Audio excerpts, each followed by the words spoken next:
a new hideaway. Tomorrow will never be the same. There is so much hope in our hearts. Brick by brick, we shall overcome and walk right into a new start. Welcome to the brand new world.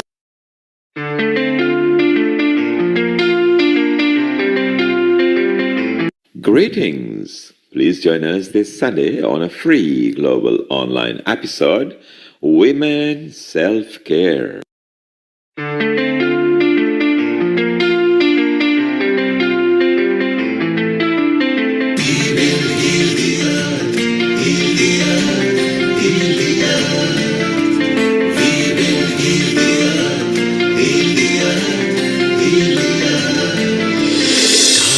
They can tell you stories which are brighter than yesterday.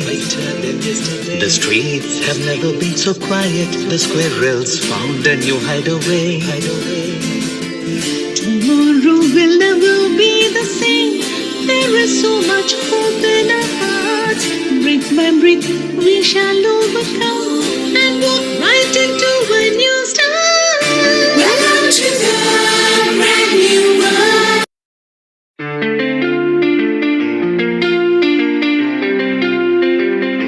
Greetings! Please join us this Sunday on a free global online episode, Women Self-Care.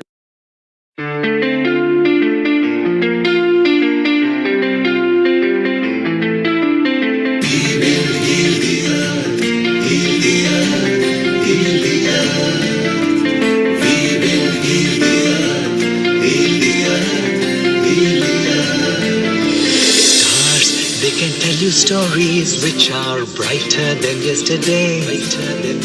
The streets have never been so quiet. The squirrels found a new hideaway.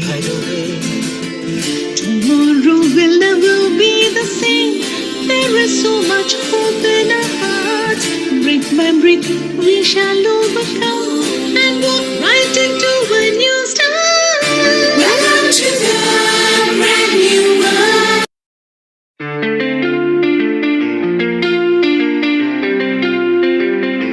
Greetings! Please join us this Sunday on a free global online episode, Women Self-Care.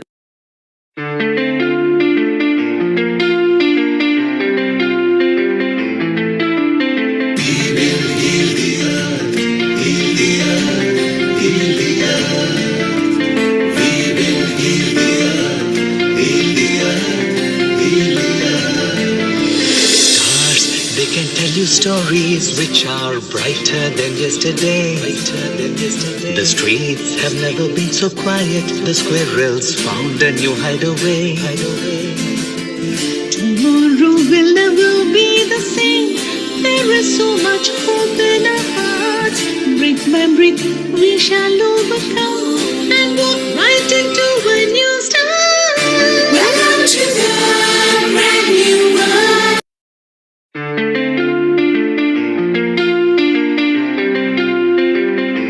Greetings! Please join us this Sunday on a free global online episode, Women Self-Care.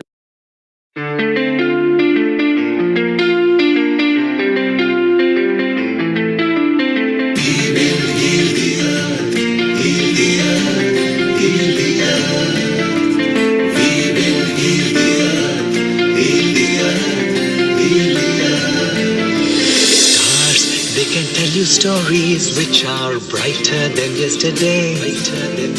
The streets have never been so quiet. The squirrels found a new hideaway. Tomorrow will never be the same. There is so much hope in our hearts.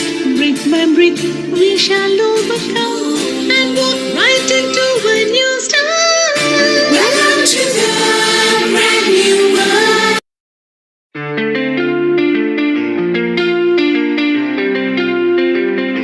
Greetings! Please join us this Sunday on a free global online episode, Women Self-Care. We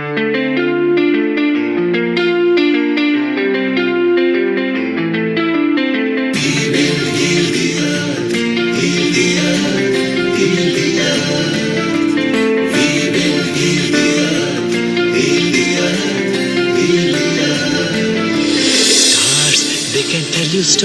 stories which are brighter than yesterday.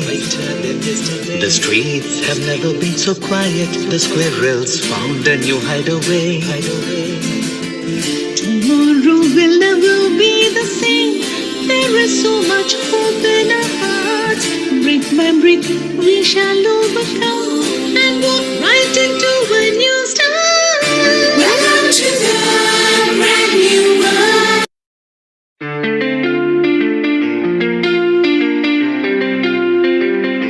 Greetings! Please join us this Sunday on a free global online episode, Women Self-Care.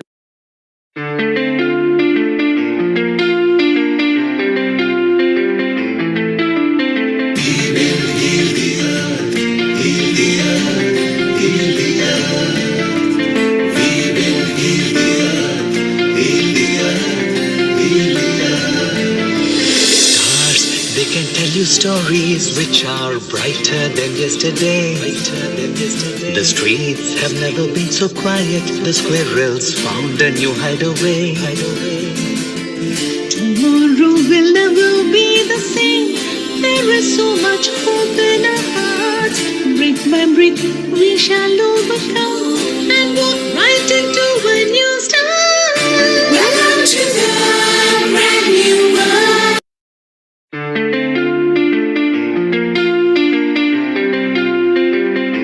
Greetings! Please join us this Sunday on a free global online episode, Women Self-Care.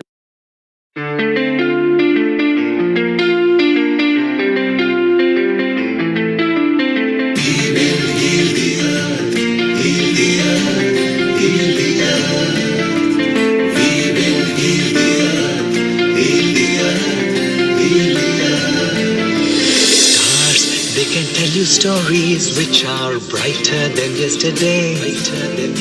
The streets have never been so quiet. The squirrels found a new hideaway.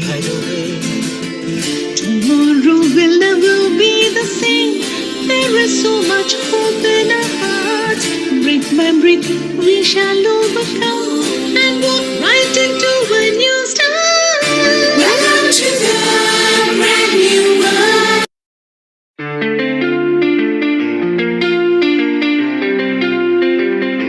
Greetings! Please join us this Sunday on a free global online episode, Women Self-Care.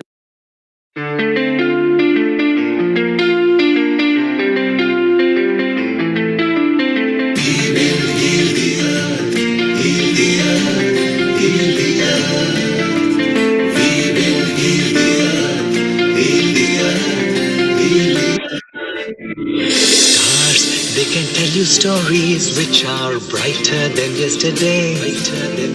The 10, 9, 8, 7, 6, 5, 4, 3, 2, 1. Global Namaste. A very good morning, good afternoon, and good evening to all the lovely viewers at Healing Our Earth. I'm your host, Amrita, and I welcome you to this episode at Healing Our Earth, which is a Glow Women episode. And today we are going to talk and discuss about women's self-care, middle-age concerns, care, as well as what all things happen at this stage and why it is particularly so important in the life of women. We'll be diving deep into all that.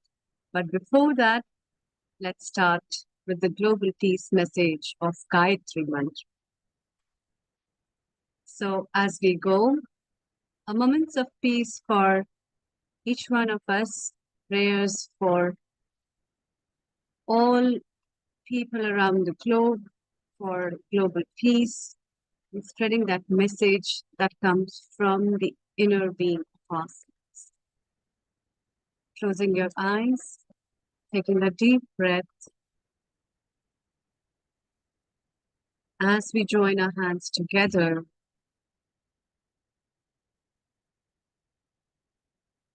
Remembering the power of being who has been with us, with whose essence we are here. Let's chant Om. Om Bhurbhuvasvaha Tatsaviturvarenyam Bhargo Devasya Dhimahi धियो यो न प्रचोदयात् ॐ भूर्भुवः स्वः तत्सवितुर्वरेण्यं भर्गो देवस्य धीमहि धियो यो न प्रचोदयात् ॐ भूर्भुवः स्वः तत्सवितुर्वरेण्यं भर्गो देवस्य धीमहि धियो यो प्रचोदयात् ॐ शान्ति शान्ति शान्ति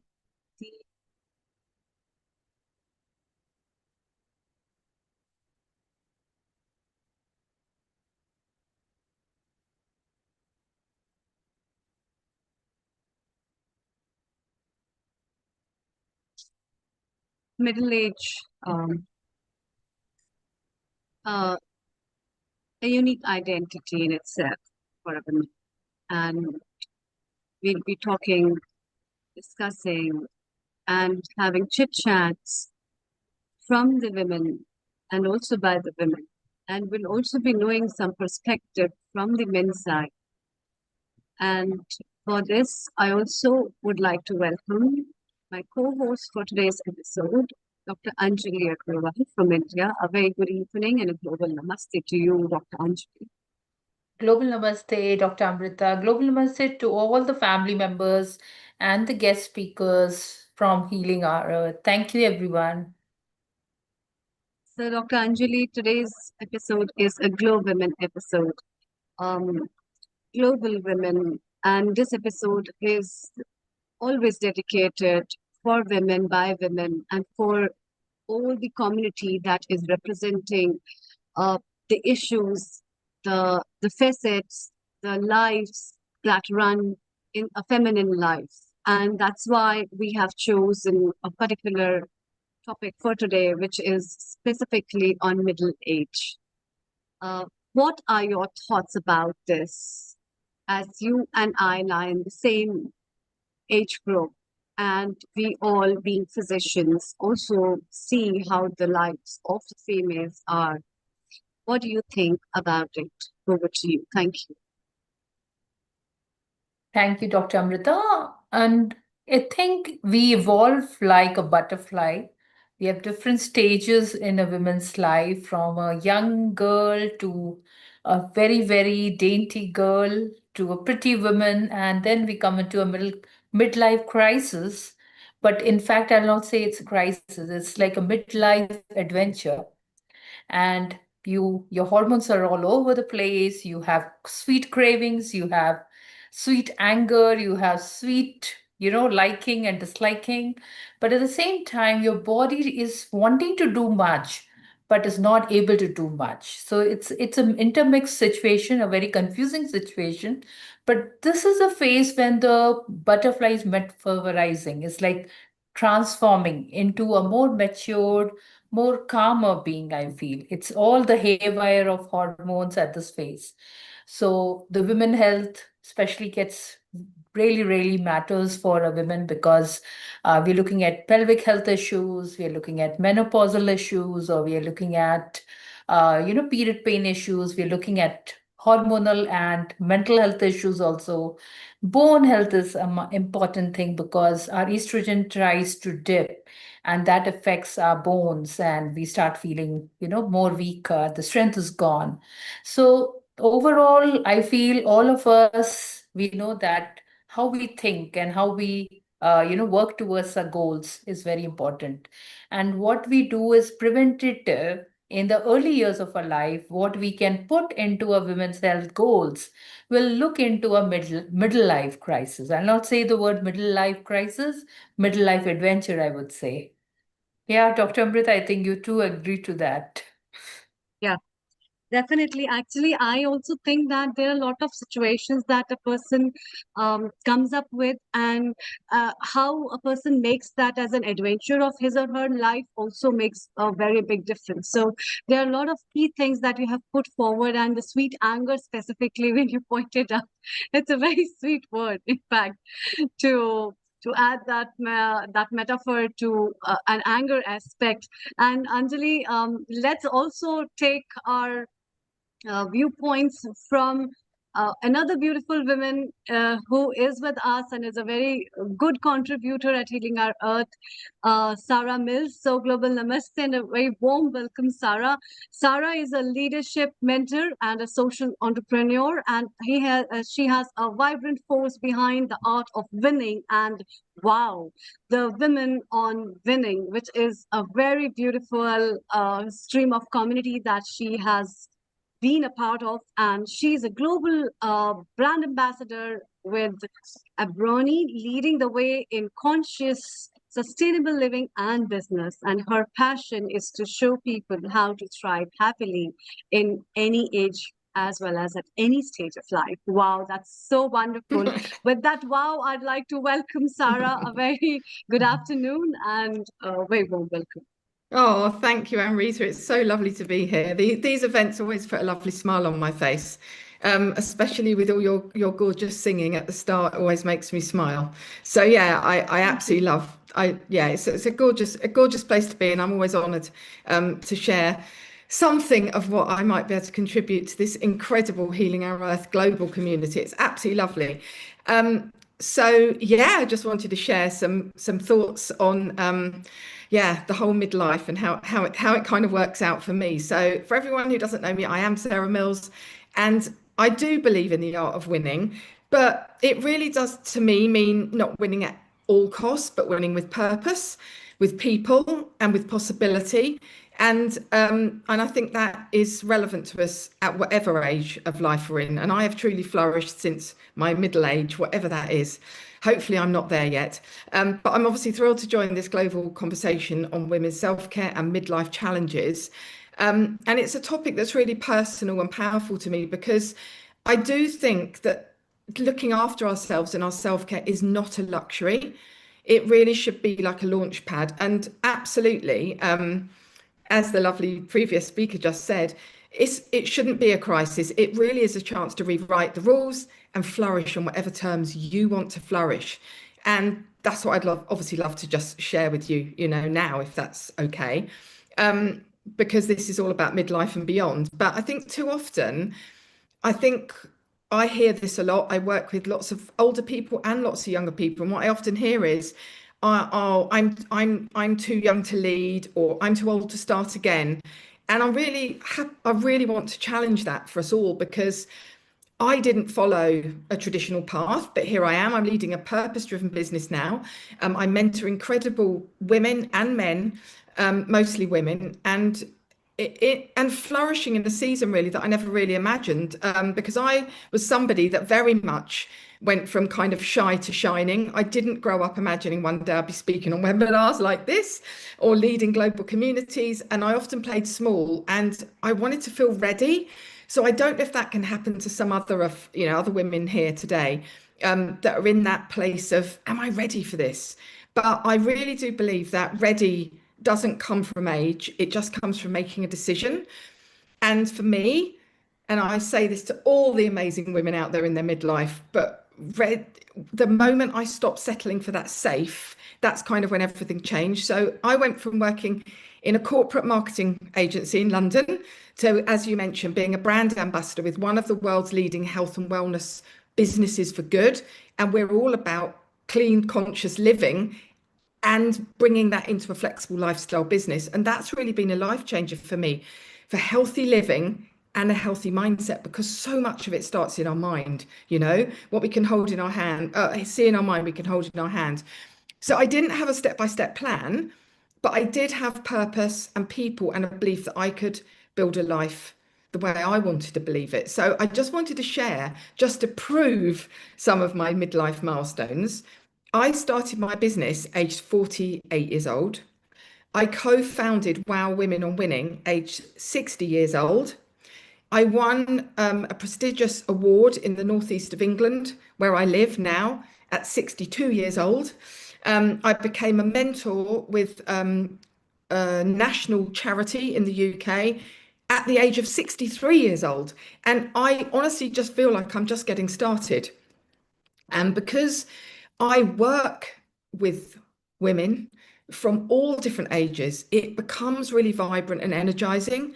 And it becomes full of wisdom, because for me, midlife is not a breakdown. I know it can be a crisis for some people, but there is an opportunity to always rise out of that.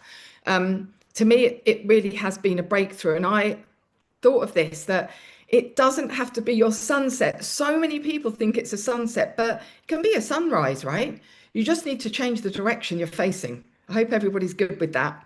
And I use something called the WIN framework, which is WIN, as a guide for thriving. And that is a sort of signature framework that I use. And I think for all of us, particularly women in mid-age, where sometimes our health is being challenged by our hormonal changes, I think we have to say W, which is well-being first. We have to put our well-being first. And then through this other stage of our life, if we can create an income with impact, which is the I, then it really has purpose. And then the N is for networks. And this Healing Our Earth is the most beautiful network of a global, incredible community. So it's networks that create that real connection. And it's simple, but it's really powerful. So to me, WIN is about designing a life you don't need to escape from. And it's a daily choice to center your health and your purpose and your people in everything you do. So I'll just go through those little sections, just a little bit more detail. So well-being first. If you're running on empty, everything feels heavier. And midlife is sometimes when your body whispers or shouts, it's time to listen. I'm changing, I need different things. But well-being first means nourishing your body. Like, I know so many people on this extraordinary Healing Our Earth community are so all about how we nourish our body, how we nourish our mind. But we need to nourish our body, not punish it. And we need to move because we want to move in our body all the time. And most importantly, is saying yes to resting, to saying yes to having boundaries, to switching off our phone, for going for a walk, for being out in nature. And this is not self-indulgence. I truly believe with all my heart this is self-respect. And healthy living means you have power, and that's powerful living. So when we fuel our bodies with clean nutrition and prioritize sleep and movement and hydration, we don't just feel better, but we lead ourselves better. And that is not about perfection. It's about energy, it's about clarity, it's about resilience at any age. And to me, healthy living isn't a habit, it's a superpower. Because once that becomes a habit, you feel so much better. And then secondly, the I, think about whatever it is you're doing in your work right now, in the midlife stage that you're in. I like to think about leaving an impact. So the I for me is income, but it has to have a positive impact, because then it gives us meaning. And when it gives us meaning, we feel great, we feel younger, we feel vibrant. And, I get it, money matters, but really so does meaning. So win isn't about income at any cost, it's about income that aligns with your values. And in my work with Arbonne, I help people live healthier lives. I help them build flexible businesses on their terms through healthy living. And I contribute to an organization that leads with purpose and sustainability. And when we can do that, we feel amazing. So I would ask you to ask yourself, am I earning in a way that really energizes me or exhausts me? Because there's lots of people in midlife that are in the major stages still of their corporate career, and they can feel exhausted, not energized. So And to me, success is never the size of your salary. It is the size of maybe how you feel when you wake up, the smile that you use when you wake up. And then the N for networks. This to me is everything. Networks that create real connections. I am so grateful for the connections I have made with Amrita and with other members, with Neil on this incredible Healing Our Earth, because we never know when those connections will mean something really meaningful to us. And that is a game changer. Your network at whatever age and in midlife, you should, I hope, have a wonderful network of other men and women that you can call on, rely on, build on a relationship with. And your network is not just about your context, it's about your circle of energy. And who are those people who lift you up when your confidence dips? And it can dip in midlife due to those changes that women and men, but predominantly women, do go through. So, who celebrates your growth? Who drains your joy?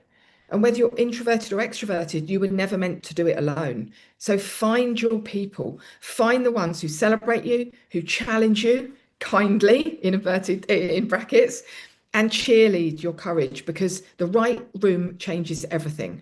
So when you find your people, I seriously know that you will see the spark and that will help to light you up. So at the end of the day, it's just about finding having the right mindset, that healthy mindset in that midlife stage. Find the mentors, find the motivation, because that's the real shift. Because it's not your age, it's your mindset, it's your mentors.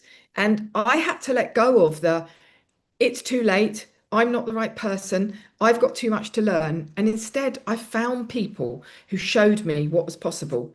And I kept coming back to my why. And my why is always now to awaken others to believe in themselves, no matter what their age or background is. Because when you find the right vehicle, like I have, your possibilities become limitless. And when you shift your inner story, your outer reality flows. And I know 100% that brings light to your life, to your age, to whatever you're going through. Your mindset is the story that your future self is listening to.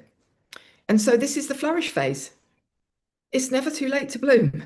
And this is why I love to call it the flourish phase, where I'm growing, I'm giving, I'm leading with deeper clarity and purpose, not because I got lucky. It is not to do with luck, it's because I got clear. And I'm not here to prove anything, I'm just here to live fully. We have to live fully. Our time here on this earth is limited. And to show people what's possible, because when we lead with self-care, with vision and action. So if you're wondering if your best years are behind you, they are not. I promise you, you're just getting started. Flourishing is not a phase, it's absolutely a decision that we can all make. So here are just 3 takeaway actions for you. I want you to challenge a belief. What story about your age or timing is holding you back, and is it true? And secondly, take one bold step today, even a small one, because I know your future self will thank you. And 3, the most important to me, and we are doing this here today, perfect for my talk, get in the right room. Find the mentor, join the community, say yes to that coffee chat. That is where the magic happens, because bold moves do not have to be big. They just have to begin. And my final thought is, with the right mindset, with the right mentors, and with the right motivation, anything is possible. It's not someday, it's not when it's safe, it's just now. Now is all we have. And you're not too late, you're right on time. And I am really glad that you're all here and you're listening to this. And I know you will get some extraordinary inspiration and motivation from the other speakers that are here too. And if anything on that frame resonated with you, then, let's connect and let's really win well and flourish together. So thank you, Amrita. Wow. That's a real wow, actually. And I really think that your perspective to make people understand about this, and your perspective to know about things, and the way you think that life brings opportunities for us, as well as utilizing those stages and which room you are in and how do you utilize the space around you with the people around you, makes a very big difference. which is really very wonderful. Isn't it, Anjali? It's really very nice the way you pull up with the perception of making a stage of your life or the things that trouble you as the beautiful moments of your life, and then you walk forward. What have you to say, Dr. Anjali, before we take our comments from our director Nilkumar? Over to you. Yeah, exactly, Dr. Amrita. And thank you, Sarah. It's a wonderful insight from you and wonderful winning. We got to win at each stage and make Mm. every stage of life an adventure. And as you Indeed. mentioned, the room which we enter, we need to light up that room and empower others and get empowered ourselves too. So I think that's the goal about connecting with people, building a force which can empower us, right, Dr. Amrita? I think that's what Healing Our Earth also does. We empower each other and we bring in the joint energy together, pulling each other up and, lifting each other up. And that's what women need. So, there's nothing like women coming together for a coffee or just sitting together and talking. That itself is a stress buster instead of any kind of hormonal pill or any medicines to be needed. But just voicing your thoughts, talking, taking interaction with each other really helps you win. Thank you, Sarah. That was very, very good. Thank you. Thank you so much. Thank you. So, Um, Sarah, greetings to you and welcome once again to Healing Our Earth that is beaming live on various social platforms and on including our website. Sarah, how passionate you are. You, apart from being empowering women, social entrepreneurship, collaboration, and connection, you mentioned that connection is important. We come into each other's life, into journey, either to teach each other, enhance each other, sometimes to harm each other as well. So those are negative energy, which you discard. But one of the things, Sarah, you like is to focus on well-being. So, as a man, I want to ask you two questions. Mm. Second question will be some tips for men how to understand women. But the first question is midlife crisis. Is it a myth or psychosomatic or reality? Wow, that's a good one. And I don't know if there's a definitive. I don't know, Neil, if there's a definitive answer for that. I haven't ever gone through a midlife crisis, so I don't know. And I'm definitely past my midlife unless I'm going to live to 125 years old. So I don't know if it's a crisis. To me, it's been an amazing and awakening. I'm maybe not typical. I do know a lot of people who do go, and I'm sure there'd be some amazing women on here talking today who I know, who would say that some women do go through a crisis. But we're all individuals, and for me, that hasn't been the situation. But I do know a lot of women that has happened for, and I just think I don't know whether you can just look at it, if it affects you physically and mentally because of the hormone changes that you're going through, then that would be critical for people. I really do believe that then that could be absolutely critical to how they feel about themselves, how they manage their work, how they manage their family. And I do know people and women that have been through absolute burnout, and it's like they've literally had to rise from the ashes and reinvent themselves. So yes, I think for some people it is. It hasn't been for me, but I'm sure you'll hear some amazing stories on here this afternoon of people that have been through that situation. So, Sarah, let's summarize. In that case, all the women who are listening, it may never happen. So don't manifest that. Don't worry, because when it doesn't happen, you'll get worried. When it happens, you will get worried. Cross the bridge when it comes. I But then love an that. add-on question, and shortly we got some expert, Fiona in Italy, in UK, I mean Fiona in UK and Julie in Italy and Wendy in UK. They will be coming shortly in a while, and we'll have a good chit chat. So Sarah, an add-on question.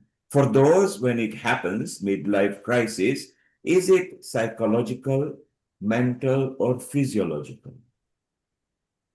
I think it would be a combination of all, because I think 100% some people really have got physical things going on in their body. And I'm with you 100% in terms of, you might not be able to overcome not thinking about it, but I have to say that our mindset is so powerful as well, and sometimes so underestimated. I know women that have healed themselves from all sorts of things through changing their mindset about things. However, if you are going through that physicality changing, then that would probably affect your mindset as well. So it's so interlinked. And I honestly have to say, I am not an expert in that area. There are some amazing experts on here today. I am not an expert. I'm not an expert in that. Do feel I'm an expert in how you manage your mind, 100%. How long you focus on things. But they could just be thoughts. If you're going through a physical, a physical change, I'm not the best person, even though I've gone through the change myself. I'm not the best person to talk about it, but and I would hold that in high esteem of women that have gone through that. So I would say it is definitely a combination.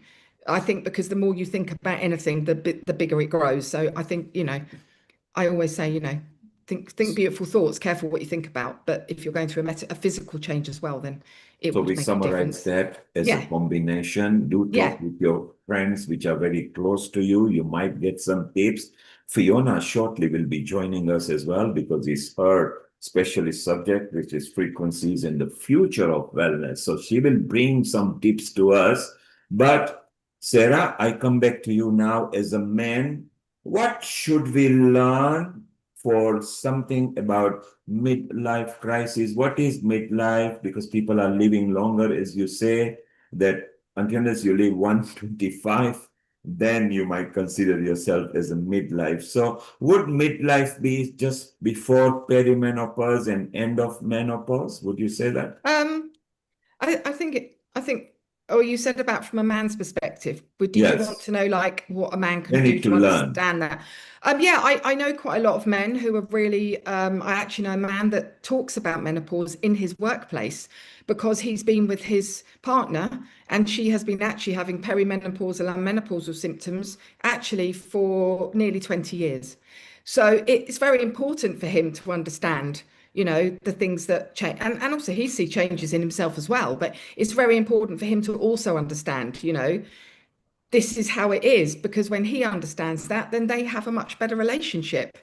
Absolutely. So, I think and I think women should also embrace that. It's not well, this is what I'm going through, and it's none, I think if you're together in a long-term, beautiful relationship, as I am with my husband, you have to embrace it together. He got lucky because I haven't gone through what some people have to go through. But I say he got lucky, but actually, it can really make men empathetic as well to understand what it is to go through that, to understand that, there may be, and that phase doesn't have to last forever. It's just a phase you have to go through and adjust. And I think if you've got that love and respect, then you'd want to go through it and learn it. And it takes both to be supportive of each other. So let's summarize that. It's a phase, like a phase comes in our life from our youth, right, to our last breath. So, man, if you are listening, maybe don't take this lightly. Do let your partner or your lover or your wife or your friend, let them reach out to you and be understanding. Who knows, you might be able to help them. Anjali, for next 30 seconds, your comment on this, and then Amrita, and then we go to smiling Fiona. Over to you, Anjali. Yeah, exactly. We have to, look at everyone's viewpoints when it comes to not just about, women-led issues, but it's like men, women, your partners, everybody's viewpoint on how they're looking at middle life adventure for women, right? So I think how we behave, it impacts everybody around us. So it can be a friend, a colleagues, work colleagues, and family members. So what we do, what we put in our work, or what we put on the table is very important. And as Sarah has mentioned, we just have to do more positive thinking and, manifest what we can bring on the table, which can really contribute towards more growth of uh, us as a women, and we can contribute towards a healthy society and community. Thank Yeah. you, Dr. Thank Anjali. I love the word you use, midlife adventure. Sarah actually mentioned that, do you think your life is finished? No way. Who knows? That's the beginning of a new, powerful, dynamic life. Dr. Amrita, your quick comment, and then we go to Fiona. Thank you, Neil Kumar. Thank you, Anjali. In fact, me and Sarah had a long discussion about it. And from an Ayurveda perspective, I would definitely like to add on that when we both were discussing about things, we also found that so many things. Sarah said, "Oh, this never happened in my life," and I said, "Oh, these things have happened in so many people's lives." So, based on the constitution or the prakriti of an individual, how a person is, and his cognitive surroundings, as well as his responses in that way, may affect the hormones. It may affect the individual in his her perception about things, and that is why her responses to face those situations may also differ. So it might be possible that there are so many things that can be so cumbersome for a particular lady in a particular stage, whereas some other person, it might be just flying up like that, and she never comes to know this ever happened. But then understanding and realizing those situations, as Sarah really mentioned, will help in harnessing the relationship of her with her own self, the relationship of her with the family, and also it will give a perspective for the family to understand what is happening at this stage to their daughters, to the females, to other people. It can also happen, which they never thought this would also happen. And so it will be wonderful to take up more comments as well as to share more thoughts from other guests, Sarah. And I lovingly would like to welcome Fiona from UK. Over to you, Sarah. Thank you so much, and a global namaste, Fiona, to you. Oh, thank you. Oh, yeah. So Fiona and I've known each other probably about 3 or 4 years, and we've realised we've never met in person, which is incredible. We've never met in person, right?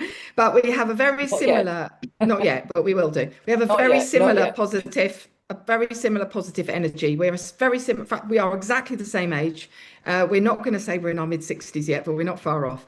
But we have a gleeful, childlike curiosity for life. And actually, obviously, Fiona also works in the most amazing area of energy healing in the well-being industry.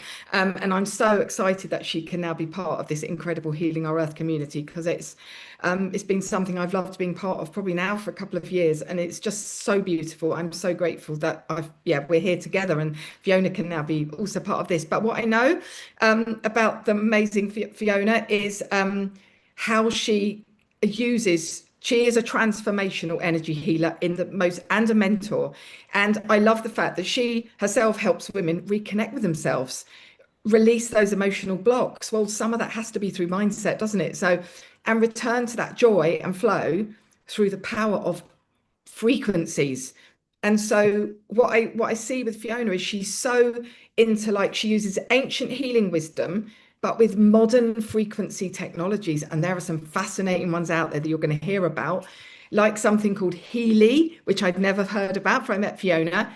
AO scan, never heard about till I met Fiona. And life wave patches, which I'd also never heard about. So, Fiona, I'm sure you're going to share some fascinating mic drop moments with us. So, yeah, thank you for being here with us. It's amazing. I'm always delighted to be here, and it's a pleasure to be with you as well, Sarah. So thank you for inviting me here. And Amrita, I have to say, I love the chanting. I am a massive chanter. I'm always chanting. People think I'm a bit crazy, but I love chanting. So I really enjoyed that. Anyway, so I have I have sometimes a very different perspective about what you want to call this midlife. I hate the word crisis because I don't like to see anything as a crisis. I don't see it as a crisis. I think this midlife, or whatever terminology you want to use, it's quite a Western term. I lived in Asia for 10 and a half years, in Hong Kong and the Philippines, and it's quite different. Collectively around the world, we have different ways of expressing these terms, if you like. So I do have a slightly different aspect discussion that I could go into for hours about what you want to call it's a midlife crisis or menopause or whatever else. But what I want to share with you today is about Frequency healing, stem cells. Now, I started off my journey in 1991 when I trained as a kinesiologist, and I trained in many, many, many other modalities. And my passion right from day one was sharing with other women and men and children, which I've done for many years, how you can heal yourself naturally. So let me just ask you this, and I just want you to focus on this. Just imagine if your body could regenerate, rebalance, and realign itself naturally, not necessarily by adding anything else to it, but by activating what's already within you. Okay? So, as I said, my passion is to share how we can heal ourselves. I also love to help women reawaken that inner healing power using stem cell activation and quantum frequency healing. So I want to talk to you today about 3 tools that I have added into my business, which has changed my business completely because I don't see clients face to face anymore. I do everything either distant healing or I do it on Zoom.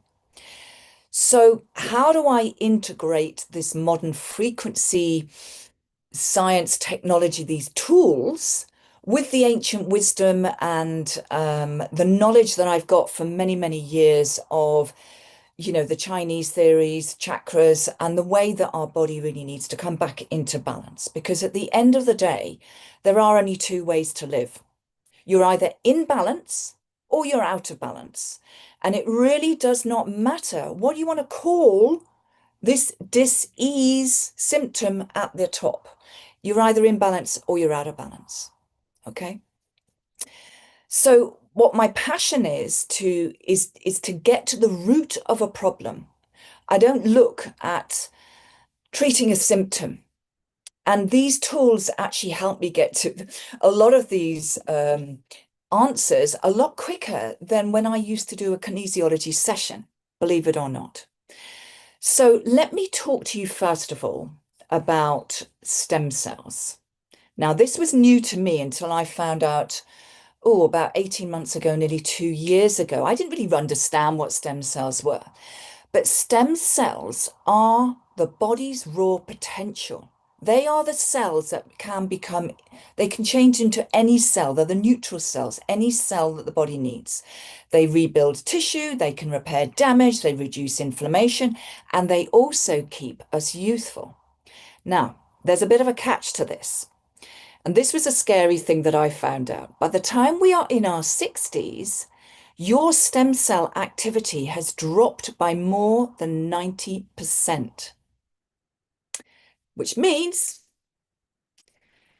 90% by the time you're 60-ish of your stem cells are just dormant. They've gone to sleep. So even though your body still knows how to heal itself, it just simply stops doing it the way that it used to do. Because the stem cells are not there. When we were kids, you'd fall over, you'd run around, you'd bump yourself, you would bounce up and you would heal like that. As we get older, we notice that that doesn't happen quite so easily. And that is because your stem cells are literally going to sleep. By the time you're 30, 50% are already dormant, which is not a nice thought. At 30, you still think you're in your prime. Hey ho. So this is where we start looking at frequency. Because everything in the universe vibrates. Every living thing in the universe vibrates. Your heart, your thoughts, your organs, your emotions. Now, you may have heard Tesla had said many, many, many years ago, if you want to find the secrets of the universe, think in terms of energy, frequency, and vibration. Now, you will know that when you feel good, when you are in balance, when your energy is flowing, your frequency is on a high level, you feel amazing. You feel healthy. You feel energetic. You sleep well. You don't have pain. You're not sick. And yet when you are out of balance, whether that's from stress, whether it's because you're in pain, whether you've got the emotions back to the old mind, whether that's just become really heavy, whether you're stressed, whether you've got injuries, you feel out of balance, out of sorts. So what if you could gently guide the body back into harmony? Because that is always our goal. not by forcing it, but by reminding it who it truly is. And this is where I want to share with you the LifeWave patches. Now, these patches, this is the X39. This is all they are. It's this tiny, tiny little patch. Now, this is a non-transdermal light-based technology that works through phototherapy. So non-transdermal, they're not like nicotine patches or hormone patches that have got a medication or drug that goes into the skin. These are non-transdermal.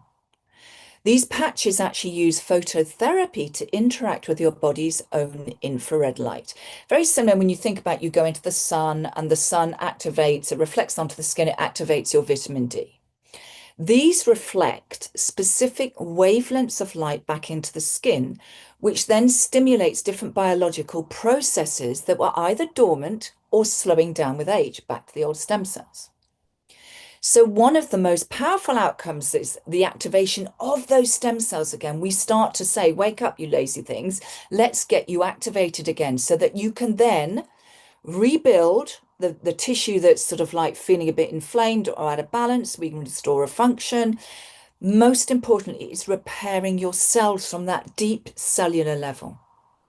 This patch, this specific X39 is actually known as it's the mother patch. It's the hero patch, as we like to call it, because this sends a light signal that encourages your body to reactivate those stem cells naturally. So it's what it's doing is simply reminding your body how to heal from the inside out.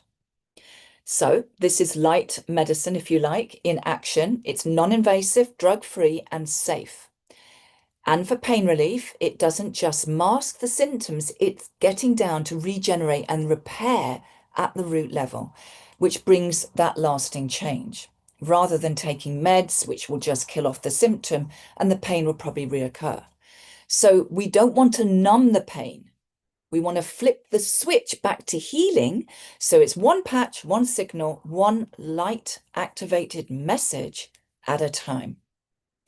And what this specific patch, the X39, does, it actually activates a peptide called GHK-Cu, which is a copper peptide, which has actually been scientifically shown to reset thousands of genes to their younger state. So that's what reignites the stem cell activity. We have about 12 patches actually, and they all activate different peptides or different processes in the body. Now, the reason I started to use these, just to give you a little story as to what changed in me, was I had a hip problem. My right hip was starting to be very, very painful. I cycle and I walk a lot and I march, I don't just waft along. I'm actually quite a fast walker. And I had this pain in my hip, which at one point started to feel as if I had bone on bone. So someone I knew had been trying to encourage me to use these for about 6 months. And I was like, oh my God, okay, I'm going to try these and see what happens. I tried them and then I added a couple of the other ones in, and literally within a few weeks, pain I had underneath my heel just disappeared. And the pain over a period of time gradually disappeared in my hip. And now maybe I get, I don't know, 5% every now and again, a little bit of pain, but I was literally hobbling. So I'm back on my bike. I'm literally walking as much as I was before. So I'm happy. I'm really happy. And I won't stop using these because I know how they've changed my life and so many other people. But it's not just about pain relief. What happens with these is when you think about your stem cells being reactivated, people have better sleep, more energy, better skin, they've got better mood. They've got a different sense of vitality that returns that maybe they haven't felt in many, many years. I've heard of many people saying that their hair's got a lot thicker. It's actually reversed the gray back into their natural color. Phenomenal things, because just think about, this is just a switch. It's turning back the clock really on what your body already knows how to do. It's reversing your age as such. So the patches are quite phenomenal. And I've been using these, as I say, for about 20 odd months or so. That's just one of the things I use. Now, the other thing, which is one of my other little, I call it my assistant, is this. Any of you know about Healy? This, oh my goodness, I call this my little best friend, actually. It's my assistant. This is a wearable frequency device that can actually scan your bioenergetic field and sends you the exact frequencies your body needs to return to balance. Now, this will scan your chakras, your meridians, all the subtle energy systems. It doesn't just, we're not just, again, focusing on symptoms. We are always looking at the root cause. I'm like an energy explorer. I want to know what is going on there. Why is that chakra out of balance? Why are those meridians out of balance? What's really going on in your energy field? Because once we understand our energy field and we understand these energy systems, we then have much deeper understanding on who we are. So this one with little Healy, I've used it with clients to do anything and everything. It works beautifully with any emotional blocks. And of course, sometimes we don't know where our traumas always come from. So this will actually come up with a lot of our emotional issues as to where they stem from. We're not just looking at symptoms, what's going on up here, but what's the underlying story? Because we are just a story, and this tells us a bigger story of what's going on. So I've used this with animals, I've used this with children, I've used this to clear energy in houses, all sorts of things, because again, and everything is just energy. It's subtle, but it's powerful. You don't actually need to do anything but just allow it to help you heal. And what I've noticed since I've been using this in the many years I've done, well, over 4 years now, is my vibration is on a much higher level. So I don't get sick. I don't get sick. It just doesn't happen. And if I do, maybe if I get a bit of a sniffle, which is so rarely, I use this and it's not even, doesn't even come out. It's gone in an hour or so, if that. What I notice with this is I feel more centered, I feel more grounded, I feel lighter. I feel like, sometimes you just feel completely discombobulated. It really just brings me back into balance. And that's the power of frequency alignment. So that's my little friend, Healy. Now, another thing that I've used for the last few months, this is my latest bioresonance tool, is called the AO scan. I don't know if any of you have learned about it. I can see, Julie, you must have done. This is another phenomenal piece of technology. And this is what I see is where healing is going. It's combining the science, the incredible technology that we have, but combining that with the ancient wisdom, which is what I love.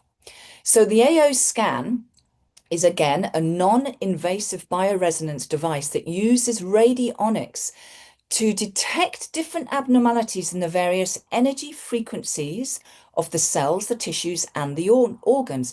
So it's a bit like a quantum mirror. It gives us a full picture of what the body's energetic imbalances actually are. Now, what I love about the AO scan, this works with the frequency of your voice. So it's sound therapy. Just like the patches are light therapy, the AO scan works with the voice.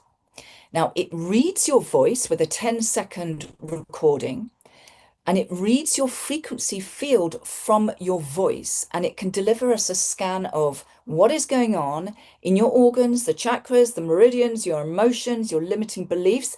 It will even share with us if you have different food sensitivities, which many people do.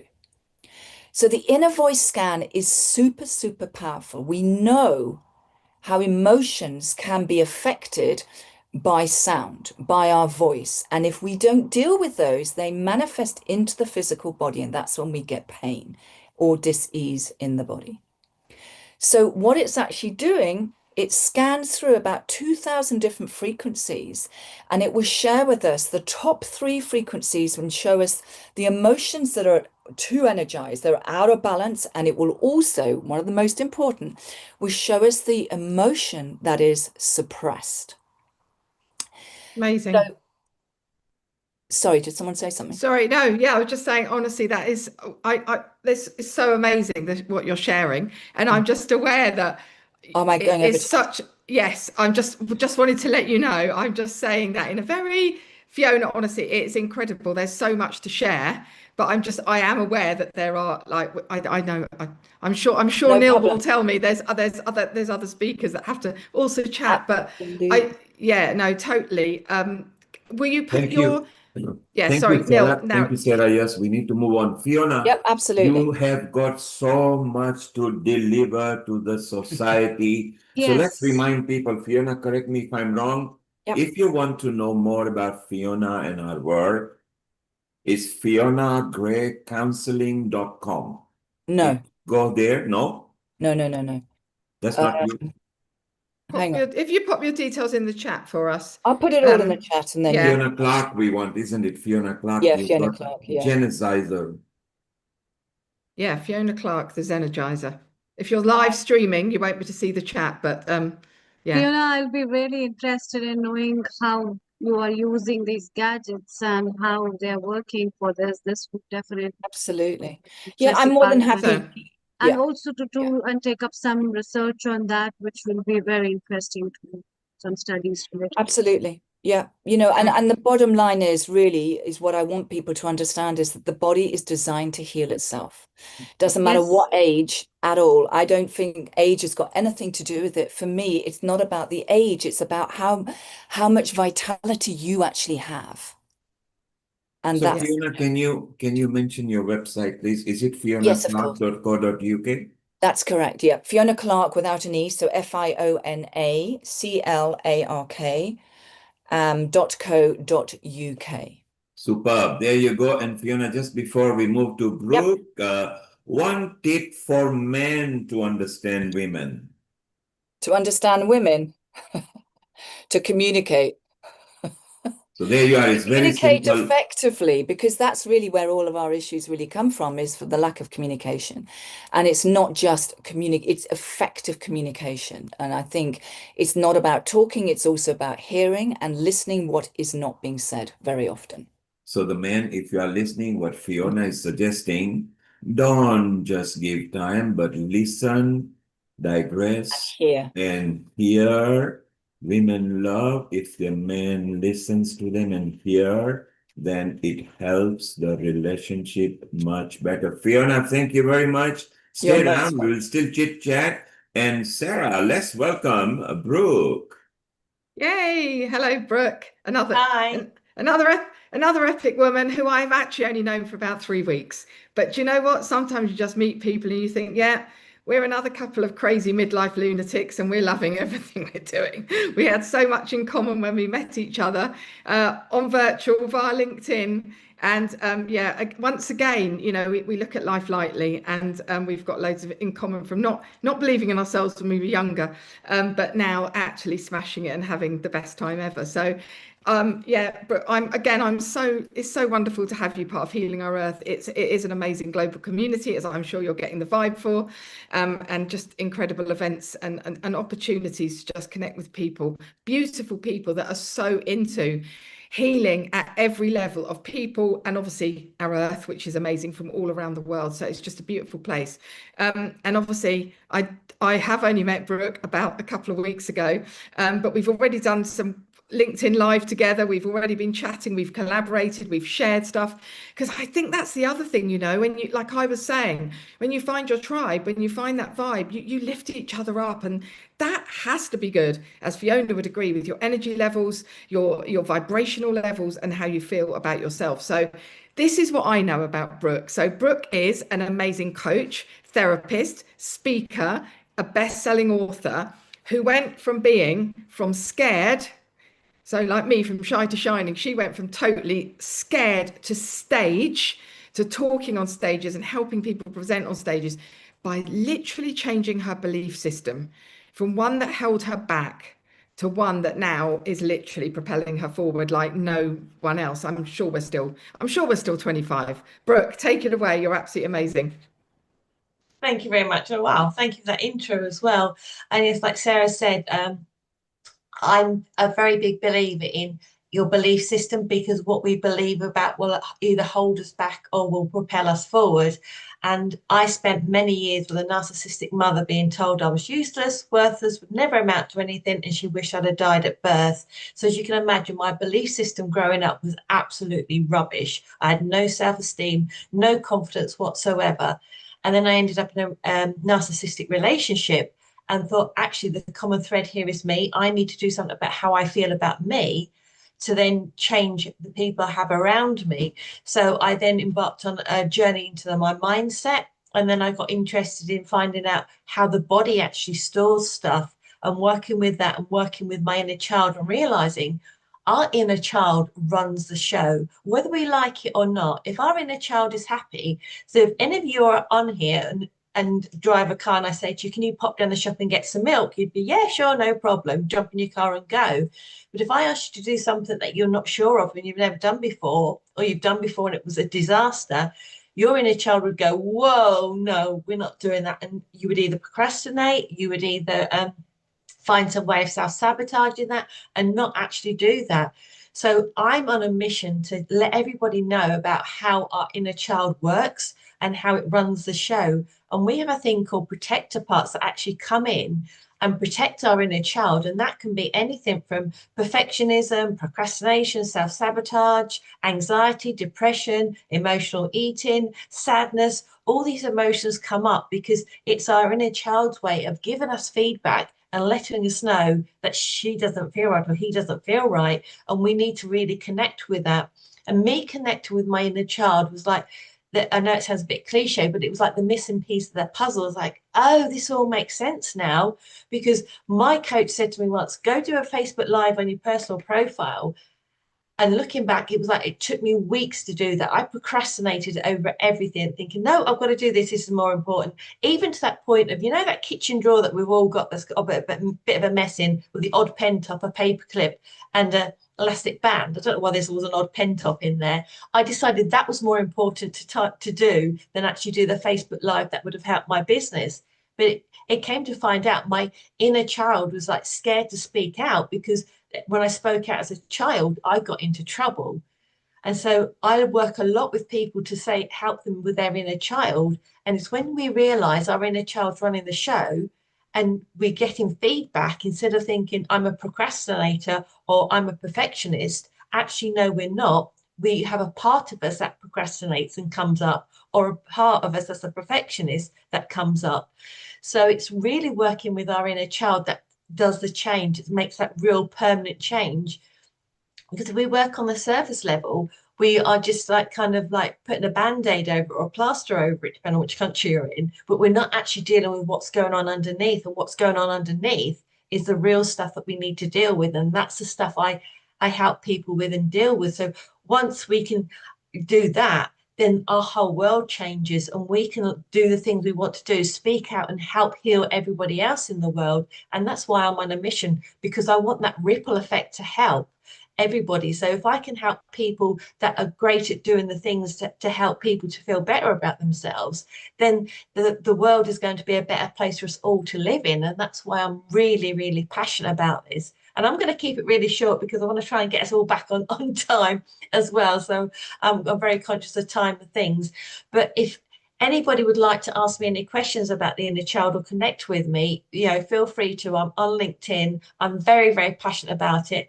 And I'm very conscious of the time because I could talk about this stuff for absolutely hours, but it is our inner child. So whenever you want to go and do something and you suddenly feel, oh no, I can't do that. That's your inner child going, excuse me, I'm kind of scared and I need reassurance. And it's connecting back with your inner child that will help you to move forward.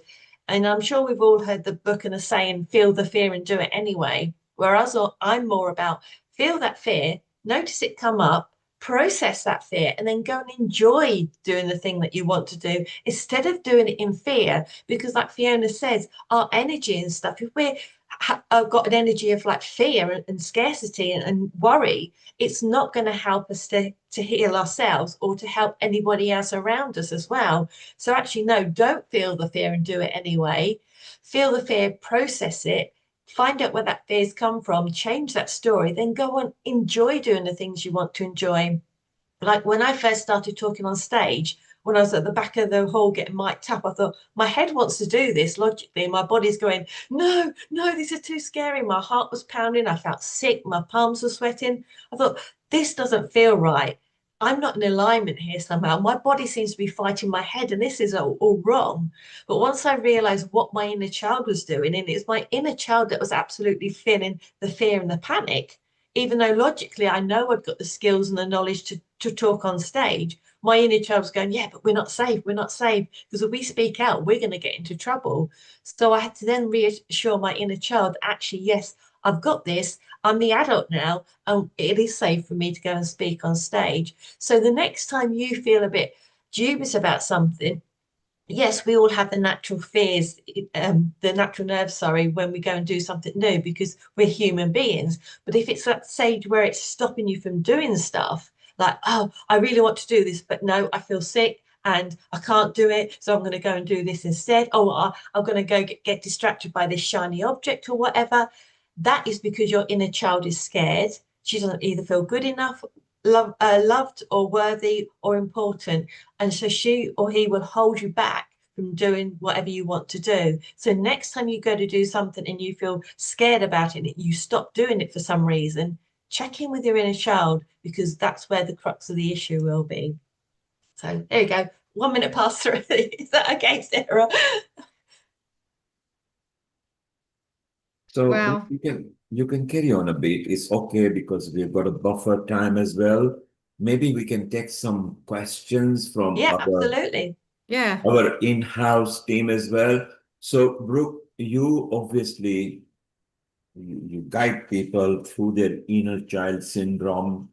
And you've just said that don't be fearful, go visit what we call is a journey within yourself. So if you can find your soul and yourself, maybe it helps you better. Sarah, your comments so far from Brooke, and let's see if Amrita or Anjali has got any comment as well. There is Lata who wants to ask a question. Lata, go ahead and ask your question. Over. Yeah. Has anybody? Well, I just what I've learned, and I know I thought I knew all about the inner child, Brooke, but what I've learned since I met you was actually to embrace it, not to embrace that actually, rather than just think, oh, I used to be like that. I'm pushing it away and pretending it doesn't Yeah, exist. Because what you've shared, and I've learned a bit more again now today, is actually it's so entrenched in us and it should be celebrated. It doesn't have to be something that we're like, oh no, I can't look at that, I can't do that. Because if we just acknowledge, oh, that was me when I was 6, that was me when I was 9, that was me when I was 10, yeah. then we can just go, that's okay, I'll give you a hug, but this is me now doing it at this age. I've found that really quite revelationary. So thank you so much for bringing it out in that Let's way. take a So quick question from Lata and then we'll move to the next contributor. Lata, quick question from you. Thank you. Thank you. Global namaste to everyone. It's really intriguing, this self-care subject, and quite exciting. I just wanted to address the fact that, Brooke, when you said about the book, Feel the Fear and Do It Yeah, Anyway, I think it didn't resonate with me. It didn't help me the way it was supposed to. It didn't make sense, but I like what you've deciphered, that we should listen and go through the process, listen yeah, to our inner child, and then enjoy it and celebrate yeah. it and What embrace it. better way to do it? Yeah, that makes so much more sense, and Yeah. it goes with the flow, doesn't it? And Mm, that's what I felt was very helpful. And thank you for bringing that to the surface and to the light, because that's how I felt very uncomfortable about that. And I think the inner child is something we need to really focus on a bit more and listen to it, because it whispers. And it does. sometimes we tell it, go away, or we can't stop now, I've got to do this, I've got to do that. But actually go within and give ourselves that time and listen and really say, I'm going to take care of you. I'm really Yeah. going to show you love. You deserve to be loved, and you're lovable, and all those wonderful affirmations, So I think, yeah, we might pretend, or we might fool ourselves sometimes, that it's not really being a child. But actually, I think there were a lot of points where I picked up that I was overlooking. And I think a lot of people would benefit from your words. Thank you. Yeah. Thank You so you. much. Thank you, Lata. So that was Lata acknowledging some of the moments. Amrita, a quick 1 minute summary before we go to Smiling Wendy, who's ready and the next contributor for us. And Brooke, if people want to connect to you, any social media handle or any website? Yeah, you can connect with me on LinkedIn, or they can email me at brooke@brookebounds.com. And I do actually do a complimentary 20-minute call if anybody would like to have a chat about their inner child. And I'll put my details in the chat for anybody if they want to connect with me. Yes, so people are actually only contributors here. The people are listening in the YouTube, Facebook, and the website. So she is on LinkedIn, Brooke Brown, Bounce, BOWNES. Is that right? That's right, yes. Yes, the breakthrough queen. There we Yes, are. breakthrough queen, Amrita, yes. I what help do you people think? to break through their old beliefs that hold them back. Yes, Amrita, what do you think about our queen?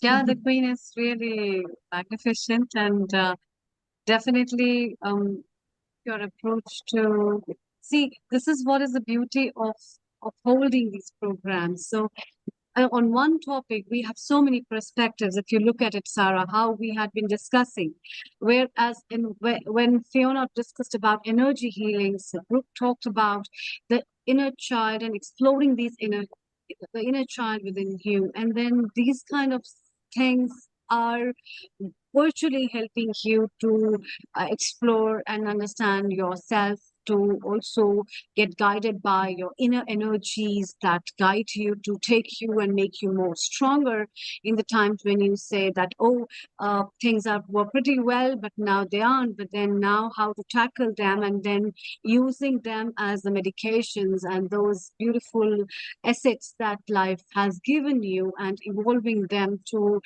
bring them at forefront, which might you have lost at some stage of life, might also really be very, very helpful.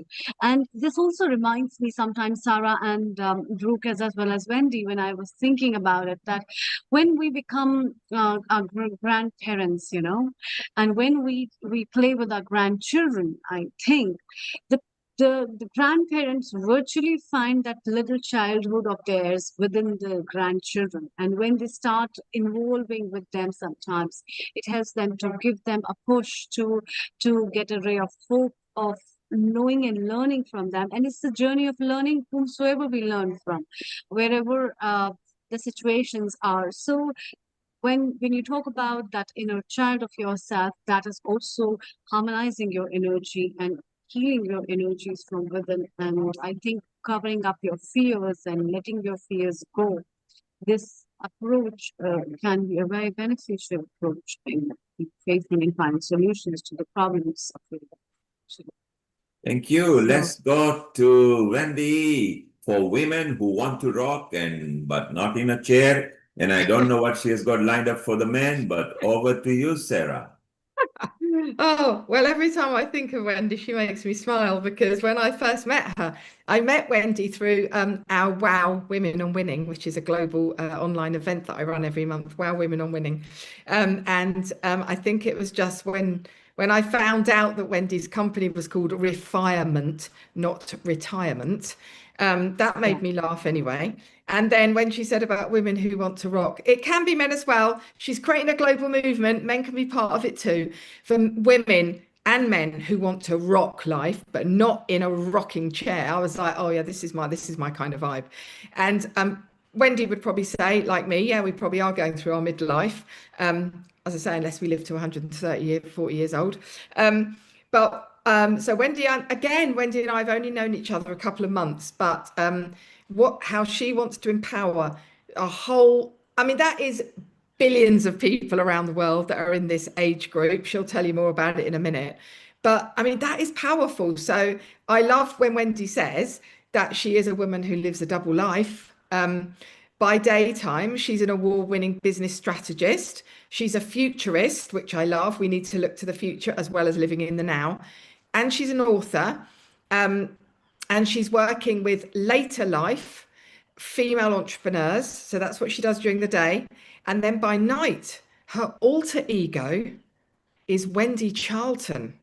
She takes over and she writes espionage thrillers. Wendy, you have certainly got it all going on in midlife. I don't know if this is courage, crisis, whatever it is, but take it away. We can't wait to hear from you. Thank you. Thanks very much, and good good day, good afternoon to everybody. My name's Wendy Garcars, and thanks for that lovely introduction. And I suppose really I'm here today as the after picture. So we've seen the before about women and men heading into middle age. I'm definitely on the other side of that barrier. So I'm 65 at the moment. And my view around all of this, particularly around self-care during middle age, is about the fact that it isn't just the physical that we need to be thinking about. It is the mindset that we have, and it's about our ability to live our lives congruently. So I want to get people to not think about middle age, but to start thinking about it as a second act.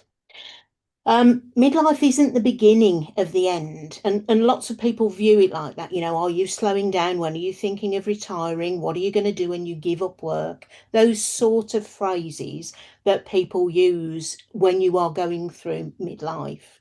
For me, it's the end of my beginning. So it's the sort of second act where my real story begins and our real story begins. And so if you think about the fact, we've already heard this already, that lots of people talk about it as a crisis. That's not my view of it at all. I don't see midlife as a crisis to be navigated. Neither do I see menopause as a disease to be cured. I think these are phases that we go through. And living our life, we're training ourselves to go through these experiences and come out at the other end, hopefully older, wiser, and able to contribute, to leave something behind. For me, middle age then was a life stage that was to be welcomed and to be explored and to be exploited. Because during that time, you've got the best of everything. You've usually got reasonable health, you've got a lot of energy, you've got a family around, you've got a support mechanism, you've got relationships in your life, you've got skills and things that you've gathered along the way. You're at your best possible position in life to do something with that, something that makes a difference. So when I was thinking about this, I sort of view life generally as a play, that if you go to the theatre and you see a play, usually you see it in three acts. And so for me, Act One is the setup of the story. These are our formative years where we gather together the knowledge, the skills, the experiences. We develop who we are as people, as our personality. We're constructing a toolkit, and that toolkit carries us throughout the rest of our life. And sometimes the tools get old and worn and we have to replace them. But we always have favourites that we really take care of, that favourite tool that we have. And our lives are like that. The things that we go through, the elements that we pick up as we're going through this formative stage are the ones that stand us in good stead for the later stages of our life. It felt like when I was going through this formative stage for me, it felt like I was going through life picking up the pieces of a puzzle. But I didn't know what the picture was. I had no idea what picture I was trying to put together. I just knew that that piece would be important or that piece would be important. And so in this first act, what I was doing was gathering everything that I needed to be able to complete that journey. Act Two then, which I think was the middle-aged bit, the middle bit of life, in a play, that is where the main story takes place, where we explore what has happened, what's happening to the characters, how the situation is forming, what the challenges will be, what the assets that we've got are that we can utilise, how we can solve problems, how we can fix things, really. And I definitely see middle age like that as a sort of stage of life. It's the time in our lives where we can explore what those opportunities are. And the difficulty is that sometimes when you're going through life, through middle life, you're not always aware of stuff. You're so busy dealing with the minutiae of life. You don't always look out for the right things. It's like if I said to you, when you were, when you were out and about yesterday, how many red cars did you see on the road? Or how many people with dark hair did you see? Or how many dogs did you see while running along the road, or whatever it is? And you would probably have a guess at that, but you weren't tuned into that yesterday. So you would have seen things that you didn't necessarily notice or commit to memory. I think that that is how we go through life with opportunities. I think unless we're mindful that we are out looking for opportunities, they pass us by.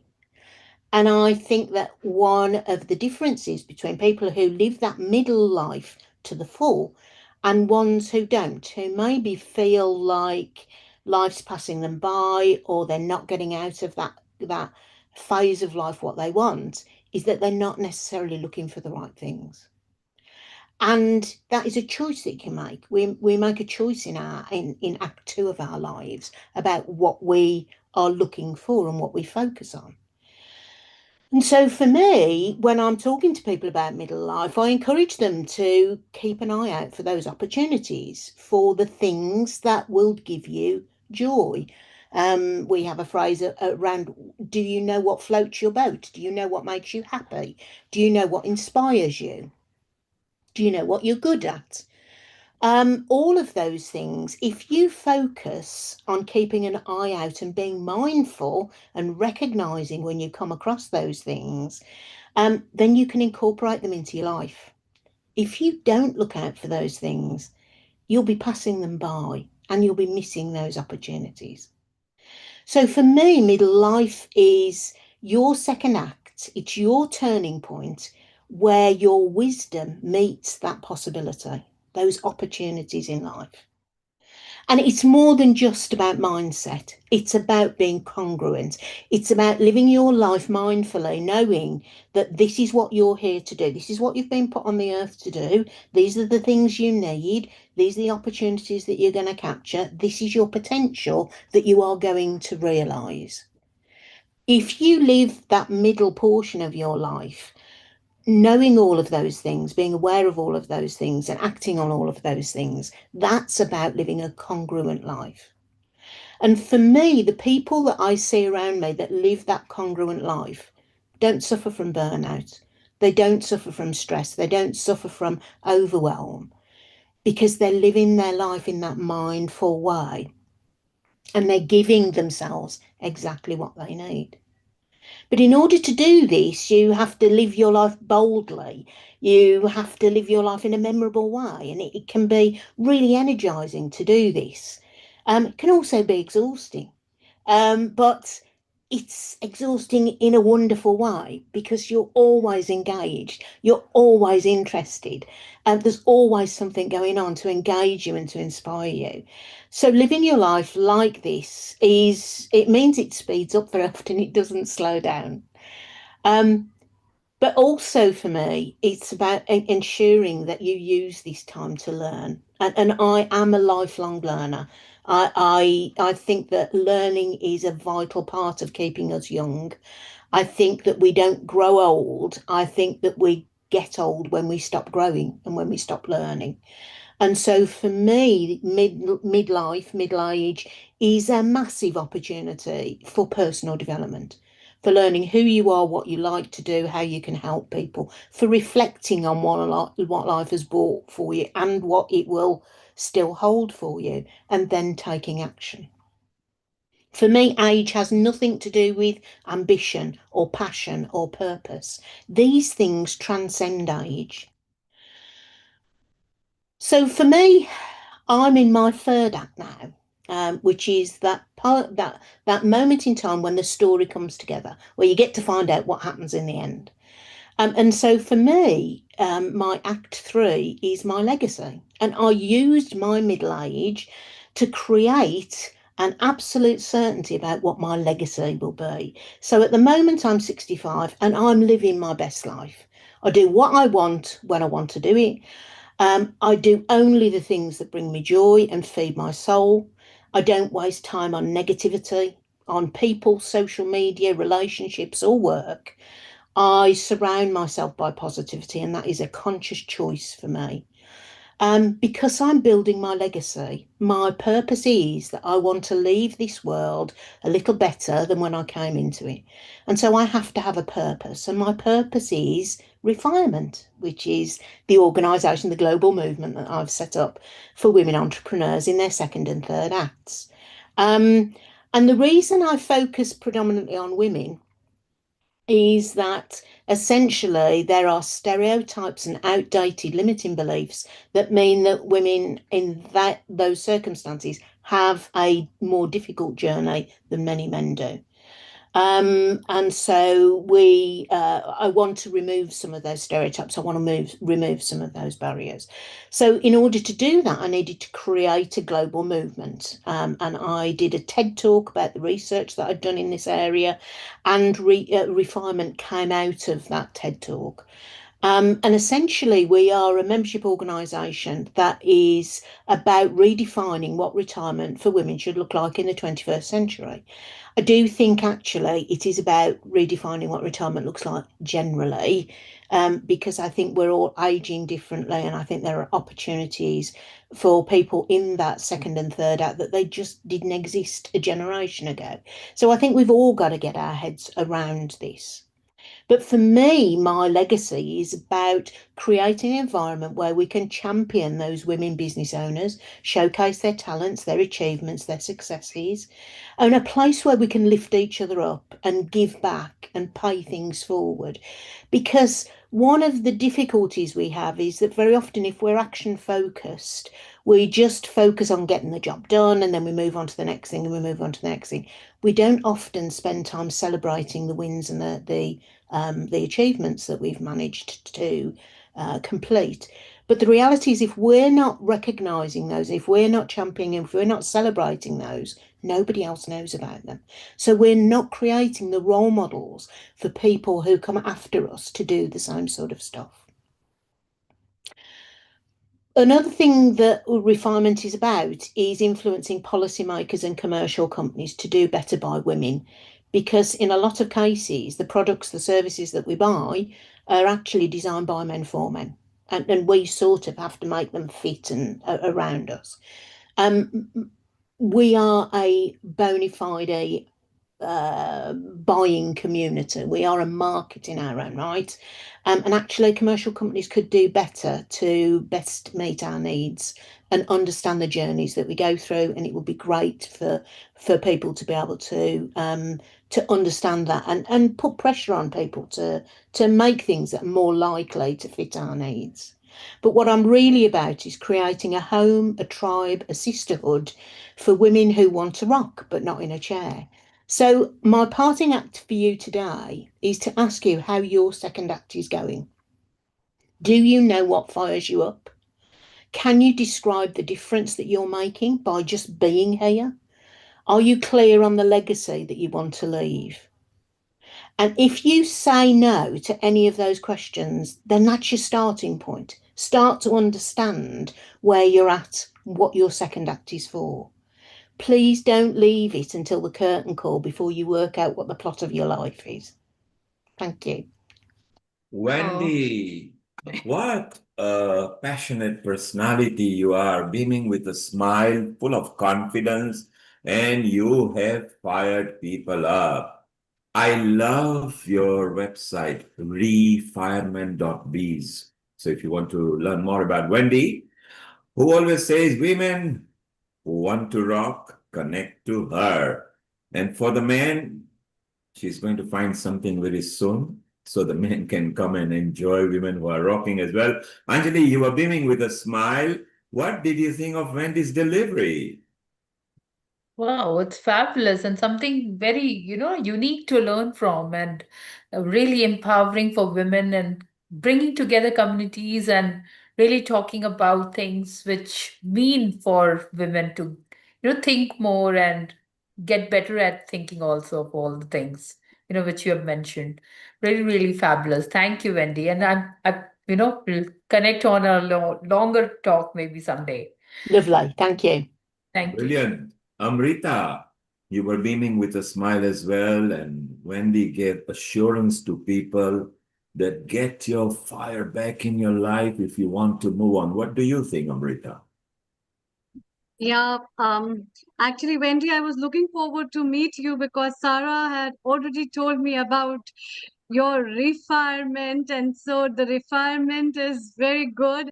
And I was, in fact, very happy that day when she was discussing about you and when I came to know about it. And I think a lot of people need this thing to know about how they can refine themselves with the next stage of their life, and how um the life can be so rocking in such a beautiful way. And this perspective or and approach that you have taken is adding up a very beautiful petal to the wonderful flower that we are grooming today, isn't it, Sarah?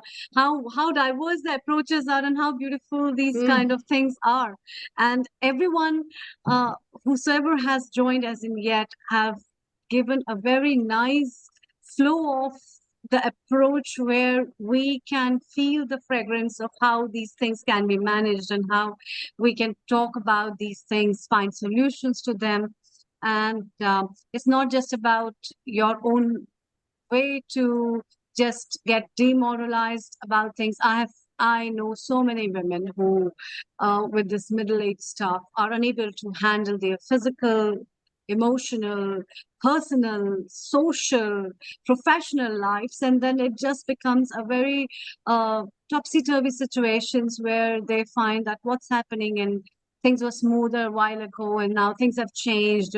And then for a women getting aged is also one of the very big stigmas, that she never wants her to be in that. And with these kind of stuff coming with the little salt and peppers here and there, and the salt and peppers in their life coming with the hormones, it definitely becomes a little challenging. May not everybody might not be experiencing, but those who really experience know the harsh realities. And then for them, providing these solutions and giving them the opportunities to see, it's not just the end, it's not the retirement, it's actually the refinement to work on. Thank you so much for joining. Thank you. Thank you. Thank you, Dr. Amrita. Isn't it a wonder that women give birth to humanity? They nurture the communities, and they go through so many emotions and hormonal changes and everything. And yet, look at the powerful women we've got just here at Healing Our Earth and in other women empowerment sectors. I feel women are slightly ahead of men. And when it comes to empowerment, you don't need equality with men. You are a touch better than any man. Let us travel and leave India, America, and mainland. You can go to Italy, where our Julie is waiting for us. Sarah, tell us a bit more about Julie. And Julie, don't worry, you got full 15, 20 minutes. Just chill and enjoy yourself. And over to you, Fiona. Sarah, over to you for Julie. Yes, thank you. Thank you. That was amazing. Yeah, thank you, Wendy. Absolutely incredible. Putting a love smile on my face. Well, yes, Julie. Julie is in Italy. She's not that far from Lake Garda and the beautiful city of Verona. I have only met Julie last week. I'll tell you what, talk about the second act. I don't know about the second act, Wendy, but I'm in the biggest act of my life at the moment. I'm meeting so many incredible women all in one week. But yes, Julie and I were introduced through a mutual friend of ours called Priyanka Mishra, who actually runs an amazing also women's empowerment movement called Fuchsia. Also based out, she is also based in India. So amazing. We need to connect all these healing our earth and empowering women threads. So yeah, Julie and I met. We've got so much in common around well-being, mindset, and yeah, just the whole thing of, well, as Julie says, pausing for power, which I absolutely love, and is way more experienced in talking about menopause than definitely me. But what I do know about Julie from our lovely chat and meeting, and I'm sure we're going to have many more, is actually being a certified holistic health practitioner, a master health coach, a menopause coaching specialist, And I love the fact that she is the founder of Fabulous Beyond 40. So this is very much in line with all of our vibe, everybody, I think. And that is for whether you're a man or woman, in my view. But she helps currently women over 40 navigate the twists and turns of midlife with confidence, clarity, and compassion. And that has to be compassion to ourselves, I'm sure. And also really known for her seriously brilliant, we chat for ages, her brilliantly down-to-earth wisdom and empowering approach. So Julie is always here to challenge the way we think about menopause and to show us how to turn the pause into a powerful new beginning. So everything's just so beautifully aligned today. So thank you, Julie. I'm so excited to have you here with us at Healing Our Earth. Thank you so much. And thank you for that beautiful introduction. I'm very humbled. Today's talk is about menopause, yes, but it's about more than that. It's about power. And I'm not going to take time to share my own menopause story, but let's just say I didn't have a very good experience. Even though I was already qualified as a health coach and a holistic health practitioner, I had no idea. It really just hit me in the middle of a dinner in the Italian Alps one day, and I thought, "What, me? I'm only 50. I'm not old enough for menopause. That's for old ladies." But I just didn't see it coming because there was no roadmap.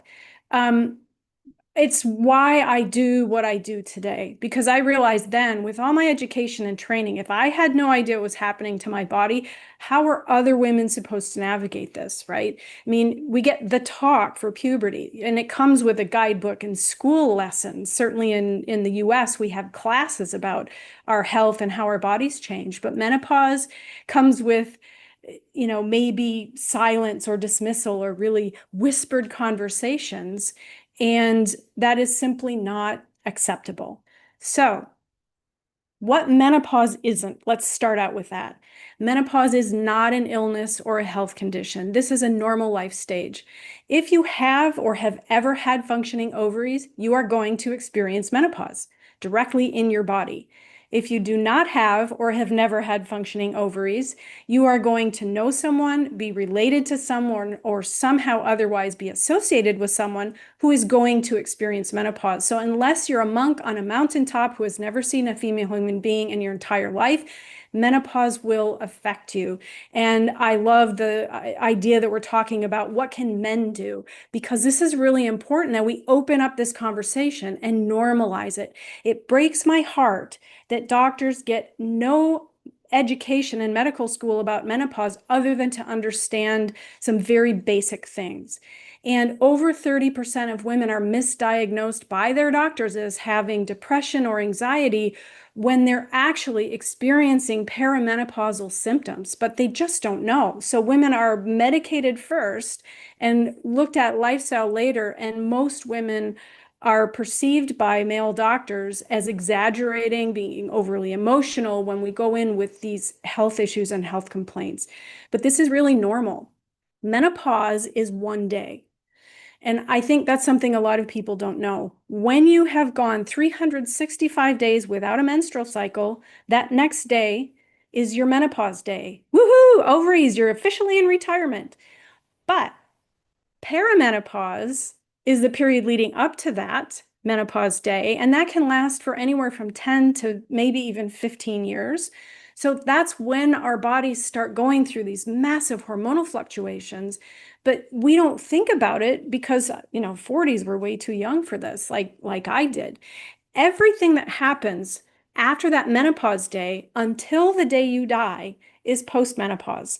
And our bodies are continually changing throughout that entire time with health risks that may be silent, but definitely increasing because of the loss of estrogen that we have. So it's a really important thing to understand that this isn't just about symptoms, right? Would you ignore your health for half of your lifespan? Because that's what so many women are doing. There are estrogen receptors in every single one of our body systems.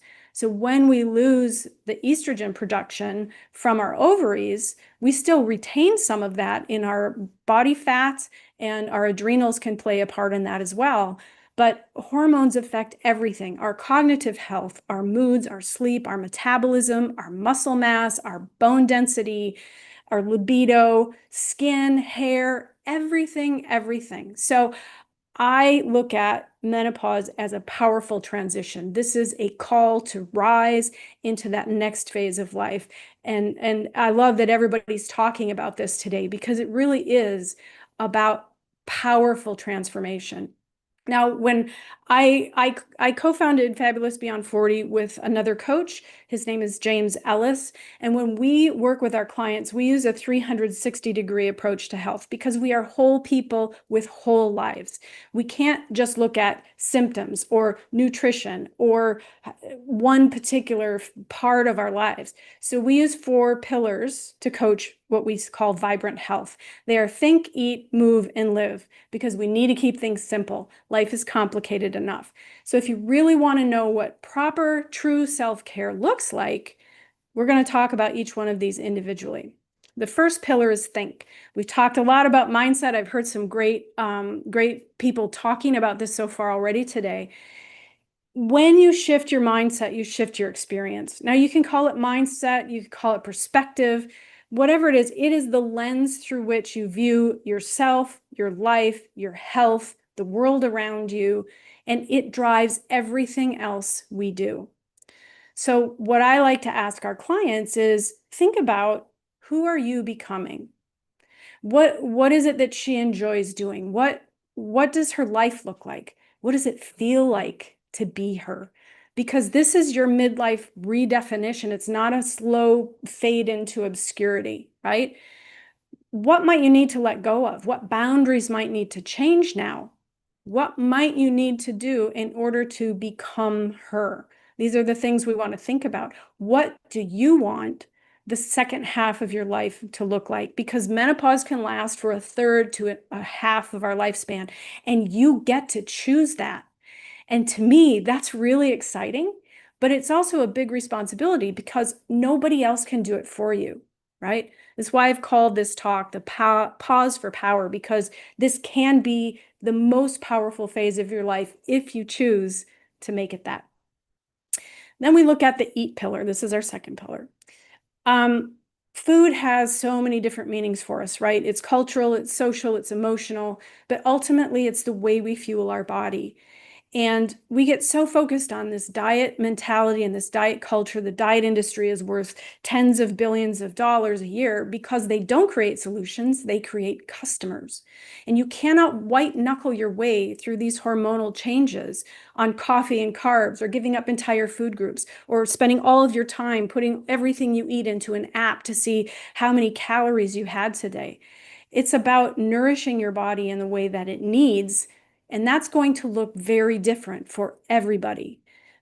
Ultimately, the commonalities are, we need to look at protein, especially at this phase of life, getting ample protein, fiber, hydration, keeping our blood sugar balanced. It's a lot of different things, and many different factors are going to determine what your specific body needs. We have to look at your overall health. How do you sleep? How do you manage your stress? How do you recover?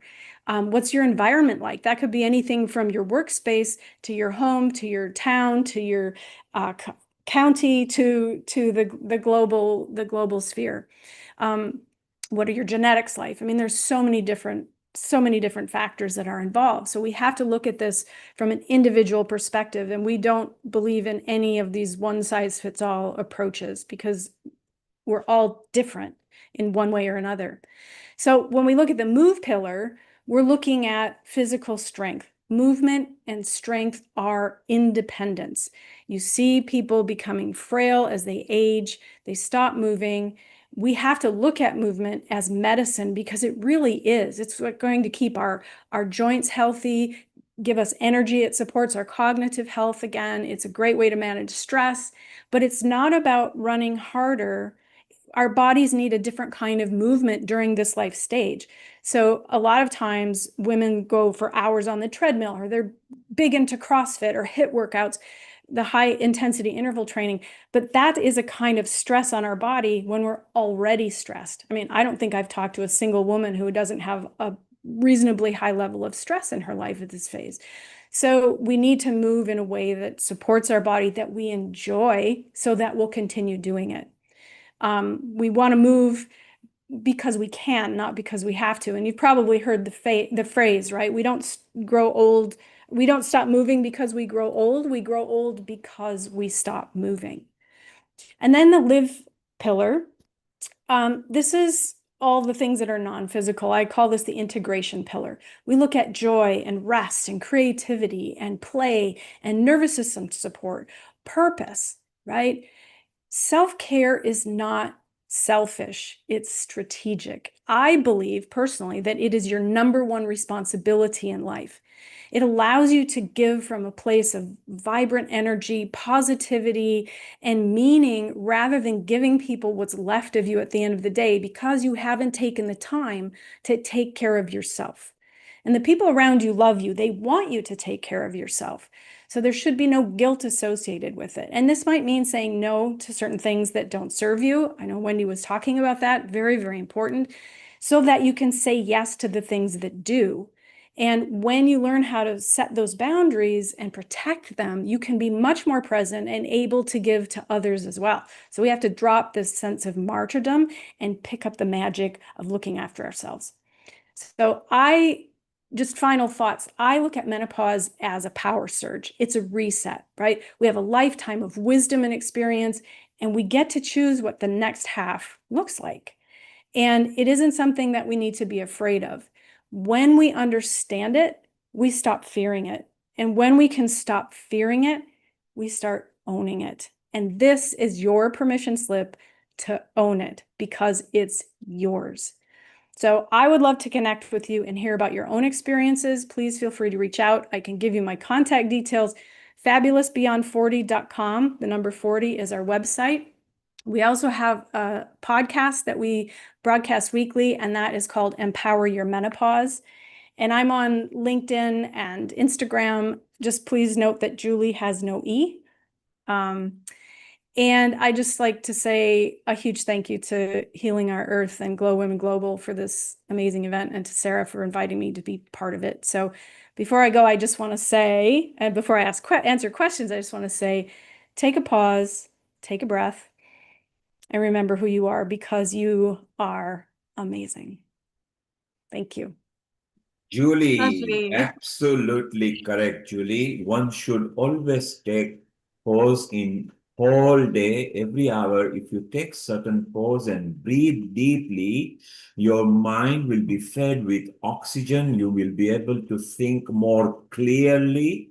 When you are calm, then you can think clearly. If you get angry, upset, revengeful, annoyed, stressed, maybe spend time with yourself with breathing deeply, calm down, and be yourself again so you can make the right decision. So, Julie, you did that. You were cool to that. You just kept quiet and delivered what you wanted to deliver.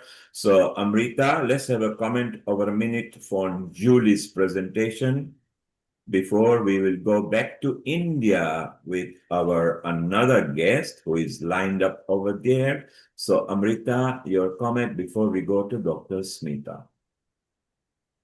Thank you, Neil Kumar, and lovely, Julie. That's very nice, and I would definitely like to connect with you on the podcast. And the fabulous 40s that you are sharing is really wonderful, because what you have learned from your life and how you kindle others' life and bring a flame of ray of hope to other people. I think these are the things that involve women empowerment. And at these episodes of Glow Women, we always try to bring on those women who are really the torchbearers for the society, who can really share their experiences in a way that can bring a beautiful light and a ray of hope in others' life. And all those women who face these kind of situations, who feel, oh, now what to do and what all things are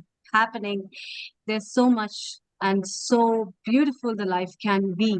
And it's not just the end, it's the fabulous new beginning from your 40s to the Yes. next 40s that you will be cheering up with And I think that's a very beautiful start. And really, from all the Healing Our Earth family, as well as everyone, I really wish you a very good luck and best wishes, and whatever best we can do. In combination of that, we'd like to invite you all, Sarah. It's really wonderful to have so many beautiful guests from your side specifically, and a bunch of thanks to you as well, because we had been discussing for an hour on all that stuff, and hearing all of you, it's really remarkable to get a note of these kind of resonating words that will help people to improve their lives. Thank you so much. Thank you. It's amazing, Sarah, what you have done just in a short space of time, you and Amrita, and all the guests that who came here, Julie, Wendy, Fiona, all the guests who are here, you are now part of Healing Our Earth family. At Healing Our Earth, we have got no boundaries, no gender bias, no community bias, no race bias, no language bias. We are all one big family for unity, harmony, love, peace, joy, and particularly sharing information globally, free online. So we love you all. Still stay around because we are still traveling different countries. Shortly, we go back to India where Dr. Smita Chandra is waiting as well. So Sarah, very well done.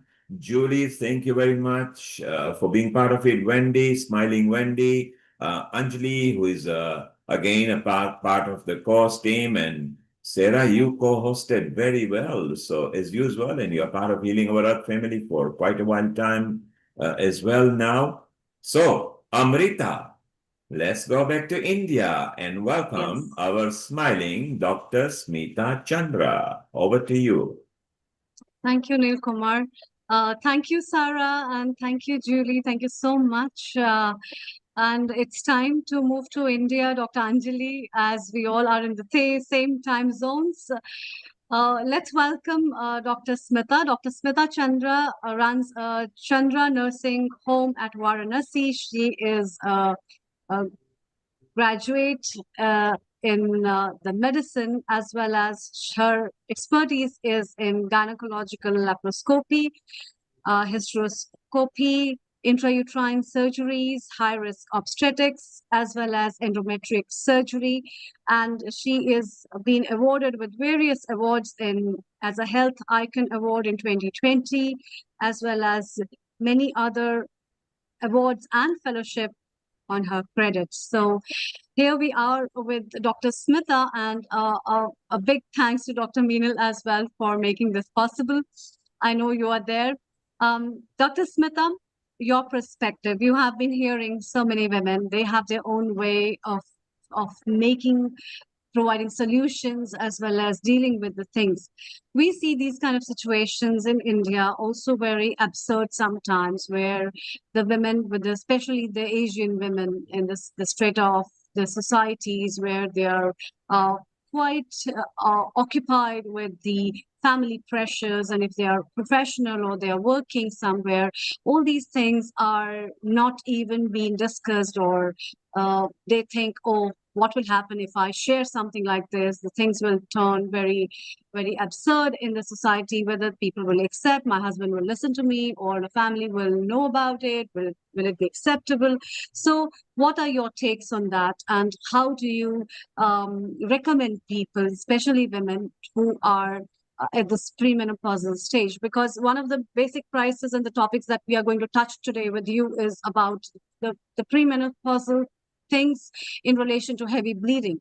And so this kind of thing, which can sometimes become so unmanageable in the life of a woman, that it just makes her land up to be very sick and to turn off their jobs and land to the hospital, and she doesn't know what's happening with her. So what kind of things she must do, how she should take care of herself, and is it really a serious thing, so it will pass away? There are a lot of, I think, emotional and other questions that we have for you, but over to you for the over 10 minutes or so. Thank you. Thank you very much, and namaste to all. I bring greetings from Varanasi, the spiritual capital of India. And the topic is my perspective or a clinician's perspective in taking care of perimenopausal heavy menstrual bleeding or abnormal uterine bleeding. So, what I find in my day-to-day practice is that the ladies are coming very late to us. So sometimes they are being fed with a lot of wrong notions about perimenopause. They're not having access to correct information. They are being misled. They are being fed on myths about perimenopause. And most of the times they are being told that this kind of bleeding is abnormal, maybe, but it will continue. It should be taken like that only, and it does not need any proper attention. So many times we are receiving even educated women. They are not taking good care of themselves, and they are landing with us in gross emergencies and sometimes in life-threatening conditions with a severe anemia, with a severe bad kind of condition. So we have tough time dealing with them medically. So I would like to use this platform to create some awareness that especially amongst the Indian ladies, that what they should be looking for when it comes to certain abnormal parameters of having abnormal kind of bleeding, what they should be thinking of. And rather than being fed abnormal information or wrong information from peers, friends, and from other like relatives, etc., who are telling them, okay, don't go for any kind of treatment, don't go for any kind of consultation, just stay put in the home, this will subside on its own. So what they should be doing actually, the awareness which I would like to generate is that when a lady is having a problem in the regularity of the menstrual cycle, if she's having a abnormal frequency, she's having bleeding very often, or a large amount of blood loss is happening, or all these things are there, this will qualify to be called as abnormal uterine bleeding, and it needs immediate attention from a qualified medical doctors. Sometimes if they are ignoring this symptom, the bad part of this is not only this is leading to a chronic anemic state, but also the emotional aspect during the perimenopause is also getting troubled. Like they may experience alongside with the chronic anemia, the physical debility of having breathlessness, of having different kind of, they are having breathlessness, they are having giddiness, sometimes they even fall due to the anemia. And then there are mood swings, there is irritability, there is poor performance, there are poor productivity at the workplace. So all this is happening. And along this, there is also a reduced, the marital life is also taking a toll, because every now and then the lady is bleeding, and the husband is not able to cope up with this kind of situation, and there is a marital disharmony also happening during the perimenopausal stage. Alongside this, there is also a possibility. Recently only I had a patient who was referred to a cardiologist, and the cardiologist with the complaint of chest pounding and breathlessness and palpitations.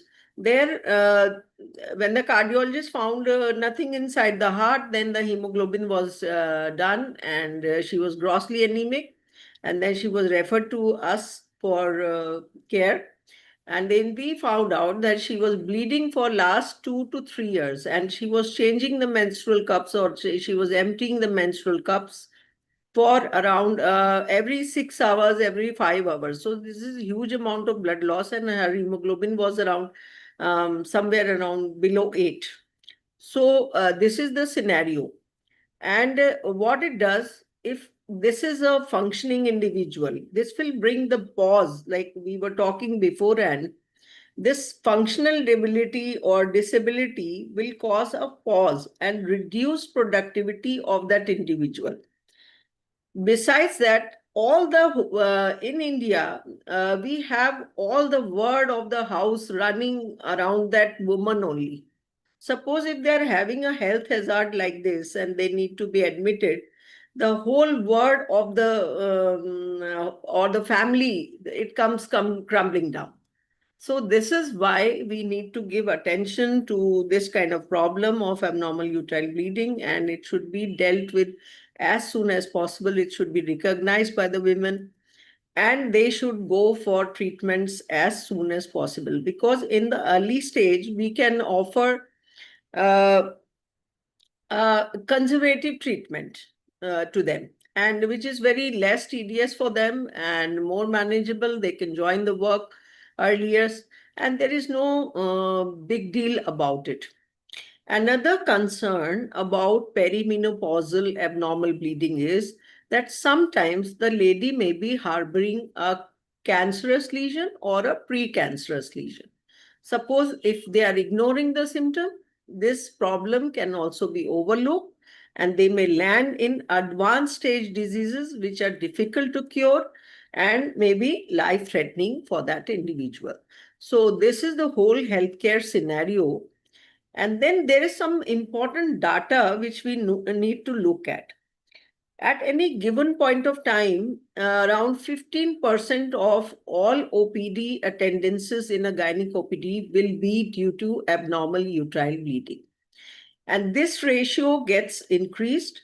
If we are looking at perimenopausal women, the rate or incidence will be somewhere around 30 to 45% of any gynec OPD we are going to look at. And then not only this, if this symptom is ignored, it is a very high risk situation for the lady. Once they ignore it in the first hand, then she is very likely to land in a hysterectomy within 5 years of onset of this kind of abnormal uterine bleeding. So this is the whole burden of the disease. And since India, a large women population is there, a large burden of this disease is there. Reducing the popularity, the productivity of our half of the population. So this is so I find that awareness should be generated among women, that they should not be fearful, they should not be hiding the symptoms for a very long duration of time, or they should not be using the alibis that somebody has told them that, okay, during perimenopause, it's okay to have abnormal bleeding. So now, once we have such a patient with us, how do we go about the treatment aspect is, we need to evaluate them for with their history taking and examination, and then do some investigations like hemogram, like blood coagulation profile, or screen them for coagulopathies, and then do an ultrasound to find out whether they are having an organic lesion like fibroids, polyps, adenomyosis, endometriosis. All these are nowadays very much common in our female population, especially during the perimenopause, and a very big showstopper for many good number of women. So all these things we do, and sometimes we need to resort to certain investigations like MRI. The diagnostic hysteroscopy we are performing. This is a natural orifice uh, natural orifice endoscopic procedures, which we are able to see the lesions of the uterus.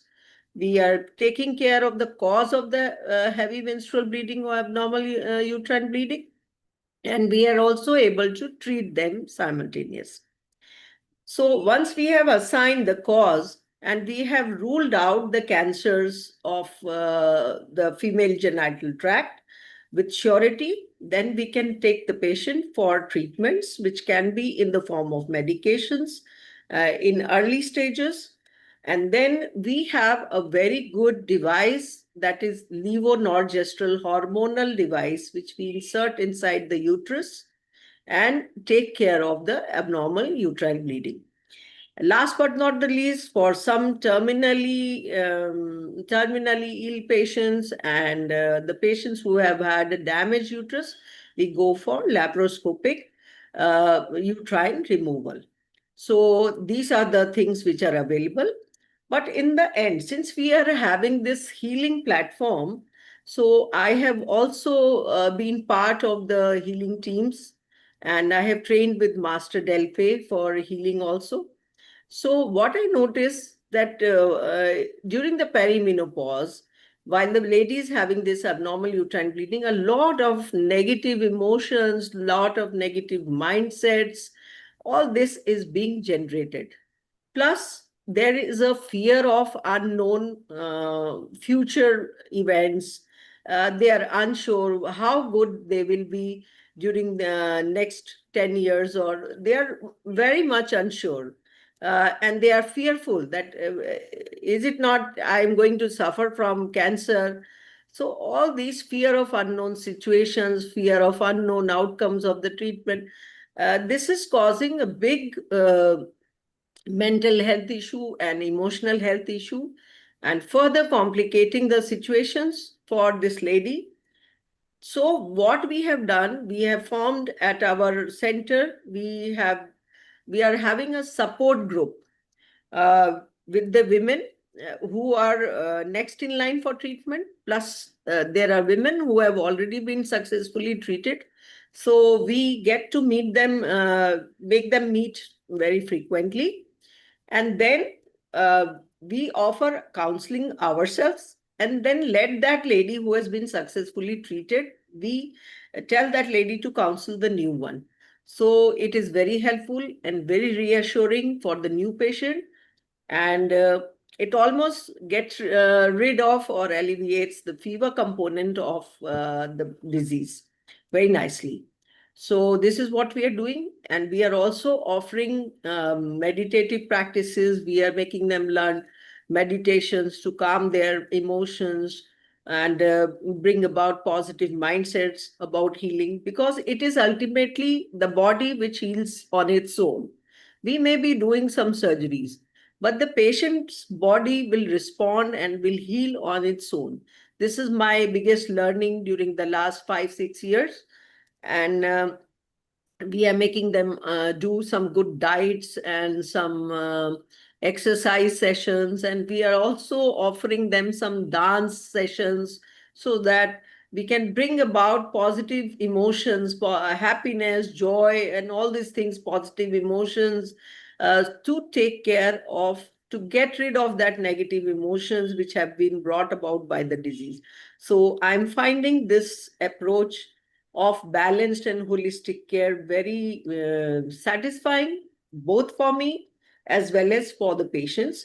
So this is the new thing which we are doing besides our routine surgical treatments. And patients are very much satisfied. They are taking this very positively, I must say. So thank you very much. That's all I have to say regarding this problem of perimenopause and bleeding. So Thank you. thank you very much for giving me this platform. Namaste. Thank you, Dr. Smita. The next half an hour is women's health and general chit chat, where our Dr. Anjali will be contributing. So let's keep on chit chatting. Let's give some quantum to the young girls, etc. Correct me if I'm wrong. Perimenopause can start as early as 35 years onwards and can still be perimenopause till about 45 years. Would you say that is correct, Dr. Smita? Unmute yourself, please. Unmute yourself, yes. It would be, I think perimenopause will extend somewhere a little bit more. So you agree that 35. it can start as early as 35 years as well? Yes. For some women nowadays, we are seeing a So, lot of young women going into menopause very soon.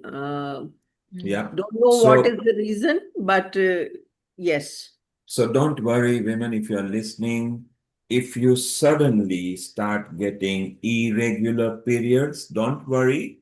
It could be many reasons. If you're getting hot flushes, mood swings, and we will define mood swings in a moment. If your sleep is just generally disturbed suddenly, then you need to start taking care. And obviously, if your libido changes, then you know you are going through some sort of a phase. What is a mood swing, Dr. Smita? What would you describe as a mood swing? How do female realize that they're going into the mood swing zone? And what can men do to help their lovers, partner, wife, etc.? Unmute yourself, please. Mood swing with sudden change, erratic moods like sudden anger bursts, sudden bursts of irritability, which cannot be explained by the situation. And the partners, what they can do is be a little bit more understanding, and they can retract a little bit and not to contribute, so that it can worsen the situation further. So men should be more understanding towards women. And how That's can what we I believe. make men understand it because they are not going through the motion? Would we say that we guide them to patiently at least listen?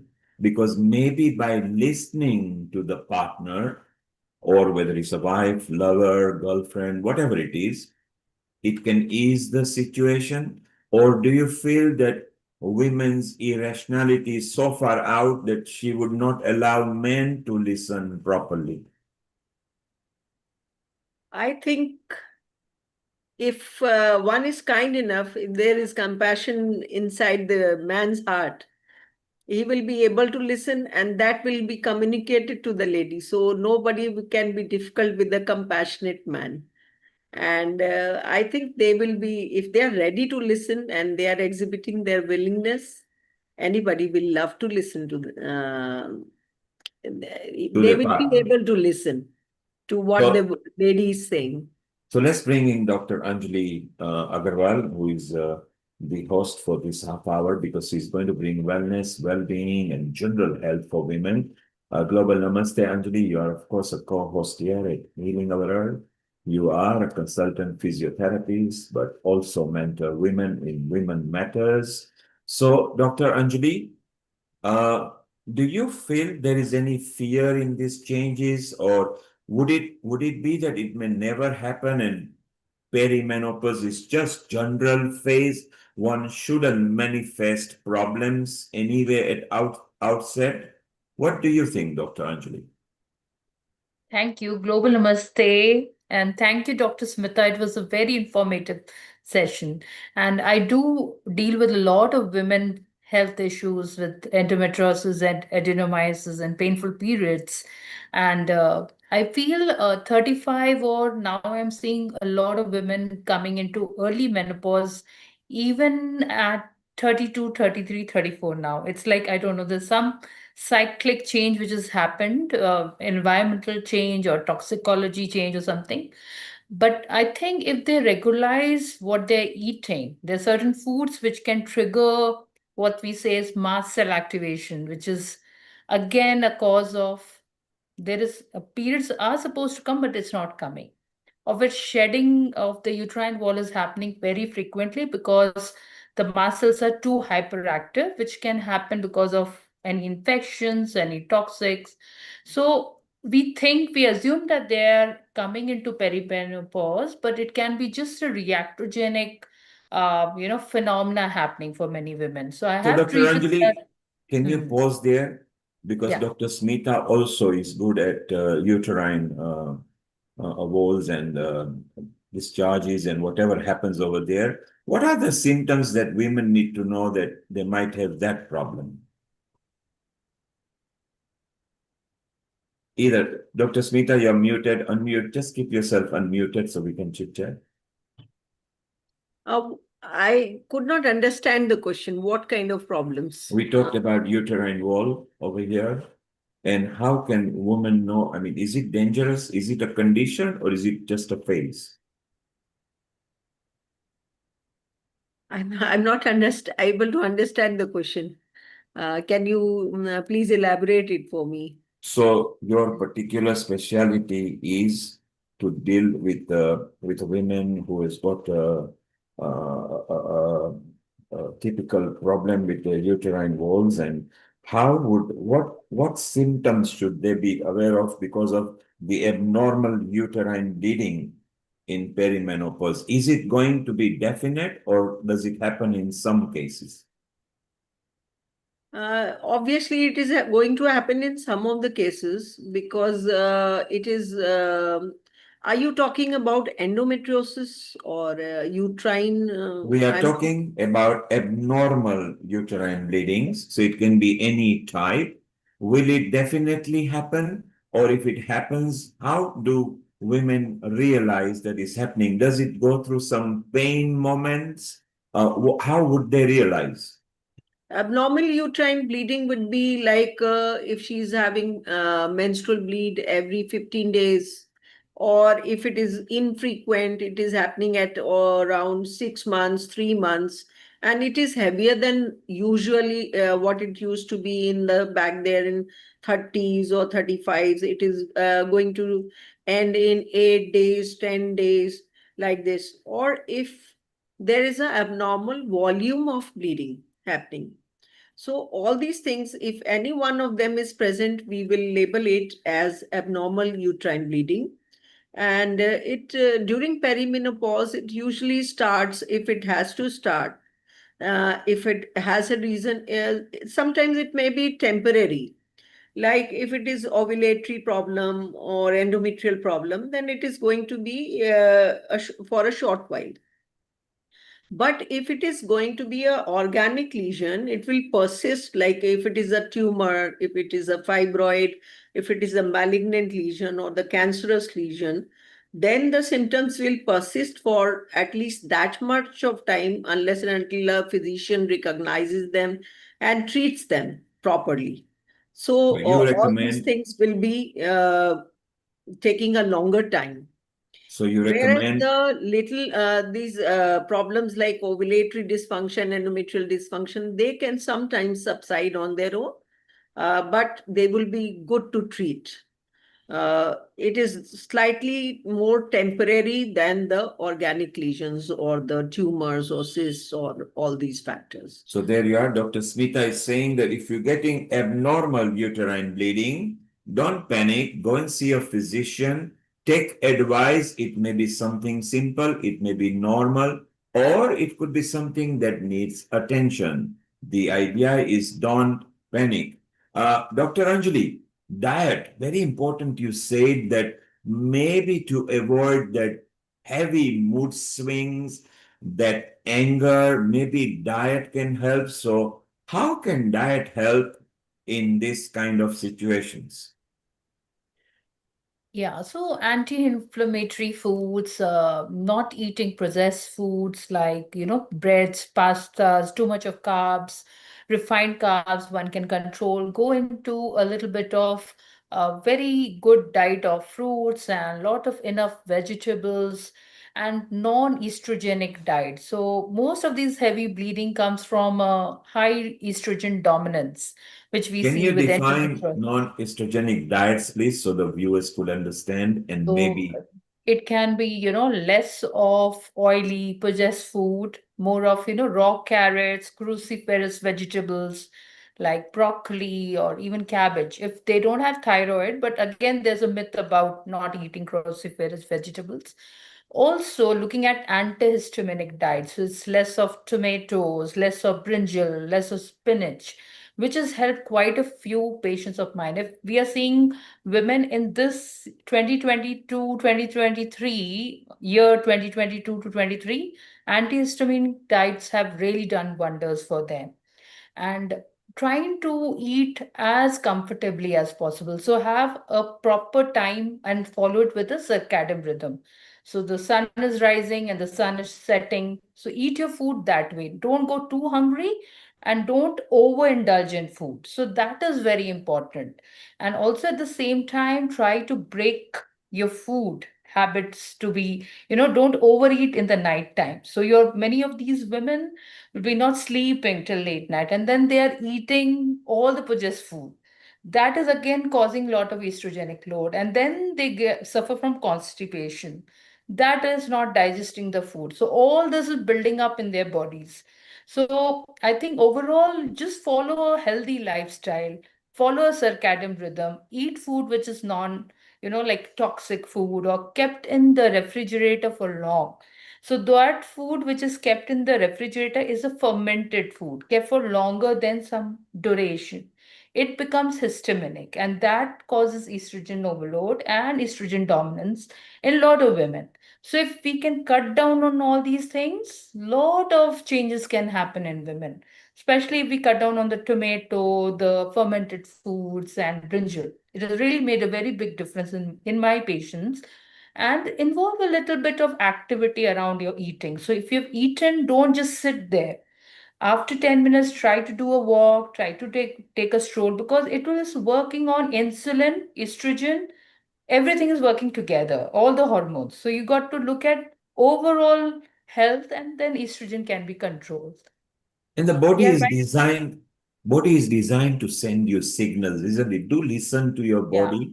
Don't be influenced by others. In Indians, when we go to people's house, you are forced to eat so much food. If you are Gujarati, then the fafda gathia jalebi is stuffed in you. If you are Bengali, the Bengali mithais come. If you are Punjabi, the gobis, they're good and healthy, but some oily foods are stuffed into you. Dr. Amrita, you are expert in women wellness, but you've got mastery in Ayurveda matters as well.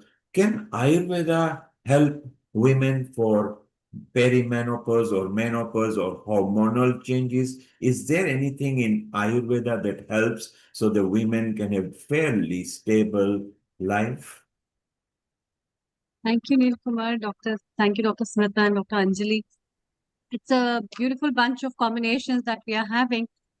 And when we talk about Ayurveda perspective, if we, it's very important to understand that everybody's body is very unique. And in that unique form, the role of estrogen progesterone may vary from women to women, depending upon your lifestyle, your diet, your hereditary characteristics, and a lot of the factors, and also your work-life balance. And based on that, there are many key points that you need to take care about. If I talk in the Ayurvedic terms of understanding, if your fire element is pretty high and you are pitta dominant personality, in that case, heavy bleedings are pretty high in those cases. And so your dietary stuff and working on certain kind of meditations, exercises as a daily routine. And there are quite a number of herbs, and panchakarma is one of very good detox treatments that is given, in which we give some herbal infusions through oral as well as through vaginal routes, which are particularly very helpful.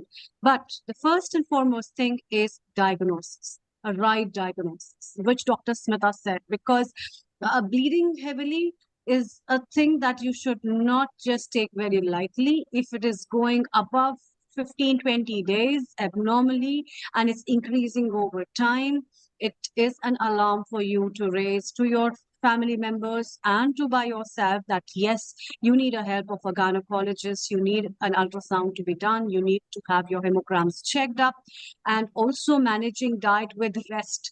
Rest is also an important thing which females don't take, because until unless they are completely out of order, it's out of service. So that is an important thing, with adequate fluids in your body, because the few things that you can do if you are bleeding very heavily is avoiding very hot foods, avoiding ginger, avoiding spices, avoiding estrogenic foods that Dr. Anjali mentioned, and getting hydrated a lot. So your hydration should be double, because you're losing the volume of fluid a lot from your body, which must be taken care of. Otherwise, these situations can lead to, as Dr. Smita told about, with an anemic case, with a lot of other fatal and dangerous things, which so many women die in many of the areas which don't come to know. And when, as Dr. Smita addressed very rightly, that they come to us at a very late stage and we are helpless. So that kind of stage will only be tackled up when there is an education, when there is an understanding which is brought in every woman's life, that something like this happening to you is not normal. You must take care of this. And people think that, oh, my whole life had been pretty normal. Now things are like that, so I don't have to take care of it. But it's not like this. There can be a lot of changes that might happen in your 40s, and taking a good nutritious diet, managing up your diet. So your diet is basically your medicine. It is working on your hormones. It is virtually your pills, which I say the hormonal pills, with which you can change your dietary patterns of your hormones with the little changes in your diet. But then a right diagnosis at a right stage is at most important to work. Thank So, you. Dr. Amrita Sharma, diet. Everybody has talked about good diet, maybe diet can help. What are your favorite 5 foods during the either menopause time or perimenopause time?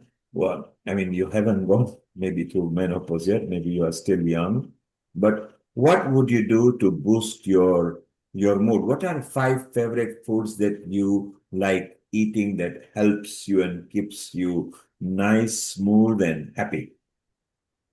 Um, Specifically, depending on, it is also very important to be vigilant on your patterns of menstruation, how you're menstruating. Sometimes you're menstruating less, sometimes you're menstruating a lot. And even if, and the body always tells you, I think the body has the clock, which Fiona also mentioned. So these kind of gadgets, they help you in giving you those clocks of energies that you come to know about yourself. And in those times when you find certain things are a little tough, hydration by different kind of juices, not very sugary stuff. Taking if there are summers, fruits which are seasonal fruits are always beneficial. Taking good fibers and fibrous diets is very important. I avoid taking a lot of spices, especially which is like black cardamom, black pepper, or a lot of ginger. People also have a lot of myths in the society, Dr. Smita, and that also I would like to address with you, because people think, or the elder women also talk about, oh, just take this and this will happen, and take that. Sometimes they have sesame seeds and jaggery and a lot of other stuff in the societies, and but then these things can be managed, cannot be managed. But the food, ultimate things which I propose to people and I myself believe in is a good hydration with soups, vegetables, sprouts, as well as the greens. They are my favorites among the list at those times. And yes, I can't avoid sometimes chocolate, so I cheat on that. Thank you. Yeah. Thank you. Anjali, let's come to you. Let's give specific to people through experience the kind of food that can help during a menstrual cycle or during or coming to perimenopause or while you're in the menopause. What are your favorite? You mentioned broccoli, which is very good to eat. You mentioned fruits, but can we name the fruits and vegetables that would really help?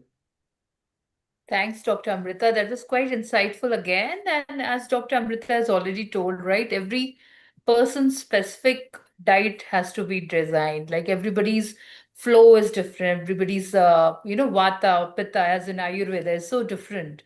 So I think everybody's diet are very specific to their moods, also to their flow of menstrual cycle too, and pain levels also. So many of them can have a lot of pain, which I generally think magnesium rich food can be, like sweet potato, which is very very helpful, and sometimes beetroot, because you're losing a lot of iron also because of menstruating.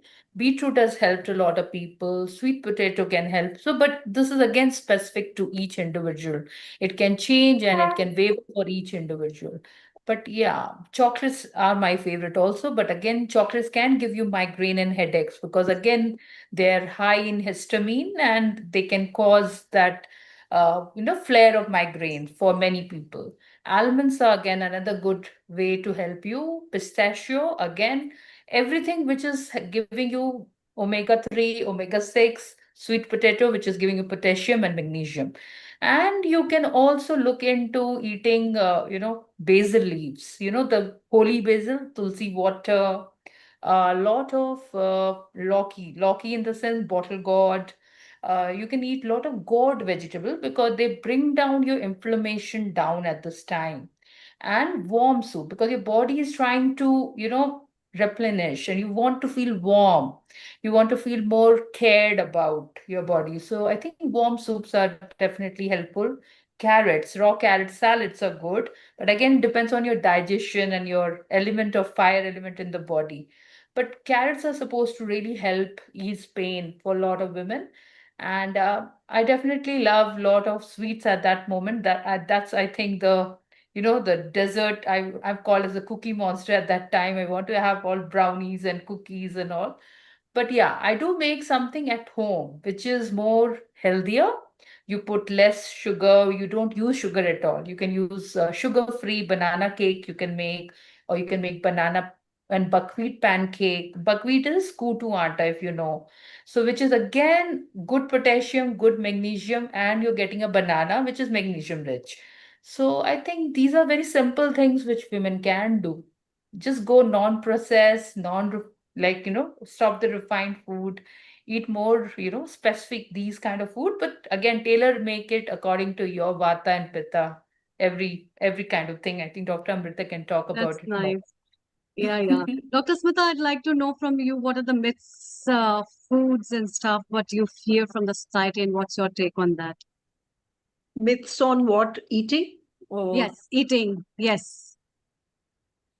Actually, our Indian society, what I feel is that our sometimes our whole consciousness has been overtaken by food. What are we going to eat? What are we not going to eat? And even if we are welcoming guests, we want to feed them, whether they like it or whether they don't like it. Sometimes I feel our whole consciousness has been overtaken by food. So, the biggest myth in diabetic patients that, okay, we should not stop eating sugar because we will lose the habit of digesting the sugar. So this is the one biggest myth I have faced.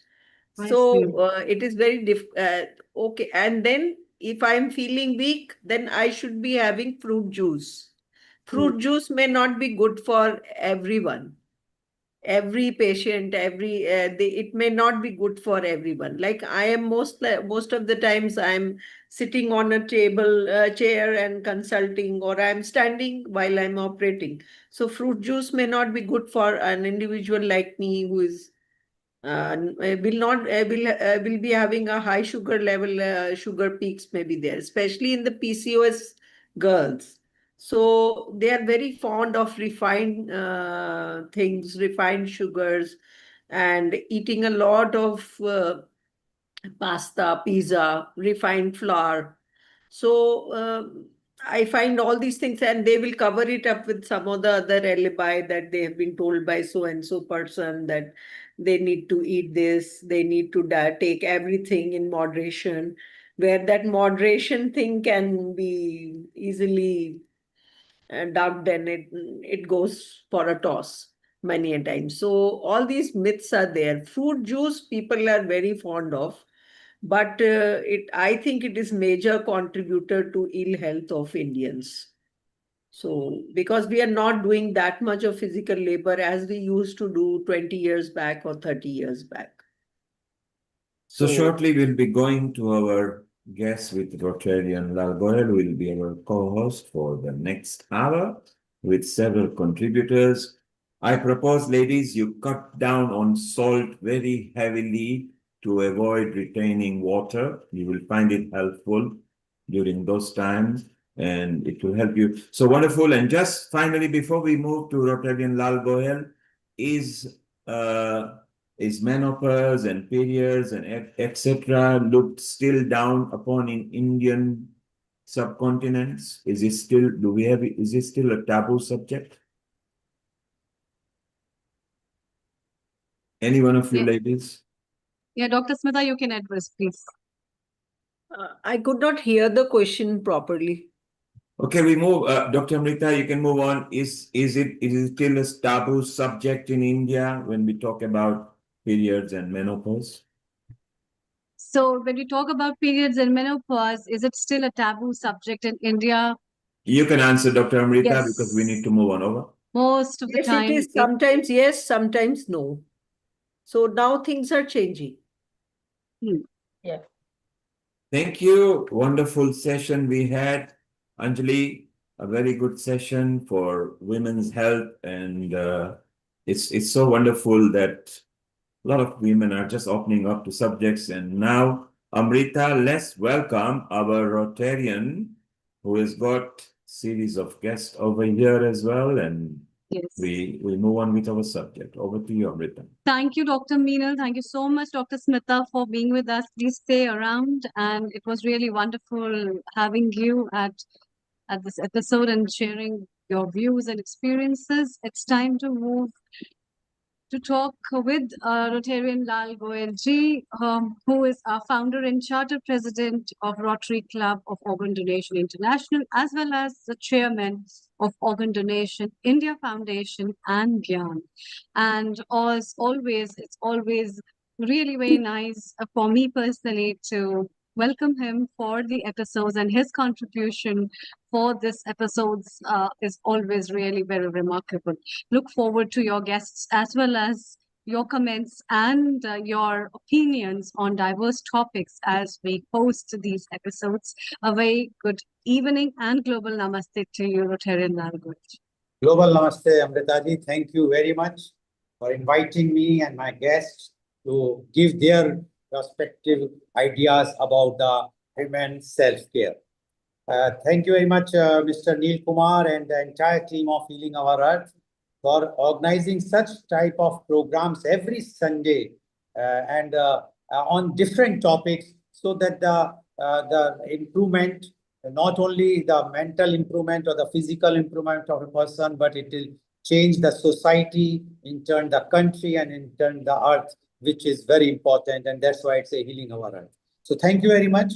I just heard for a minute about something, the eating habits, and I just completed a meeting of Rotary, and the topic was the impact of obesity and diabetes on organs. And recently, about a week back, the government of India has decided to put the warnings that the samosa and jalebis, which are very much fond of the North Indians and people across the India, and I'm sure across the world, all Indians prefer, are going to get the warning like the warning which they are on the cigarettes, that these samosas and jalebis are very, very harmful. So basically, when we talk about the self-care for women, they are responsible for mainly in India, they are responsible for the kitchen as well as the food which is served to the entire family. They must take care, because now after long persuasion to the government of India, they have accepted that the Indian food is also harmful, not all, but those which are with very high glycemia index. So thank you very much once again, Amritaji. And now I'm coming to the topic of women's self-care. And as Amritaji has mentioned that I am the founder and the charter president of Rotary Club of Organ Donation International, my take will be definitely for the women's self-care in respect to the organs, healthy organs. So women's self-care for optimal organ health encompasses several key practices. Regular exercises strengthens the heart, improves circulation, and supports liver function. A balanced diet, rich in fruits, vegetables, and whole grains, provide essential nutrients for kidney, liver, and digestive health. Adequate hydration helps flush toxins and maintain kidney function. Annual gynecological exams ensure reproductive health, while mammograms and bone density screening detect early issues.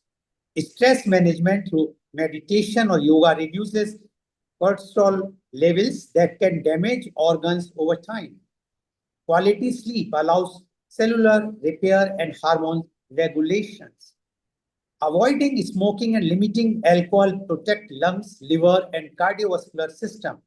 Regular health screenings enable early intervention.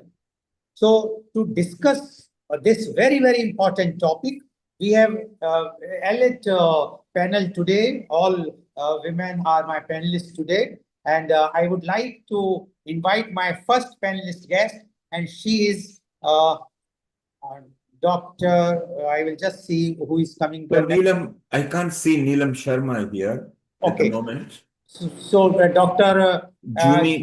Dr. Jumi Kulshrestha Yadav. I will take her. So the Dr. Jumi Kulshrestha Yadav is the senior eye surgeon. She is the director of Kulshrestha Eye Center, Mathura. She taught in high school in Sacred Heart Convent School. She is an alumni of Delhi Public School, R.K. Puram, from where she completed her 12th. She completed MBBS and DOMS from the prestigious Maulana Azad Medical College, New Delhi, and associated Lokesh Nayak Hospital and Guru Nanak Eye Center. She pursued fellowship International Council of Ophthalmology, Glasgow, United Kingdom, and joined her father's practice in Mathura. She specialized in refractive surgery, laser, and squint surgery. She is also an expert in cataract surgery, laser phaco surgery without bandage and without injection. She has conducted many eye care camps with various NGOs like Rotary, Innervale, Kalindi, JC, etc. She had been awarded Corona Warrior Award in 2020 and 2021. She has been Scientific Secretary of Indian Medical Association Mathura and Cultural Secretary IMA twice. She is a pageant winner. She won the title of Mrs. India United Nations in 2022. She is now co-director of Mrs. Uttar Pradesh pageant. She has been felicitated with various awards for healthcare, fashion, and social work by various organizations in Delhi, Jaipur, Agra, and Mathura. She has been giving health talks in various schools and colleges regularly. Her aim is to provide world-class healthcare services along with her husband, Dr. Pankaj, who is a retina specialist, to people of Mathura and around Mathura. Welcome, Dr. Jumi Kulshrestha Yadav on this very, very important show. This is organized by Healing Our Health.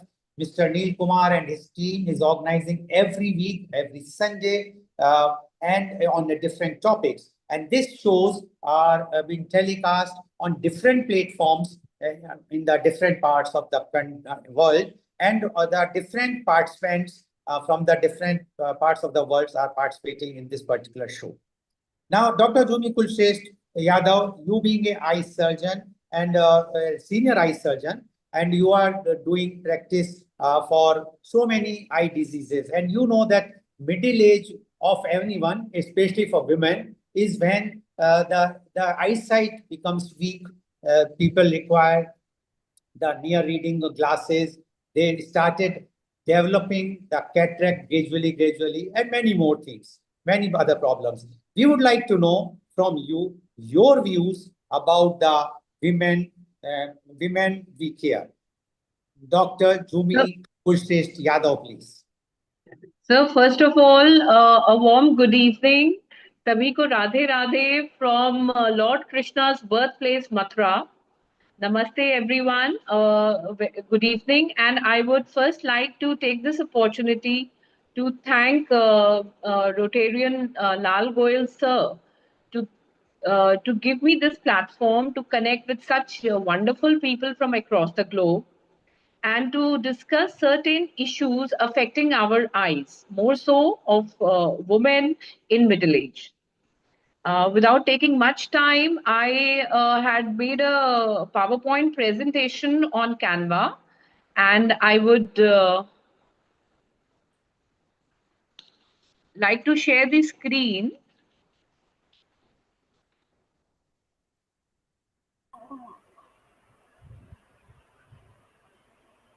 Can someone make Jumi co-host? Dr. Yeah, she's already co-host. You're already a co-host, Dr. Jumi. Yes, I'm. Jumi, just see the share thing, the green arrow. Just press Yes. on that and open your PPT. So that will come. If you look at the bottom taskbar where you got participant, Yes, chat, react, the green, click I'm on it. doing that. It is showing screen, camera, document, image from document I'm opening. Your document should be open on your screen before you can share it. You will see it on your. Yes, yes, yes. Now select it, then share screen. It says document is not supported. So probably I will just need a Ignore your little time. document. Maybe let's just talk about it. You can talk about it. Just turn off your screen share and talk about it. Your document might be in a system which Zoom doesn't recognize, maybe. So Is it switch off the feasible, sir? screen. I had, yes, I had put a little images to make it more, everyone could connect with what I'm trying to say and how eye care and eye health is getting affected. So no problem, So, Jumi. Jumi, just switch off the screen share as you're not able to share it. At least we right. can see your expression and you can talk about it, and that Yes. will still I help. think it is So here. Is it, no, we've got a black screen. So please stop sharing. okay. Let you come back on the screen and just chit chat about it. That will be good enough.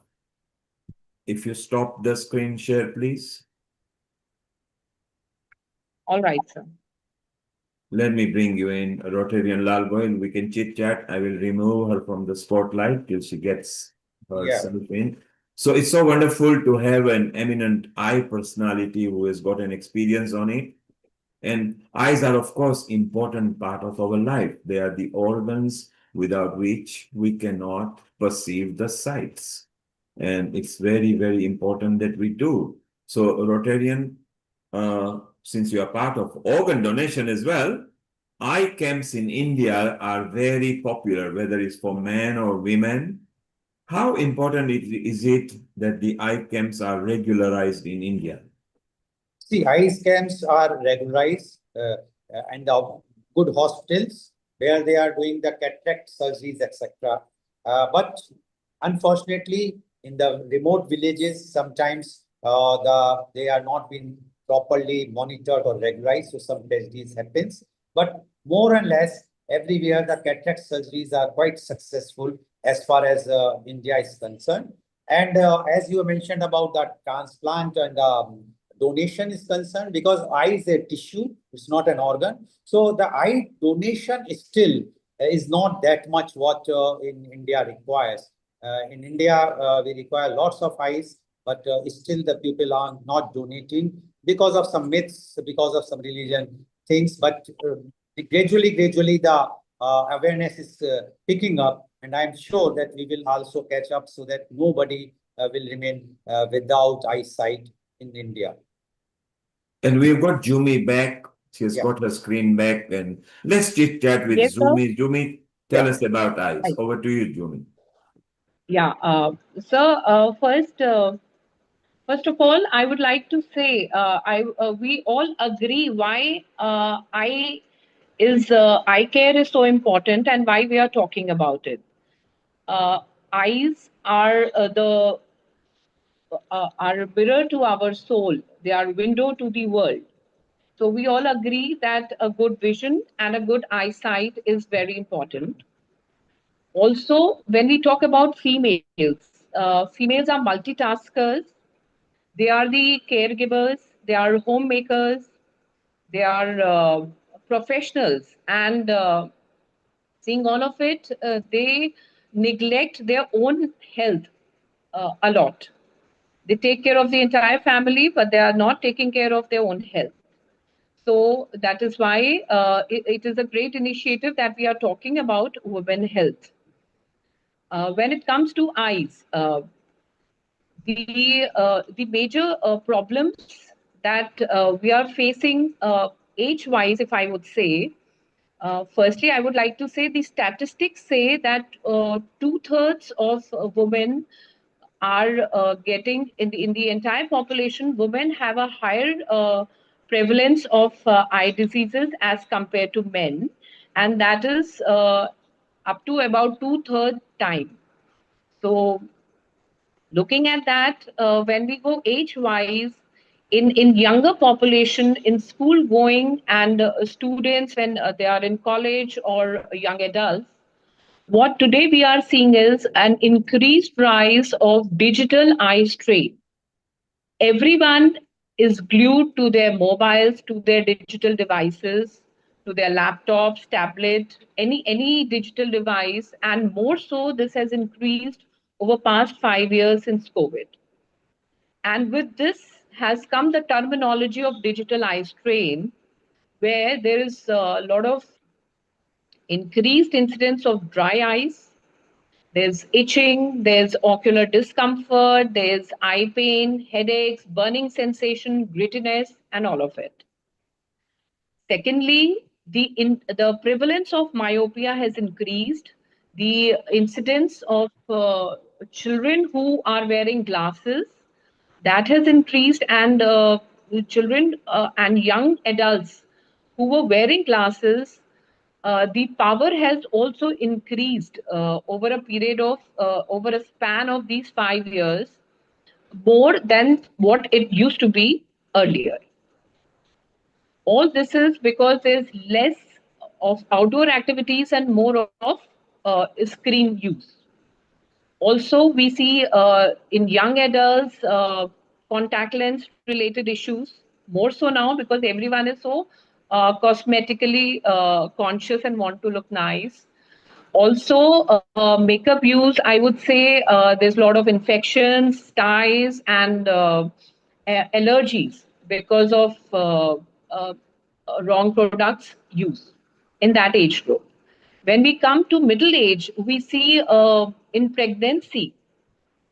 Now, this age has more pregnant women in their in their early 30s, late 20s, and pregnancy itself has more because of the hormonal changes. There's dryness because of the tear production being affected.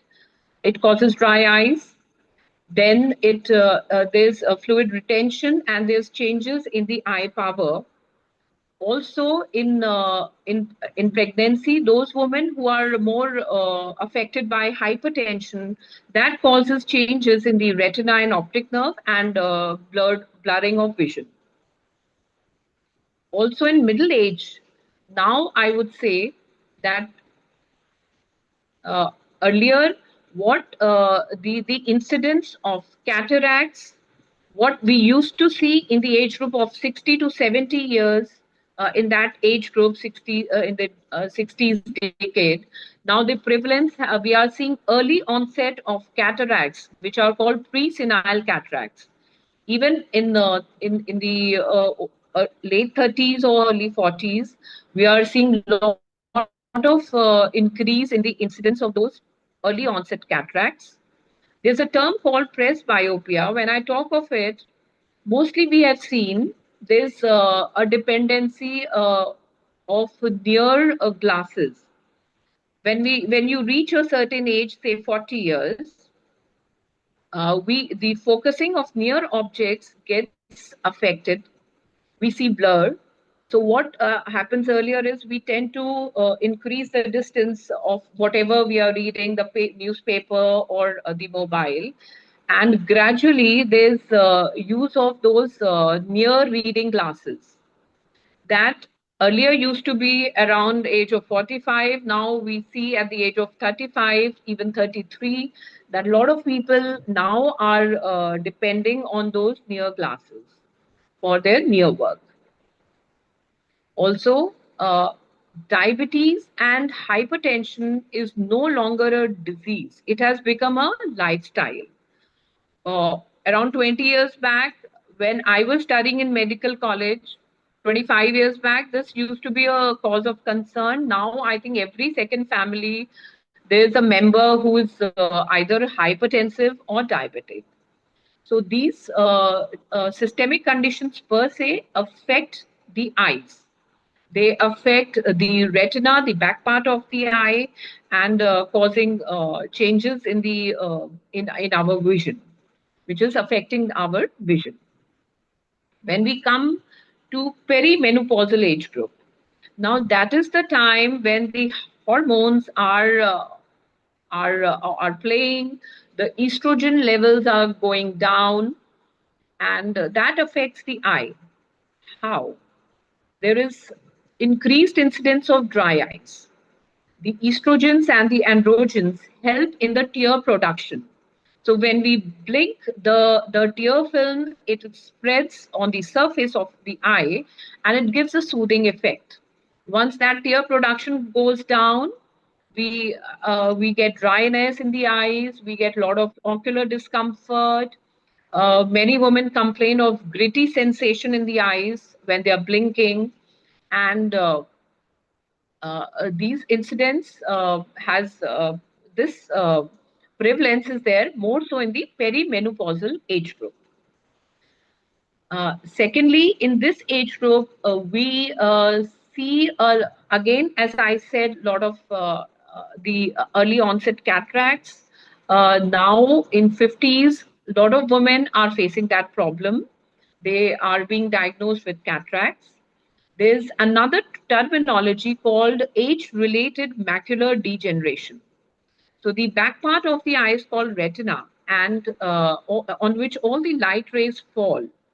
Now that retina gets degenerated as we age, with age. So the now what we used to see earlier in the age group of 70s or 80s, now we are seeing in the younger age group and more so in perimenopausal women.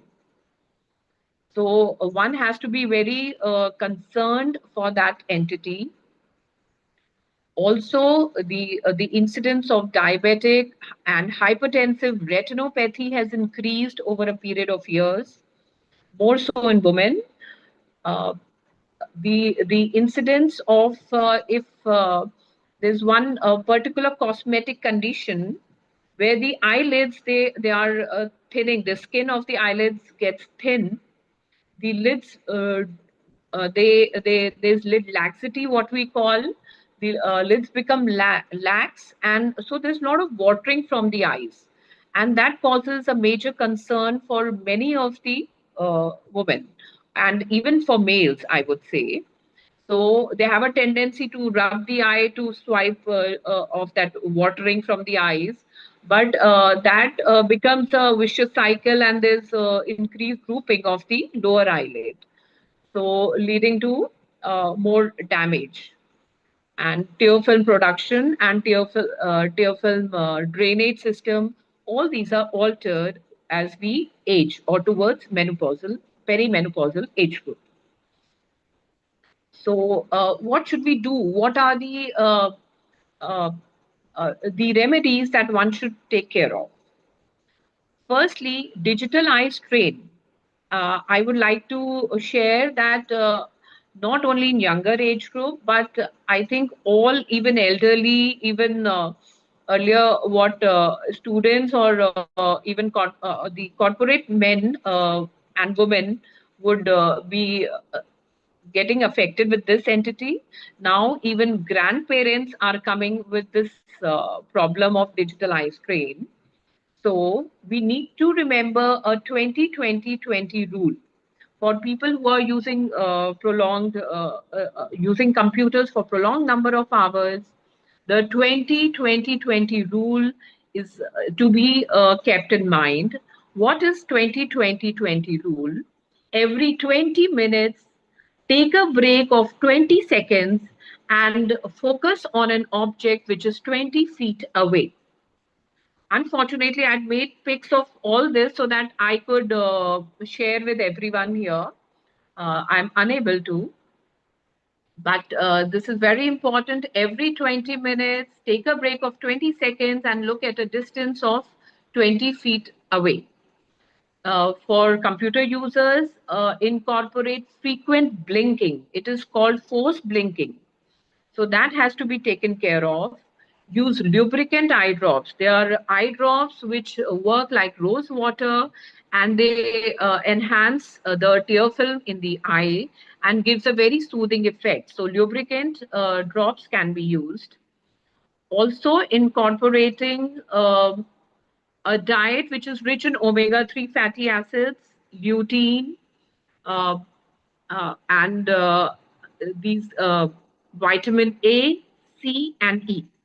Now, which it is the diets which need to be consumed are green leafy vegetables, carrots, pumpkin, walnuts, flax seeds, fish, cod liver oil.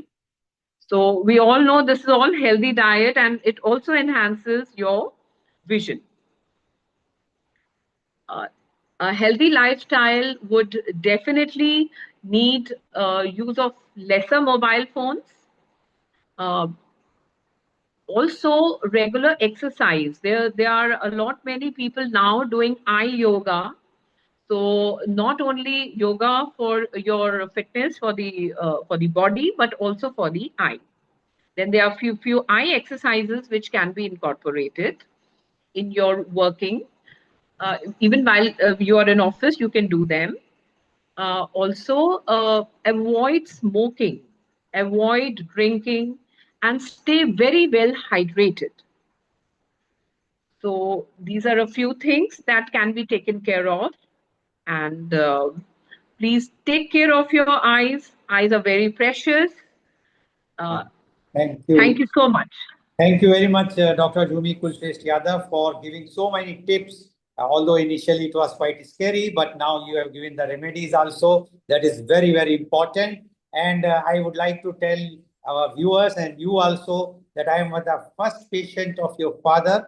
And he has given me so much knowledge about eyes that at the age of 71 today, my eyes, although my screen time is 17 hours a day, so but still I am doing well, although one eye is already operated and that is having a cataract, having a contact lens with it. But still, I am doing the work till I am there. Thank you very much. And I'm sure your this knowledge, what you have given today, will definitely give benefit not only to the women, but also the male who are listening to it. Thank you very much. Now I would like to Thank move you, to my sir. next panelist guest, and she is Miss Neelam Sharma. Ms. Neelam Sharma is an industry professional with an extensive background in sales and marketing in the aviation industry. She has rich experience of dealing with top corporate clients like American Express, Cox and Kings, Travel House, etc. Owing to her family defense background, she has had the privilege of traveling extensively, exploring new places and meeting people of diverse cultures. Her love for reading, physical fitness, yoga, and sports further enhances her mastery of positive life skills. Ms. Neelam has conducted PDP sessions in various educational institutions. She has all the required skills which can help her motivate today's learners both on academic campuses and in the corporate sectors. For the past couple of years, she has been dabbling in the field of acting too. She is an amateur theatre artist who has acted in several plays. This holistic background enables her to understand the complexities of life while lending an empathetic ear without being judgmental. Welcome, Ms. Neelam, on our show. Ms. Neelam, you have a multifaceted task you have done. Earlier, you were there with the traveling thing, then corporate, and now in the acting also. And definitely, you know the reality, the problems which women are facing, especially a mid-aged women is facing because of so many things. And you have heard what Dr. Jumi Kulshrestha Yadav has mentioned about the eyes, which is a very, very important thing for everyone, and especially for women, because as she mentioned, she is a multitask master. We would like to know from you, the women we care, Miss Neelam Sharma. Please unmute. Please unmute. Yeah. Good evening, everyone, all the esteemed panelists. Thank you, Mr. Goyal. And of course, I was listening to Dr. Zumi. So she has given a lot of positive contribution regarding the the health of the eyes as far as menopause is concerned. So while I'm here and I would really like to speak about menopause, I'm not a medical expert on this field. When I talk here, I talk as somebody who's going through the process, who's been through the process, and I represent all the women who might or are still going through the process and understand it. So first things first, menopause is actually real. The symptoms it entails are real. It is really time we got it out of the closet. All women, all through the generation, we have been going through these changes for centuries. It's not something really new. But what happens is with changing times, women have actually started playing dabbling in multiple roles.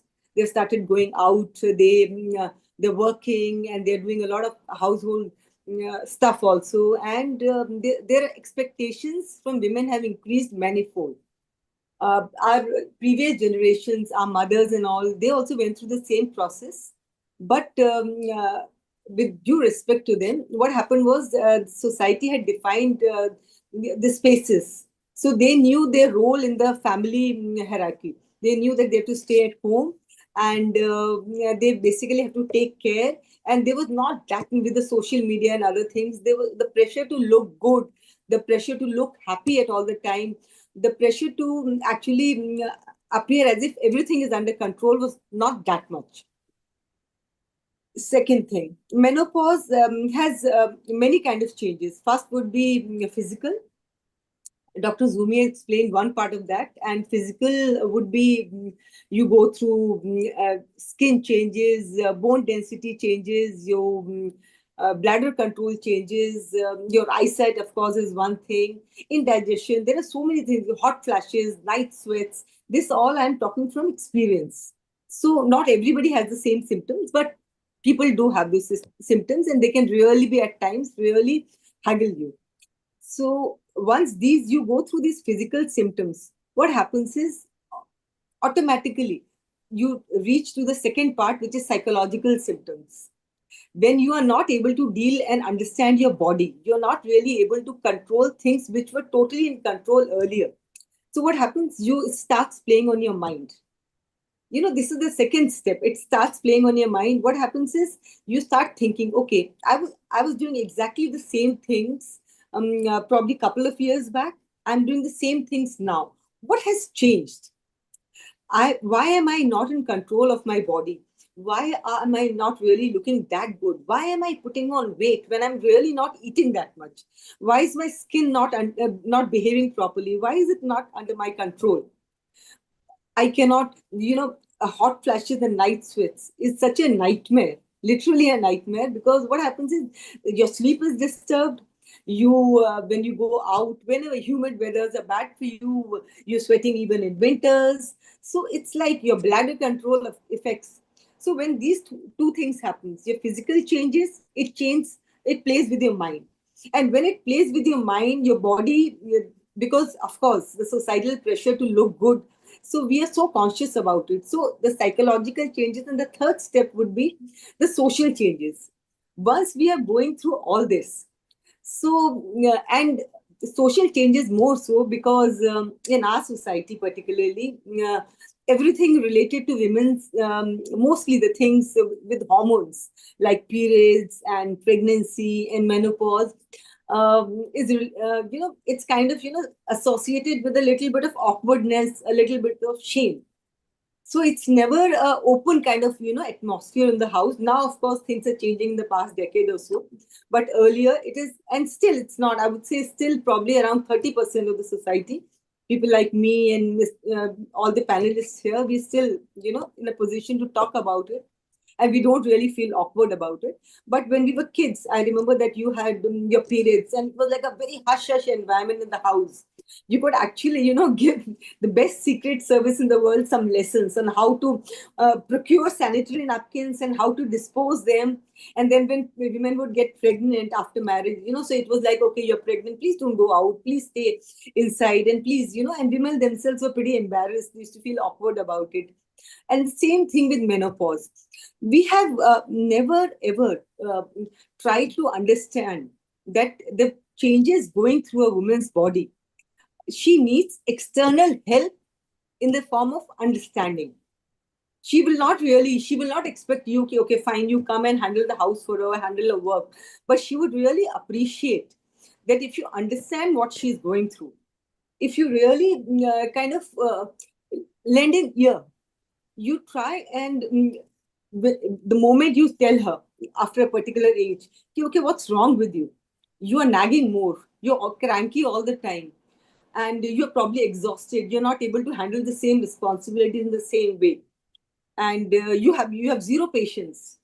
So you have to understand that it's playing on her mind. The social, this brings to the social changes. She does not really like to go out that much because people are not able to really understand her position, because she's not really looking that good. She's getting exhausted more often.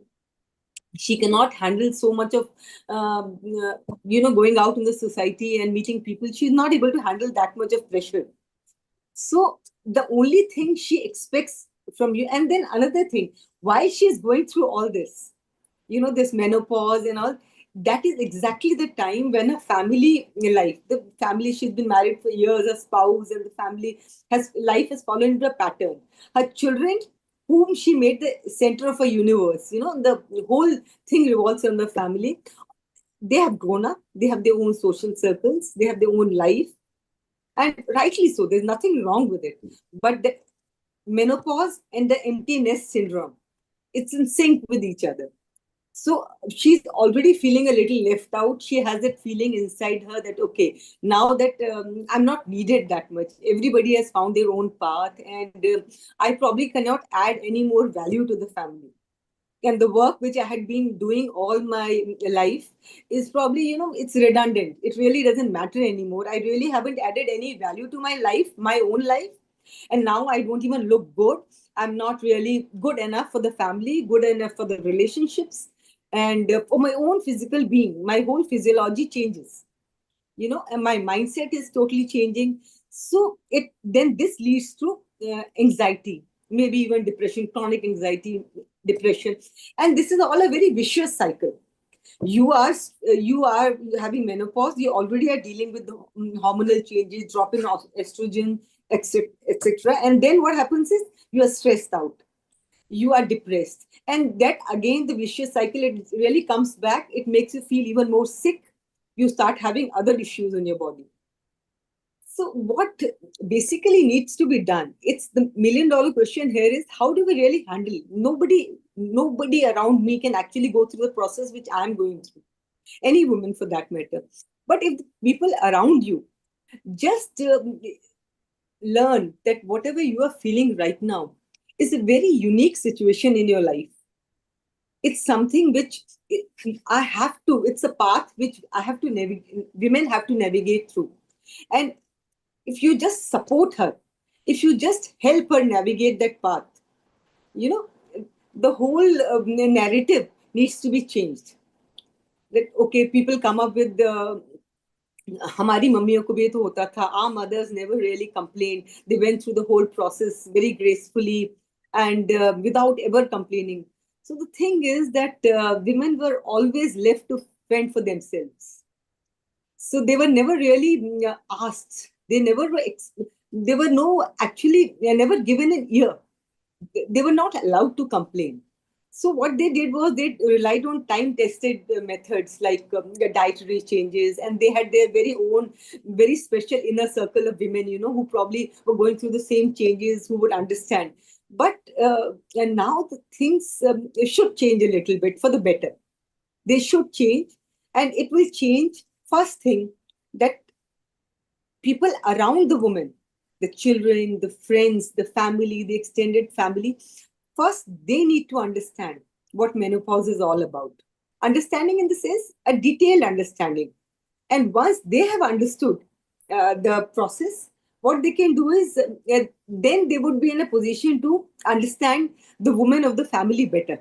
They will be able to empathize with her, that whatever the changes she is going through, the physical, the mental, the social, they are, this is, for a certain time. She'll probably take couple of years, maybe sometimes more, sometimes less. Every woman has her own pattern. But at such point of time, all she needs is support. She does not need you pointing fingers at her that what has gone wrong with you. There's nothing wrong with her. It is just that her body has gone through humongous change. Everything is not in her control all the time, though she tries to pretend that things are in her control, but they're not. So when you understand and you appreciate that whatever, and gratification is important. See, a lot of women will come and tell you that, okay, mujhe koi farak nahi padta. It really doesn't make a difference. I'm doing my duty as a mother, as a wife, and as a friend, as a sister, as a daughter. But I really don't need any appreciation. But it's absolutely wrong. Everyone, and including women, everyone needs gratification. So once in a while, if you tell the woman that, okay, fine, you're going through this process, we understand that you're not the same person as you were, but we understand that you have really contributed to our life. You have made positive impact in our lives. And now that you're going through this process, we are ready to return the favor. We are there for you. We are holding hands. Instead of just coming up with, adjectives. It's best to support her, to handhold her, to walk her through the process. And once you start doing it, you see how things change. When you know that people around you understand your situation without actually going through it, but they still understand. So it totally changes the scenario. It makes you feel better. You learn to appreciate your family. You start feeling your worth. You start feeling, okay, you have not given your life for nothing. And it's not that now it's over. In fact, in many cases, menopause is probably a beginning. So if some external support is given, so it really works well for women. The society needs to understand and appreciate it. So that's all. It's a very, very, very simple thing, but simple things are mostly complicated. So I guess that should work for women mostly. Yes, yes. Thank you very much, Ms. Neelam Sharma, for giving your views. And what I can see is next step from your side is that you will going to have a black coach because you are having so many law books behind you. After that theater, you will might be going for the law classes. This is my husband's office and my son's office. Okay, Actually. okay. Yeah. Thank you very much. Thank you But so you much. have given a very practical aspect of menopause, which the lady women are facing, which people are not understanding that they all have their hormones changing and what they require, that compassion, that support, the gratitude, that mindset of the family members have to change, and so that no one will suffer during that time. Thank you very much. Thank you Ms. so much for giving your views. Now, I would like to invite my next panelist guest, and she is Rotarian Dr. Vartika Kishore. Rotarian Dr. Vartika Kishore is MBBS MD. She is a gynecologist and obstetrician at Vrindavan Arogya Deep Hospital, Vrindavan.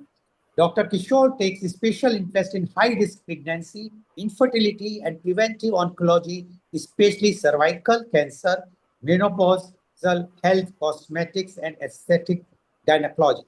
She is an active Rotarian.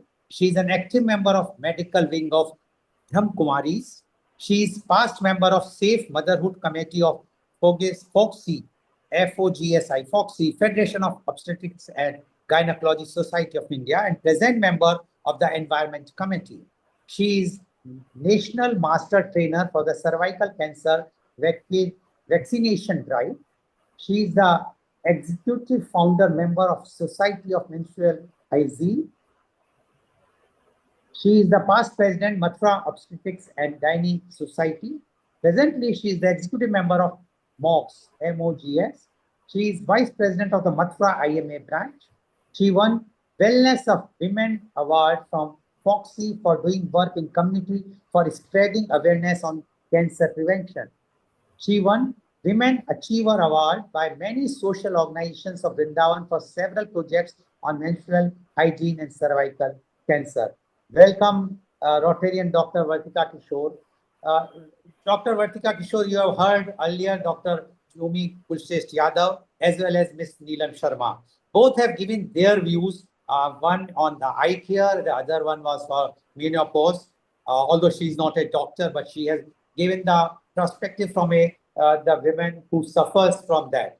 You being a doctor and especially a gynecologist, you know ins and outs of the menopause and what are the changes and how things can be changed in the society, plus all other things for the women, because especially in the mid-age, all these problems occurs. So we would like to know from you the women self-care from Rotarian Dr. Vartika Kishore, please.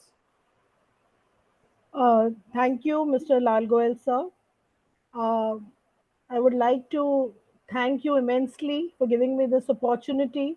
And I'm listening since last 1 hour, various speakers, and they are really creating awareness regarding this special topic. And this topic is really close to my heart, women's self-care.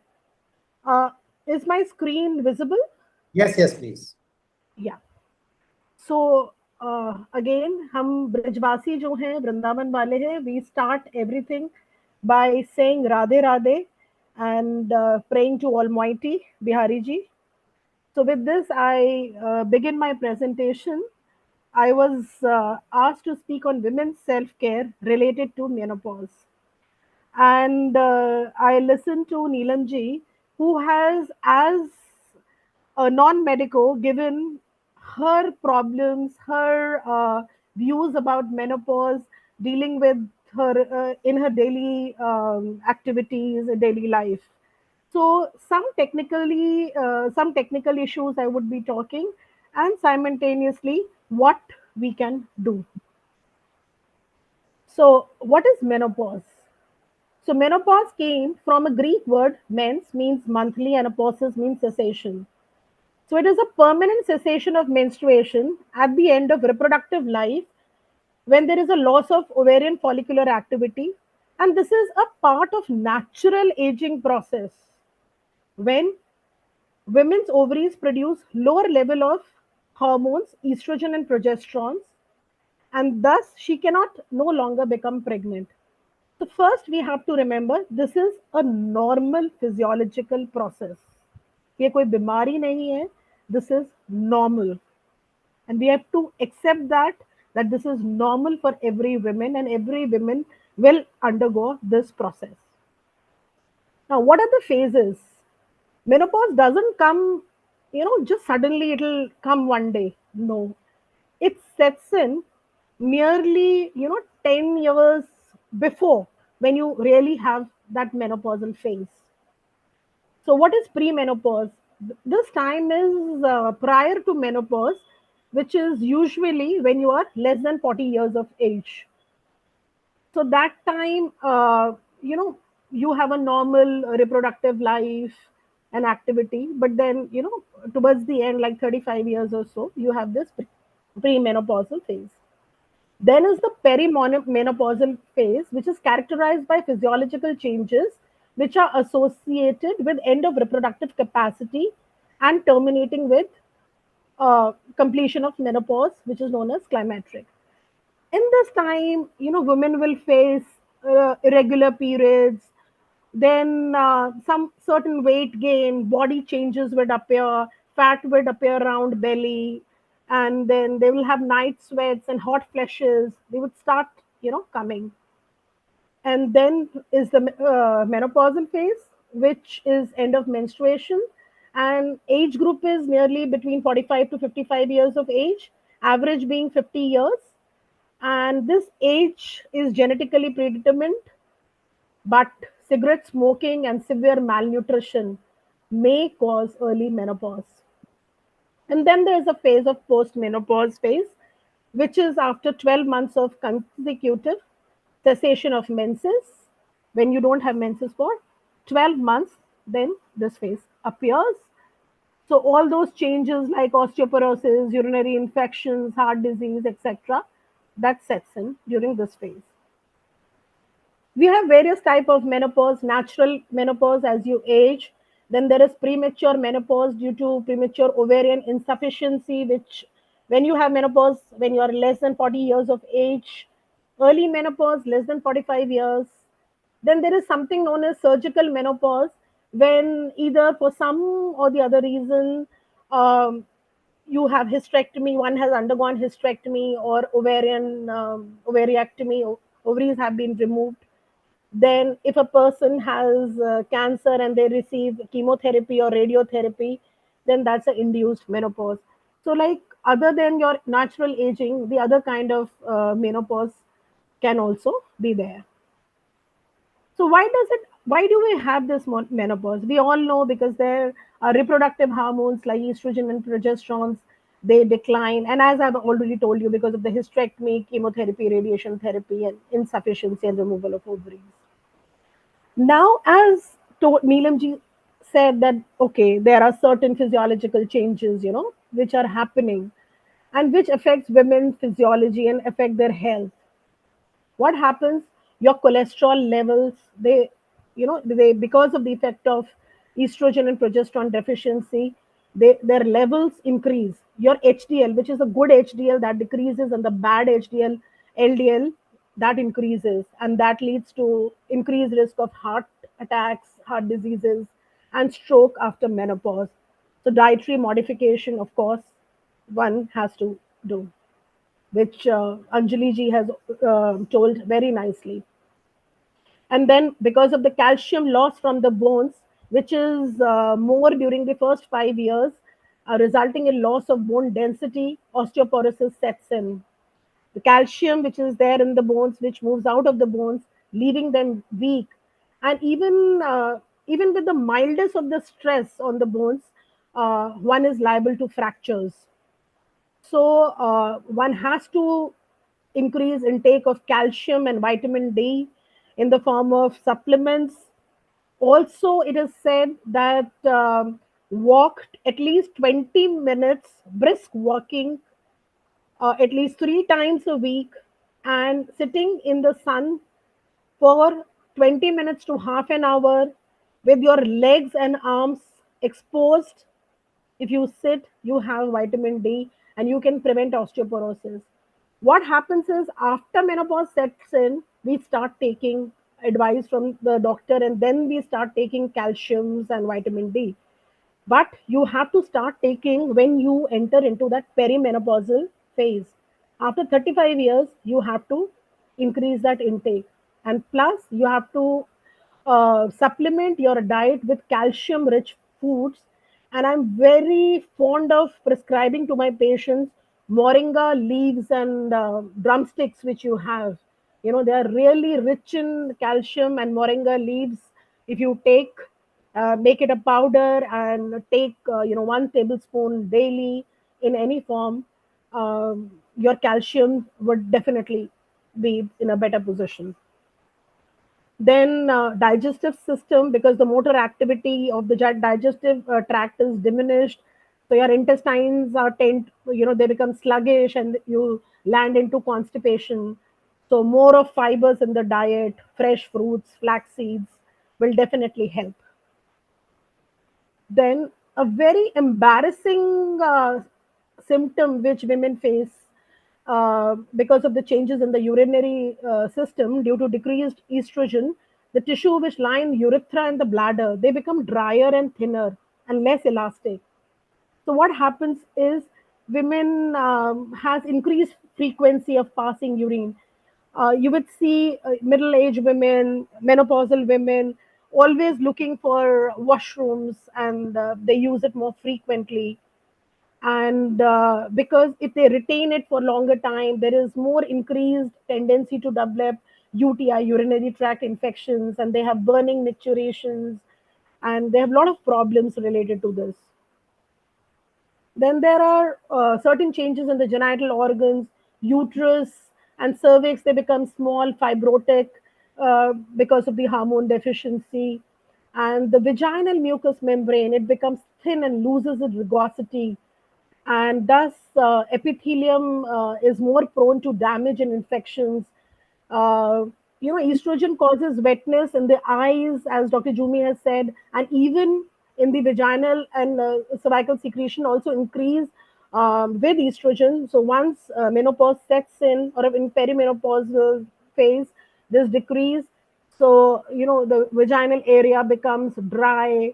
A lot of itching is there. Vaginal atrophy is there. Itching and burning sensation. Lot of vaginal infection sets in. Even the contact becomes painful, and because of the dryness there. And ovaries, of course, they become shriveled up and smaller in size. The fat and hair growth decreases, and most women are worried about their breast contour because of the physical appearance. So that also changes. So, and also, women feel, wow, I used to look that beautiful, and now my skin has started losing elastin and collagen, and there are a lot of, derma consultations, and a lot of creams and packs available to take care of the skin. But you take vitamin E if you're non-vegetarian. Fishes have good amount of vitamin E content, and for vegetarians, you have that simple vitamin E tablets which you can take, and which really help you regain your skin health. Then weight, as I told you, that because of the irregular food habits and mood swings, there is more fat distribution around hip, waist, and buttocks, and hair becomes dry and coarse, and there is hair loss.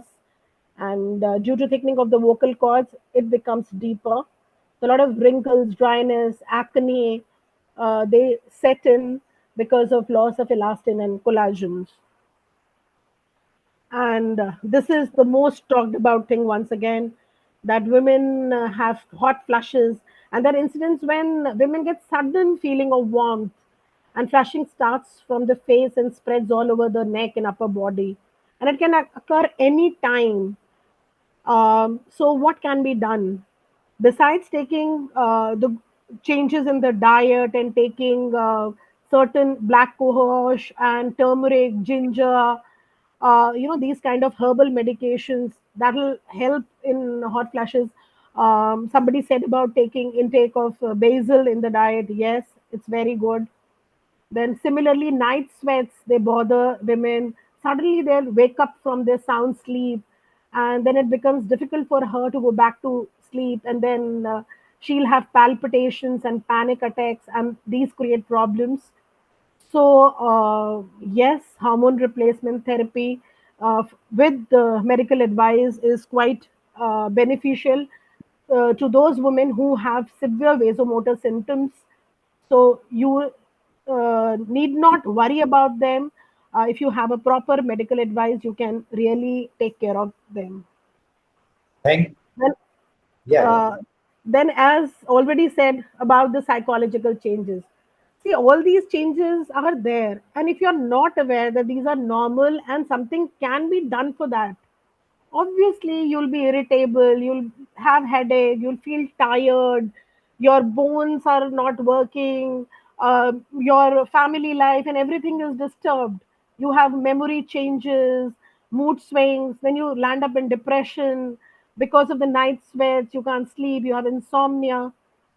So these things can occur, and these are simply due to the hormonal levels. So all these can be corrected, and you can get rid of them quite easily. And I just want to speak something about, like, everybody talked about the mood changes, the bone losses, but this term sarcopenia, which is very important. Sarcopenia is a muscle atrophy. Sarcopenia is atrophy of the muscles, what osteoporosis is to bones. So this is more dreadful than osteoporosis.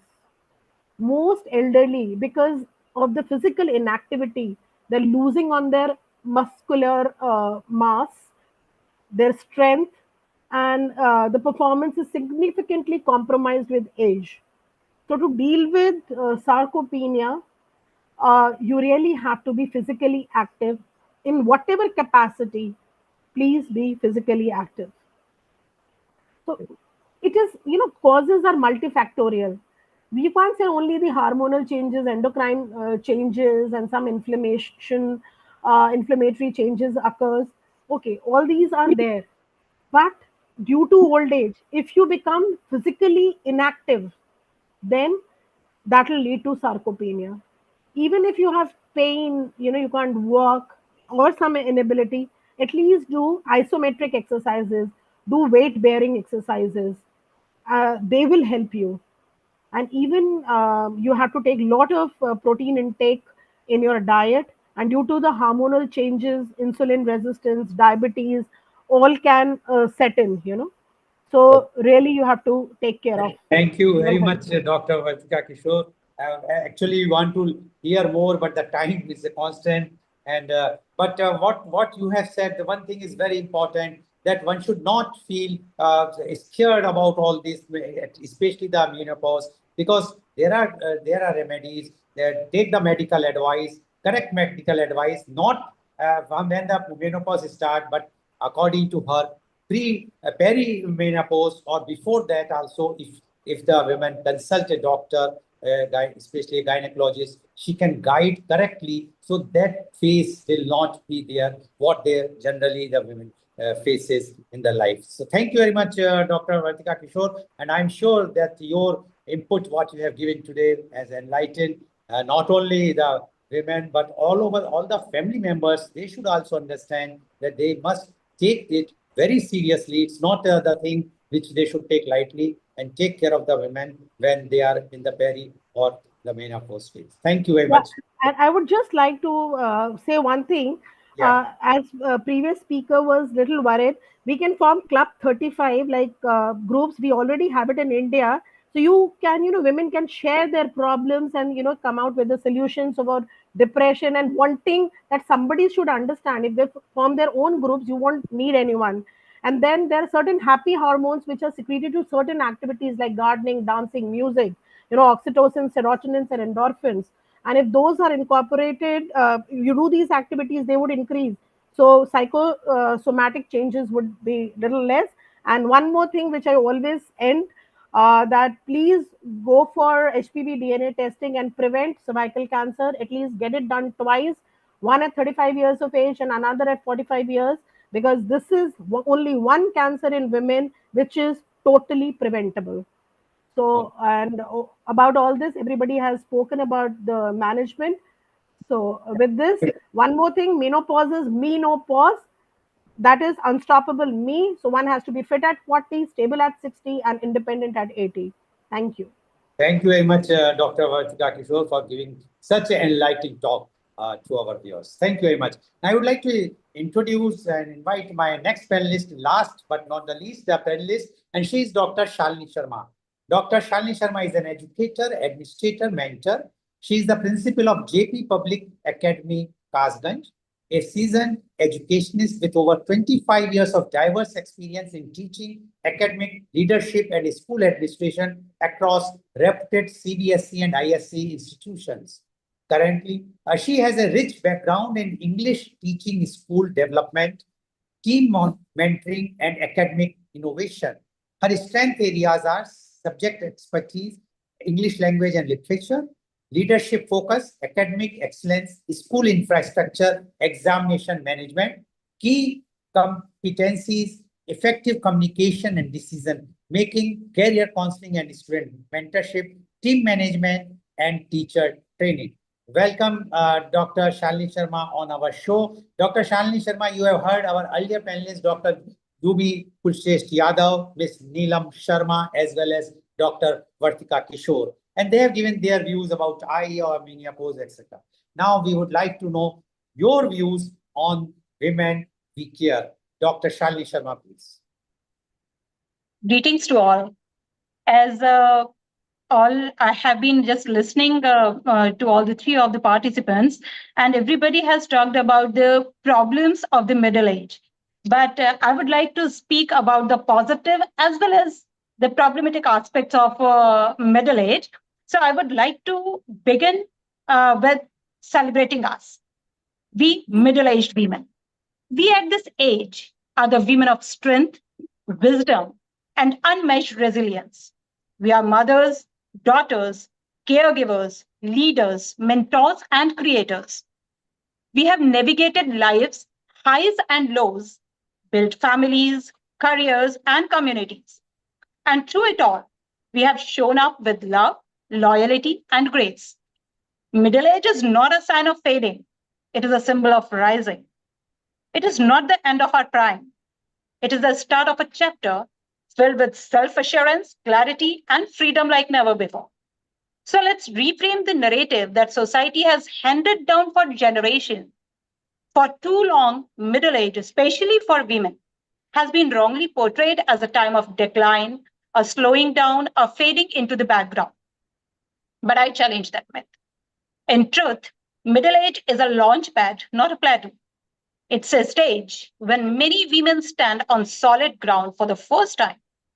Your children may be growing independent, your career built through years of grit and grind is stabilizing, and within you lies a rare and radiant confidence, a knowing of who you are and what matters the most. You have developed wisdom that can't be taught in classrooms. You have nurtured emotional intelligence that helps you navigate complex relationships and decision with grace. You know your worth, your boundaries, your passions. That self-knowledge is not only empowering, it's unstoppable. Whether you are launching a new business, stepping into a leadership, going back to school, rediscovering creativity, or simply choosing you for the first time, this is your moment. Yes, middle age is full of possibilities, but it also comes with profound transitions. Imagine standing at a crossroads. Behind you, a clearly marked path of youth. Ahead lies a misty intersection, roads diverging in all directions. This is where countless middle aged women find themselves, physically transforming, emotionally evolving, and balancing shifting roles at home and work. As discussed earlier by Dr. Vartika, by Ms. Neelam, that major biological physical transition is menopause, which is often whispered in hushed tones. It's not just about hot flashes, it's about hormonal upheavals that affect memory, mood, sleep, metabolism, and the immune system. Yet our healthcare system often reduces this to a checklist of symptoms. These changes are not a failure of the body, but a call to listen, a reminder to realign with our physical needs. It's not just menopause. Middle-aged women face increased risks of heart diseases, bone loss, and autoimmune conditions. Yet these issues remain under-discussed, under-diagnosed, and misunderstood. As our body shifts, so do our emotional worlds also. Middle-aged women frequently find themselves caught in what is called the sandwich generation. We care for our aging parents while simultaneously guiding teenagers or young adults who are navigating their own uncertain paths. Gen Z children, independent, tech-savvy, and opinionated, often present unique challenges. Their communication styles and values can create emotional gaps that we struggle to bridge, all while redefining our own identities as mothers and professionals. Meanwhile, roles in marriage and social circles evolve, creating new layer of emotional labor, and this labor, largely invisible and rarely acknowledged, takes a real toll. It demands empathy, strength, patience, and endless recalibration. Hence, standing amidst the physical and emotional transitions, we become oblivion of ourselves, caught in a paradox where self-care becomes a forgotten priority. But what if I tell you once again that middle age is not merely a period to survive, but a powerful phase to thrive? Self-care is not selfish. It is not indulgence. It is essential. It's not luxury. It's a lifeline. As flight attendants wisely instruct, put your oxygen masks before helping others. Start self-care with your body. Keep your health appointments. Move joyfully, not punishingly. Sleep deeply without guilt. Eat to nourish, not just to fuel others. Remember, when we honor our bodies, we extend our capacity to live, give, and grow. At the same time, our emotional world at this stage is like the sea. Calm some days, stormy others. Some days bring wisdom, others bring waves of doubts, griefs, questions we never had to ask before. This isn't instability, it's awakening. Emotional self care is that includes setting boundaries without guilt, releasing relationships that drain you, practicing compassion towards yourselves, seeking therapy when needed, not as weakness, but as wisdom. Your emotions are not a problem to fix, they are the messages to understand. Your feelings are not disruptions, they are data guiding you back to yourself. So let's make one promise to ourselves to rise, to reclaim your time, your body, your voice, to rediscover joy, not just in others' lives, but in your own, to speak your truth without shrinking, to walk your path without apology. Middle age is not a crisis, it's a calling. Hence, answer it with love, answer it with boldness, answer it with the belief that you are not just enough, you are exceptional. I would like to end my speech with a poem. You are not your wrinkles, your weight, or your age. Your wisdom wrapped in a graceful package. A storm you have survived, a soul that shines. You are more than roles, routines, or signs. So pause and breathe. Take back your space. In self love, there is strength and grace. Thank you so much. Thank you very much, Dr. Shalini Sharma, for giving such a positive note for a middle-aged woman. I'm sure all the middle-aged women are going to celebrate that this is not the age where they have all worries about menopause, things, but rather they have they are going to celebrate and they should celebrate. This is a real positive aspect, because if we will see in a positive aspect, we can overcome many problems and we can go in a very, very big way. So thank you very much. And I am sure that today's program with your giving this parting note is such a good thing, especially for the Indian perspective, that the women who are thinking that the middle age, so many problems are there, especially the peri and the menopause time. They feel that what is going to happen because of the mood swings, etc. But you have given a positive aspect. So thank you very much. And thank you very much to all the viewers who are watching our things. Mr. Neil Kumar, over to you now. Rotarian Lal Goel, what a wonderful array of contributors you have brought in over here. Neelam, who came through her own experience. Then we had Shalini, who was more poetic and giving encouragement to us. And we also had Jumi, Dr. Jumi, who is here, who is an eye specialist.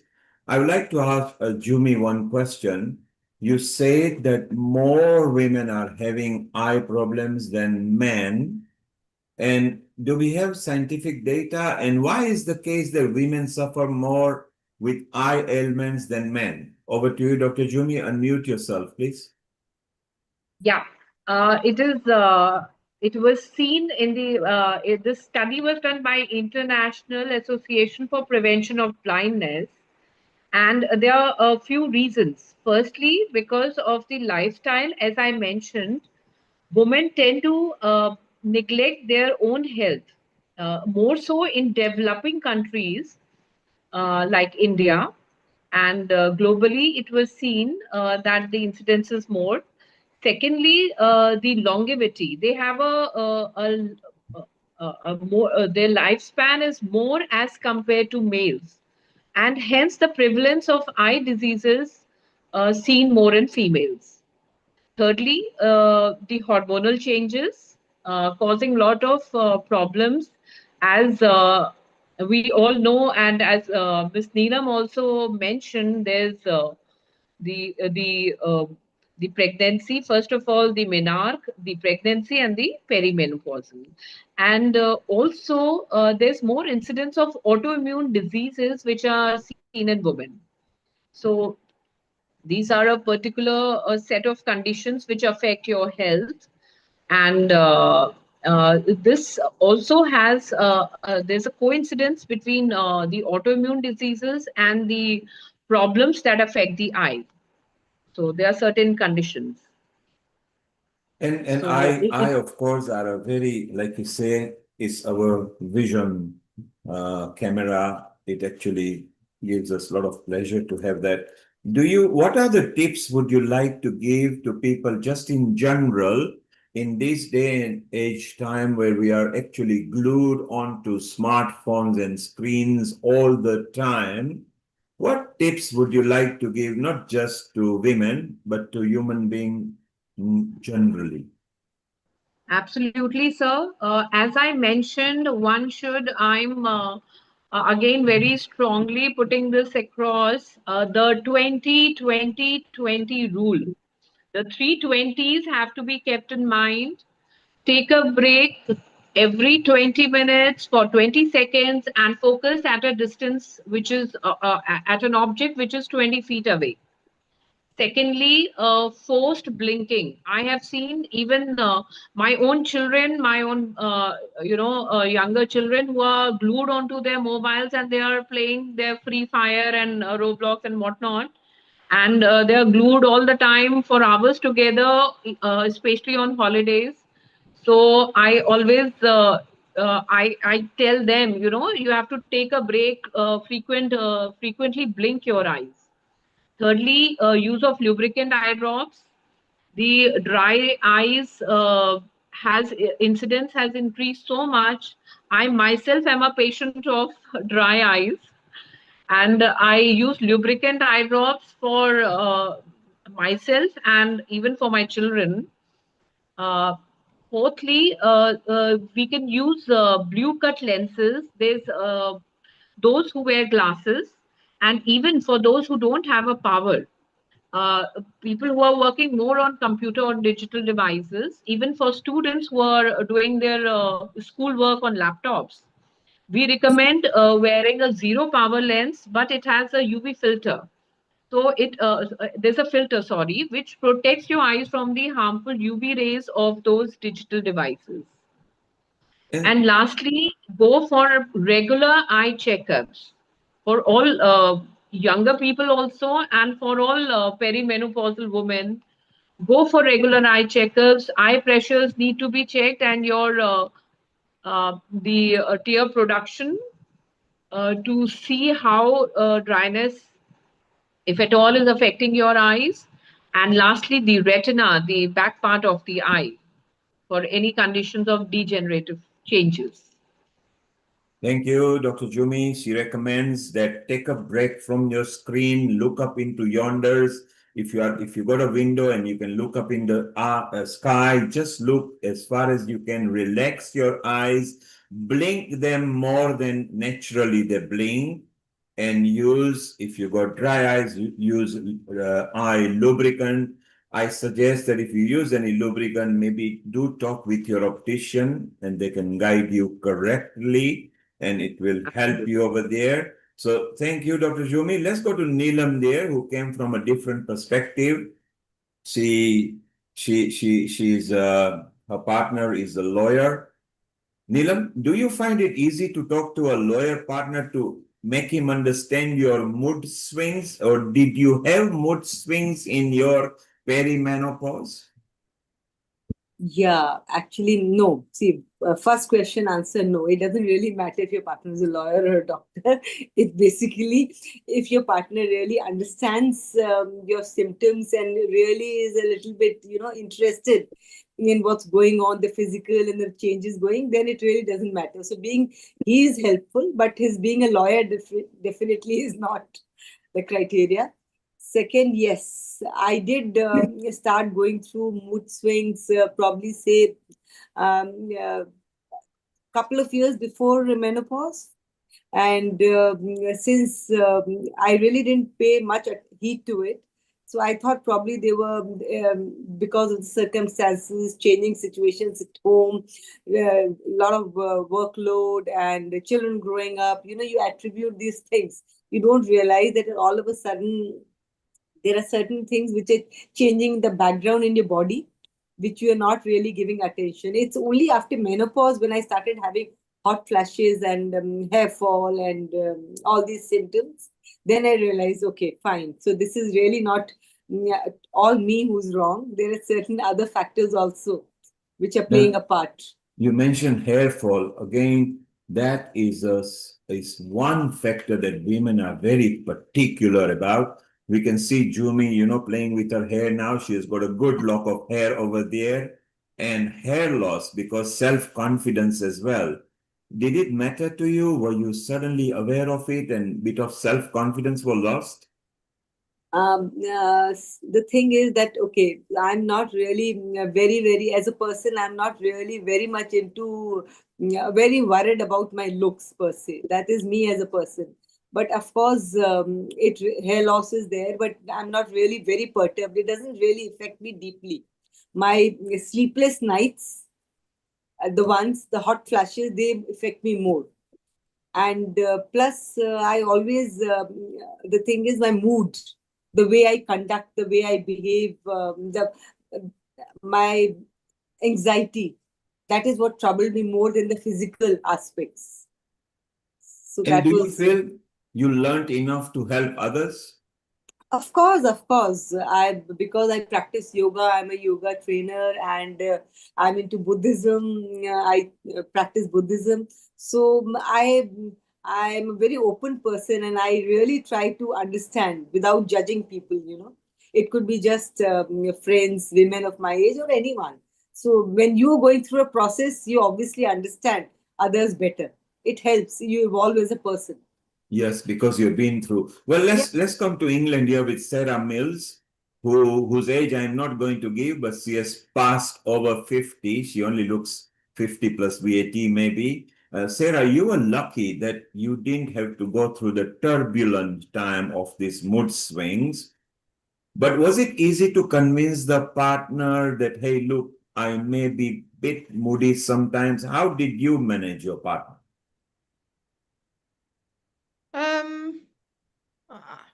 I didn't really have a situation like that I can refer to, honestly. I mean, whether you're going through a time of your life or not, everybody has mood swings sometimes, don't they? I think it works both ways, really. So it didn't, for me personally, it wasn't a big personality change, so it didn't really make any difference. And I think the term grumpy old men, especially in the UK, is much more well known than grumpy old women. So just Okay. saying, Neil, just saying. Yes. Yes, it's quite true. Well, let's go from a medical point of view and we go to Dr. Vartika here. She's a gynecologist, and let's ask her that abnormal uterine bleeding. Is that what she had to deal with? And is it scary when it first happens to a woman? And how should younger women be aware that it is abnormal bleeding and not irregular periods? Over to you, Dr. Vartika. Thank you for that question. See, irregular bleeding is a first sign when a woman has hormonal changes. So, when a woman comes to us, she's these days she's quite worried.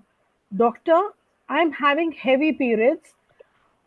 Is it normal? Is it because of my menopause, or is it something else? So this is, we have to really counsel the women that, see, this could be normal, as well as we have to test you to have a check that if because of uncontrolled hormones your uterus lining grows irregularly, this can go into a bad direction of endometrial hyperplasia. Endometrium going, the uterus lining, endometrium is uterus lining, which grows very irregular first, and then it might go into the carcinomas condition. So, with proper investigation, counseling, you have to treat the women, and you have to really reassure her that not every abnormal bleeding is bad. These are certain hormonal changes. When you take medicines, you rule out by certain investigations. Simple one is the ultrasound scan, so you do need not worry. Simple medications can help you, and you need not worry that you have to get rid of your uterus and go for hysterectomy and stuff. No, with simple therapies, you can be taken care of. So, So Dr. it is, Vatika, what is the difference if a woman has born children and the one who has not born children when it comes to certain ailments that are associated with perimenopause and menopause? Is there a difference to the mothers who have born children and to the ones who haven't? yes, yes. Um, See, if we go simply to the menopausal symptoms only, uh, each pregnancy leads to many changes in the body of a female. So if we go to the see, because of the hormonal changes, she has breastfed her babies, she has born babies in the uterus. So there are certain changes which have occurred during reproductive age groups. So while the women who's unmarried or has not born children, those changes are not there. There are certain cancers also which are more in a nulliparous women who has not born children, like breast cancer, uterine cancer. Whereas one who has breastfed the babies, breastfeeding is very important during her reproductive age group, then she is indirectly protected from having breast cancer. That is protective. Then ovarian cancers are more in the nulliparous women as compared to the one which has born babies. So these are the things, in the menopause, which married women and unmarried women, these simple differences are there. And then, as said, regarding the social changes, the loneliness things, like Neelamji was saying that my partner is not supportable. Sorry, Neelamji, but then, they should understand, the partner should understand. Whereas if you are single, then you have to have those groups, those self-help groups, those social groups where you can communicate, and you have less of mental and mood swings, and your depressive ailments and your psychosomatic ailments that can be taken care of. Because menopause is not only physical changes, it's both mental and physical and emotional changes too. So, we have to tackle each and everything. It's not only the physical Yes, we thing which need to I look at feel. it at 360 Vertica. Neelam's husband is a wonderful guy. Just Yeah, Neelam said yeah, that sorry he to happens to interrupt. be a I lawyer. came across wrong when I Yes, was talking about my partners not being supportive. I was actually not talking about my she was husband. talking. It was a general statement. So I'm really sorry. So I the didn't actual I didn't mean that. actual Neelam's husband is a nice person, but Yes. what Neelam joked that him being a lawyer, she has to be careful because he can serve even notices to Neelam. But yes, Neelam has got a healthy marriage over there. The Rotarian Lal Goyal knows Neelam's father because Rotarian mentioned that it was her father that he went first to see for his eyes over there. So it's wonderful. Let's go to Dr. Lakshmi Vyas, who is the president of the Hindu Forum of Whole of Europe over here. She lives in London. But long way back, she was in Mumbai and she was a principal. Dr. Lakshmi Vyas, during the time when you were principal several decades back, were the girl students very forthcoming and discussed their private matters about their periods? Obviously, they were young because there was no menopause with them or perimenopause. Were they forthcoming or periods were taboo subject to talk during that time in that era? At Elphinstone College, the advantage was we had a section where they could freely discuss with the certain teachers during certain hours whatever they wanted to talk to. So a lot of students took advantage of this. So between 2 and 3, they used to come to the staff room, and a corner was allotted to them, and they could freely talk with the students, and they could discuss whatever they wanted to discuss. So this sort of an arrangement really made a lot of ease for many students, and they could easily talk to them. So I have not directly talked to any one of them. Maybe I was not very competent enough, but there were people who were from the doctorate, the doctor section. These were the people who were managing the students. So I don't know whether they are continuing that today also, but definitely till I was there, and maybe even later, it did continue that they could talk to there's a time, and they could go and talk to the teacher. It's amazing what we are learning today as men. Even we are learning from you women. Sarah brought in a few contributors earlier, and two of them say midlife is a time to celebrate. It's a new phase of life. It's positive thinking. So I asked a question, and I will ask you the same. Vartika, Jumi, and Nilam. Midlife, is it a myth or is it a reality? Jumi, you can go first. Should we manifest a midlife as crisis, or should we just go with the flow and fly like a butterfly? Absolutely not. For me, I've always said age is just a number. Yes. So bring it on. I too So agree. I was very happy to see how positive Dr. Shalini was speaking. And I think we all women resonate with the fact.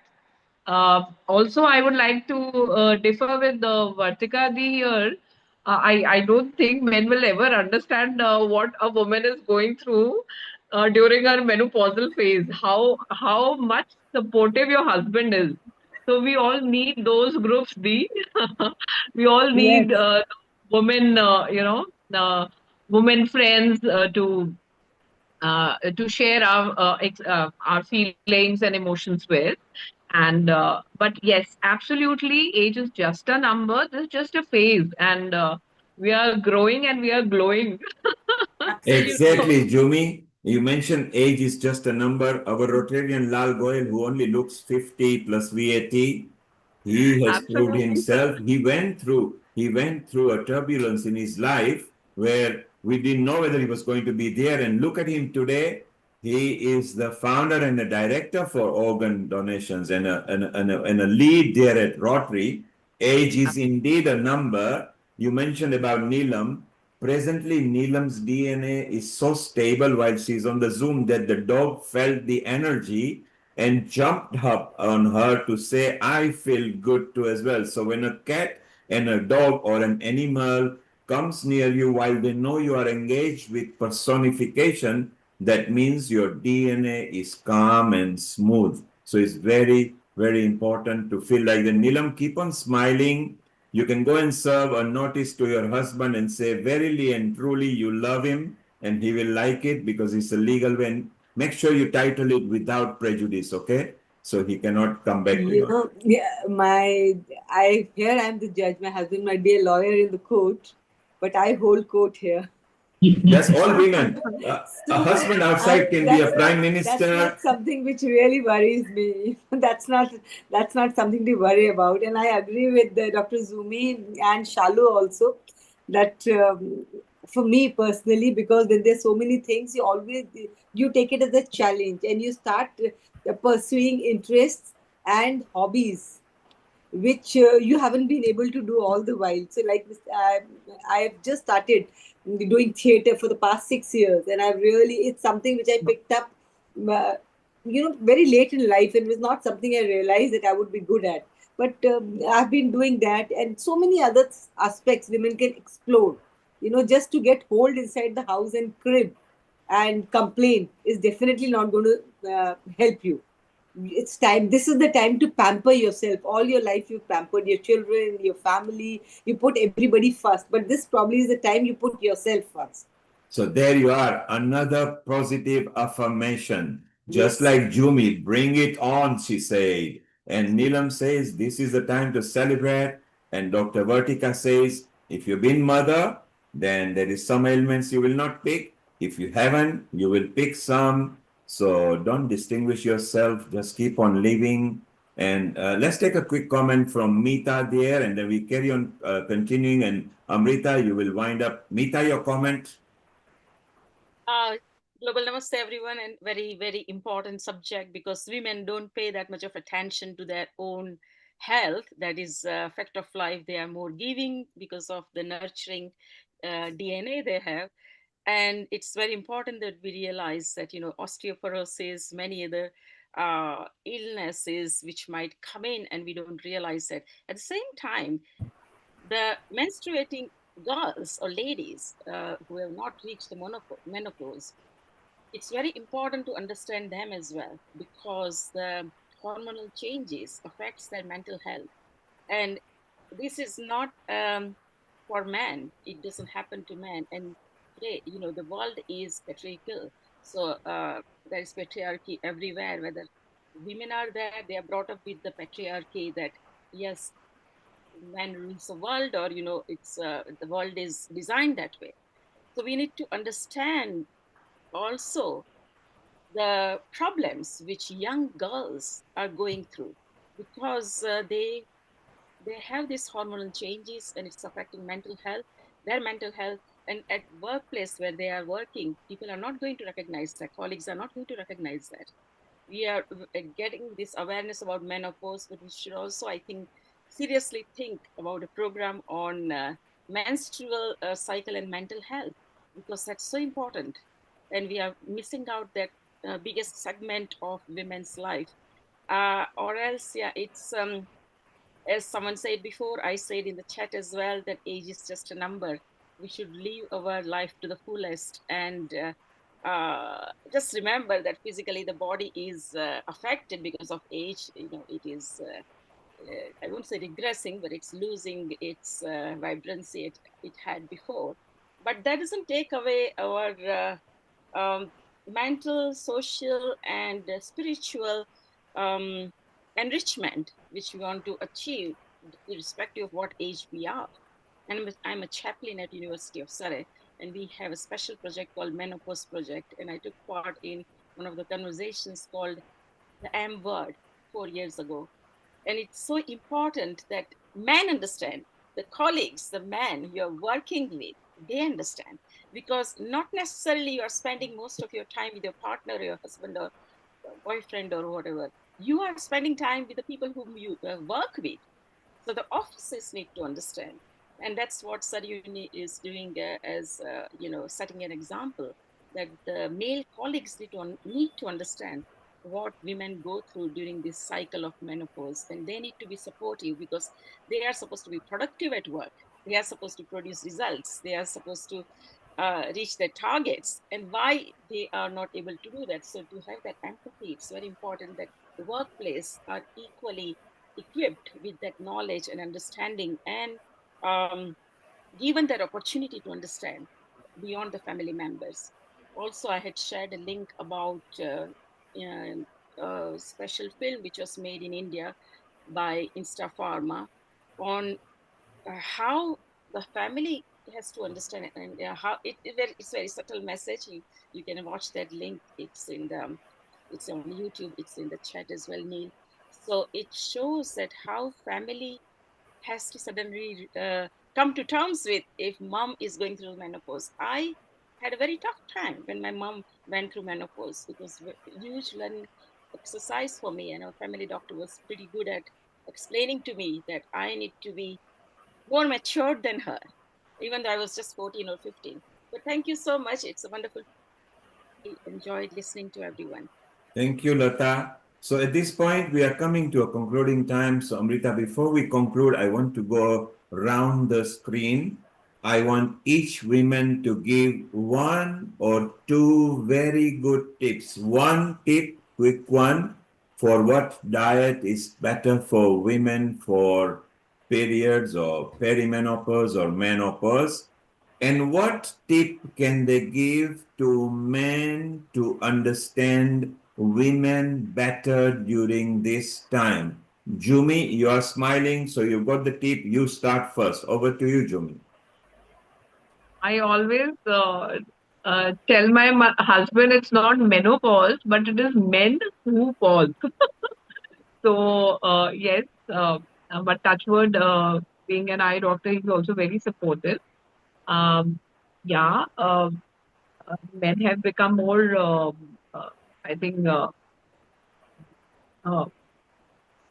what would I'm not getting the correct term, but more sensitive to these issues now than ever. And yeah, the diet, as we all know, a lot of fiber, calcium, iron, protein rich, full of vitamin A. Me being an eye surgeon, I would emphasize on that. Thank you. Thank you, Jumi. Well, Jumi has convinced her husband in a nice, simple way. And what she's trying to say, through education, men are slightly changing more in this current time. Neelam, your quick tip for a diet that you follow or you think people should, and a tip to express to men to understand women better. Over to you, Neelam. Thank you so much. So the diet would be, for me, it's always the simple Indian home cooked food, which works. Do not complicate it because there's so many, you're flooded with so many things coming up. But if you really take the time tested recipes, which our ancestors used to follow, it really works well. The simpler, the better. Don't complicate too many meals and don't put in too many ingredients. Just try and keep it simple. That would be my take. Of course, like doctors, they know better calcium and all. You should keep adding supplements and all those things, but vitamin D and other things, which I'll get in touch with you guys because I'm sure you're experts, Dr. Vartika particularly. And as far as for men to understand, for my husband or for any other husband of a spouse of menopausal women, men are not very, very good at communicating. Women like to communicate. That's an area of expertise which they have. So women like to talk and discuss. Men like to, push everything under the carpet. Okay, for the next time, procrastinate. So I think this is the time when women are going through menopause that you up your communication skills. You try and talk to her. So that really helps. Thank you, Neelam. Yeah. Rotarian Lal Goyal, she is very clear about men. Men like to throw things under the carpet. Me and you are men. I am not like that. Do you think we sweep under the carpet, or is it because we don't like gossip and talking about things that are irrelevant? What do you think, Dr. Lal, Rotarian Lal Goyal? Mr. Neil Kumar, in my opinion, the lack of awareness. The awareness is required in men more than the women, because women knows about all the problems which they are facing, but the man is not aware that that they are getting flashes, their mind, their brain swings, etc. Whatsoever they are getting, the man is not aware. And if we will create the man awareness in the man, then I think they will be more supportive. They will understand the problems which the women are facing during that period, which is very, very important. Otherwise, what happens when the wife says that I am doing this and I am having such problem, that the reply, which is very routine reply, is, oh, you are just doing like this. As I think one of the panelists says, our mother has not shown any tantrums, what you are showing, or maximum consult a doctor. That's it. Because he is not aware about all those things. So I just recommend to you that you must keep a program called Men Self-Care, and there we must talk about all these things, and there we must give the knowledge about the peri or menopause and all those things. Then only the man will be taking care. And this is the lacuna, especially in India, I have seen that they are not at all aware about all these things. There you are. Rotarian Lal is extremely clear. Bring it on for men too, because even they deserve equality, and maybe through education and sharing knowledge, they might be more friendly and understanding. Let's go to our poetic Shalini there. she started and gave a very nice poetic way of understanding. Shalini, diet, Yes. what would you follow? You are a bubbly and a sprightly personality. What diet do you recommend to women? And what tip would you give to men to understand women better, easily, and friendly? Over to you. So, as far as diet is concerned, obviously, as Neela ma'am said, uh, the doctors may suggest better. But what I feel, the things which make you happy, which keep you happy, right? Obviously, as the age grows, everybody knows one's own digestive system and all. So, accordingly, once go towards that. And as far as men are concerned, uh, though I'm a single woman, I'm a divorcee, and the reasons of my divorce were really quite obnoxious, I would say, in today's environment. But still, I respect men a lot, and today's men are very understanding, very cooperative. They do understand, they do discuss the things with the women and openly, rather, means nowadays, I don't find a hitch among the men and even in purchasing pets for their wives or for their daughters. So men are really cooperative nowadays, and in today's generation, obviously, when they are going hand in hand, that is the major reason of the advancement of our generation, sir. There you are, our listeners, Dr. Shalini, our young and bubbly person who has not lost faith in men. She is single, so she is mingling and enjoying her life. It's a new phase for her. She's showing right over here. Don't stop living your life, just carry on. Let's go to Sarah. Sarah, any Thank you. diet or any tips you would like to give to men to understand women better and for women to share diet? And you're, of course, here in United Kingdom. Any favorite food of yours that helps you or any tip you've got? Over to you, Sarah. Thank you. Yeah, thank you, everybody. Great discussion.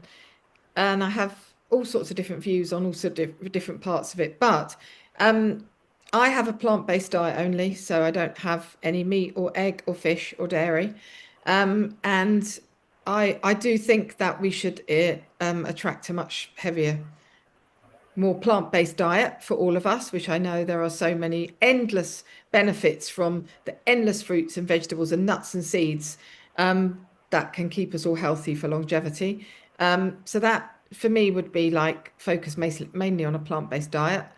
When it comes to the tips for men and women and understanding, I'm actually going to slightly take the side of some men, which is men, and I was really intrigued by what Lal said, which is if men don't know and nobody tells them, how are they supposed to know? And I think as a woman, don't assume that a man would understand what you're going through unless you're prepared. I think women can become very defensive, and obviously you can see I am a woman, but women can become very defensive about this subject as well because they're going through so much. But I think we just have to not assume a man doesn't go through. I mean, there is an andropause that men go through between the age of 40 and 60, but it's a much more gradual decline in testosterone. It doesn't incorporate all the other hormones that women incorporate over probably a shorter period of time. However, I just think it's really important for women to be understanding of their partner or their other half, whatever you want to call it, their husband, their boyfriend, their partner, so that they can explain it. Because I think men are extremely empathetic, men who, are just as full of their own emotion as women.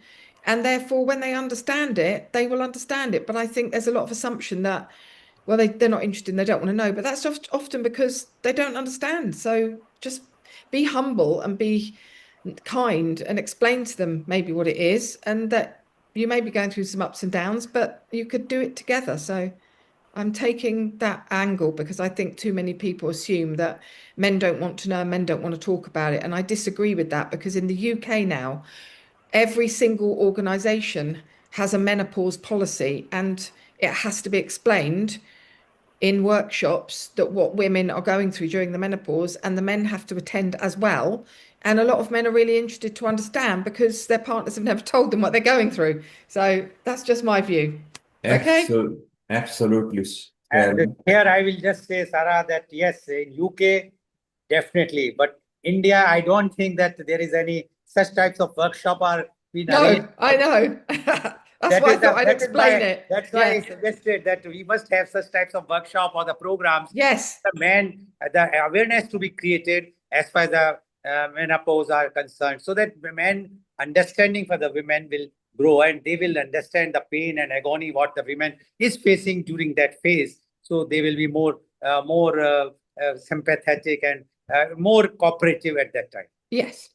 And Rotarian, going further, this is the correct platform to come. If your man or your woman is not understanding you, come together on Healing Our Earth, because this is the love boat for unity, harmony, peace, and liberty. And we will be the medium which will make sure that people understand, because that's what we do at Healing Our Earth. No gender bias, no race bias, no language bias, no culture bias. So, Healing Our Earth is your place to come. Vartika, your tips, you are a doctor, gynecologist, your tips of food, if you can name, is even better rather than general. And your tip, how to make men more comfortable and understandable. Over to you, Vartika. Thank you, sir. First, I'll take the men part first. What I feel is men to be supportive, you know, right when you wake up in the morning, make tea together, go for walks together, do gardening together. Somebody would dig, somebody would water plants, then even do the cooking together. So one day your favorite dish, the other day mine. So this way, the bonding and whatever problems, because there's less time, in our day-to-day activities. So both men and women would understand their problems. So I think going for walks, physical activities, and hobbies also together. Go for a Zumba class together, or some meditation activity, yoga or exercise, gymming together. So this will help in their both physical, emotional, and spiritual well-being if you do that. In India, we do have in religious forms many of such kind of activities, like they do puja together. They are going for parikramas, both husband and wife together. So yes, it is there, and they both understand.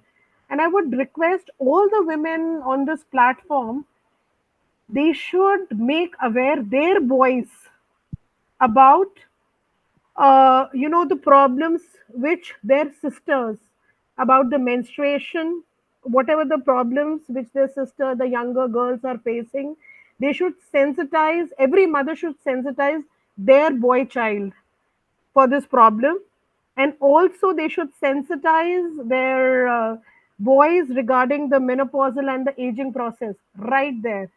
So once we have sensitized the boys, so once they grow older, they would be more compassionate towards their companions, their partners, and their peer female, co-workers in the office, because mom has taught them, has told her this.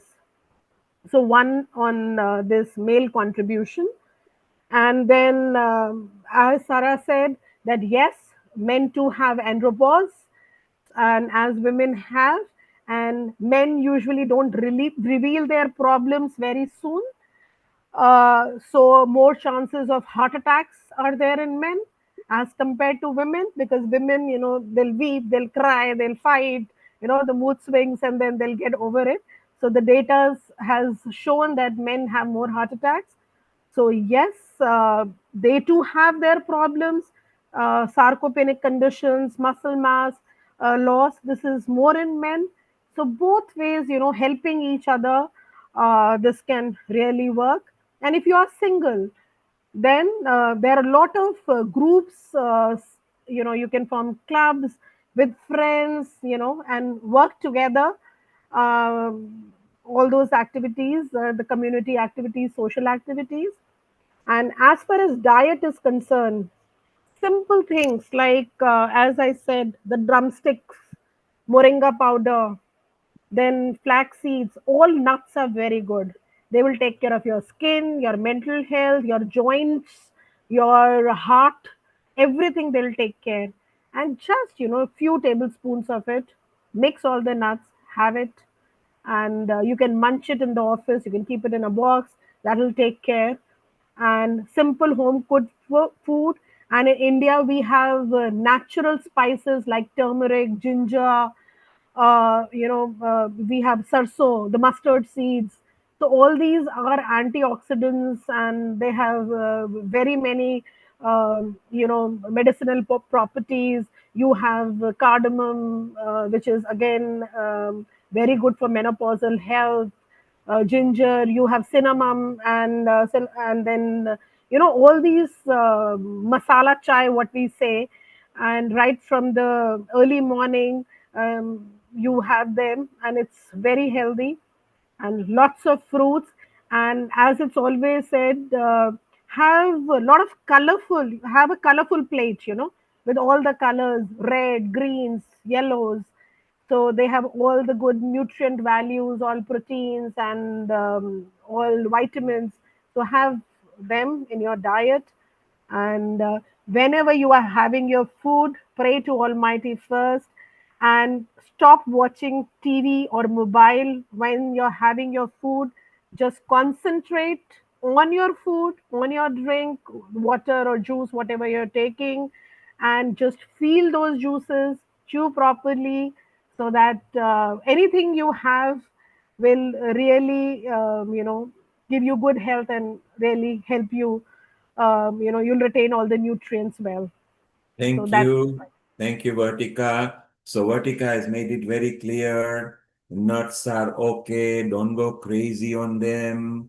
Maybe maximum 45 grams. If you break them into 3 times 15 grams and keep them for your time when you fill package, just take them. Nuts are very good. She's saying don't just drink water and gulp it. Put it in your mouth, swish it around, mix it with your saliva, and then let it go down, then it is more beneficial value to it. She has agreed that, look, women love weeping, crying, and fighting for it, so they got less heart attack. So Rotarian Lal Goyal, during the men's episode, will make all the men cry for a while and train them to cry so they don't have heart attack. So that's very good. Amrita. Amrita is a mother, a wife, daughter-in-law, daughter, a tutor, a mentor. She's 360. Amrita, how do you manage this situation? And if you could conclude for today's, Amrita is our senior anchor, a general admin at Healing Our Earth, and a wonderful soul. Over to you, Amrita. Thank you, Neil Kumar. I had been hearing all stalwarts, and it's nice. It's really good to get so many opinions and views. And for today's episode, I think all these combined things can be incorporated as and by what a woman feels is important. And first and foremost, education is very important. And how do you take your life, and what decisions do you take in your own personal life will help you in grooming the future of your own personal self. And that's why, as so many other women said, that taking care about your self-care is not about being selfish. It's just about being a caregiver for yourself rather than anybody else. As we say, before praying to God, you must pray to yourself as well, because God resides within you. And that is why all these incorporation, and especially when you talked about, as Sarah told, that plant-based diet is good, I recommend people also plant-based diet, Dr. Vodka said about. seeds, nuts. They are personally, I have experienced them to be really very helpful. And there are many herbs that you can include in your diet, like ashwagandha. You can have some herbal decoctions of lothra. You can have herbal decoctions of licorice. You can have uh, the seeds, nuts, spices, as well as powders, as well as shatavari, giloy. There's so many herbs that you can incorporate in your diet, which has to be seen. And in what way you take these infusions, that also vary. These things can help you in elevating your mood, can stabilize your hormones, but Dr. over and Amrita, above, Dr. Amrita, you mentioned yes, some Ayurveda powders and herbs. stuff. Do you think that in India the metal has now been sort of almost eliminated and they are safe to consume?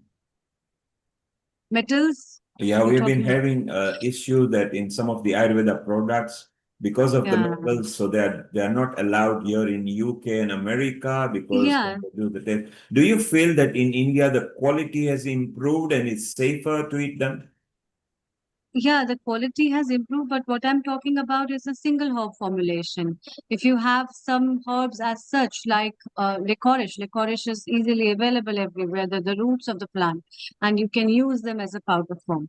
There are many other combinations that have metals which are particular Ayurveda formulations.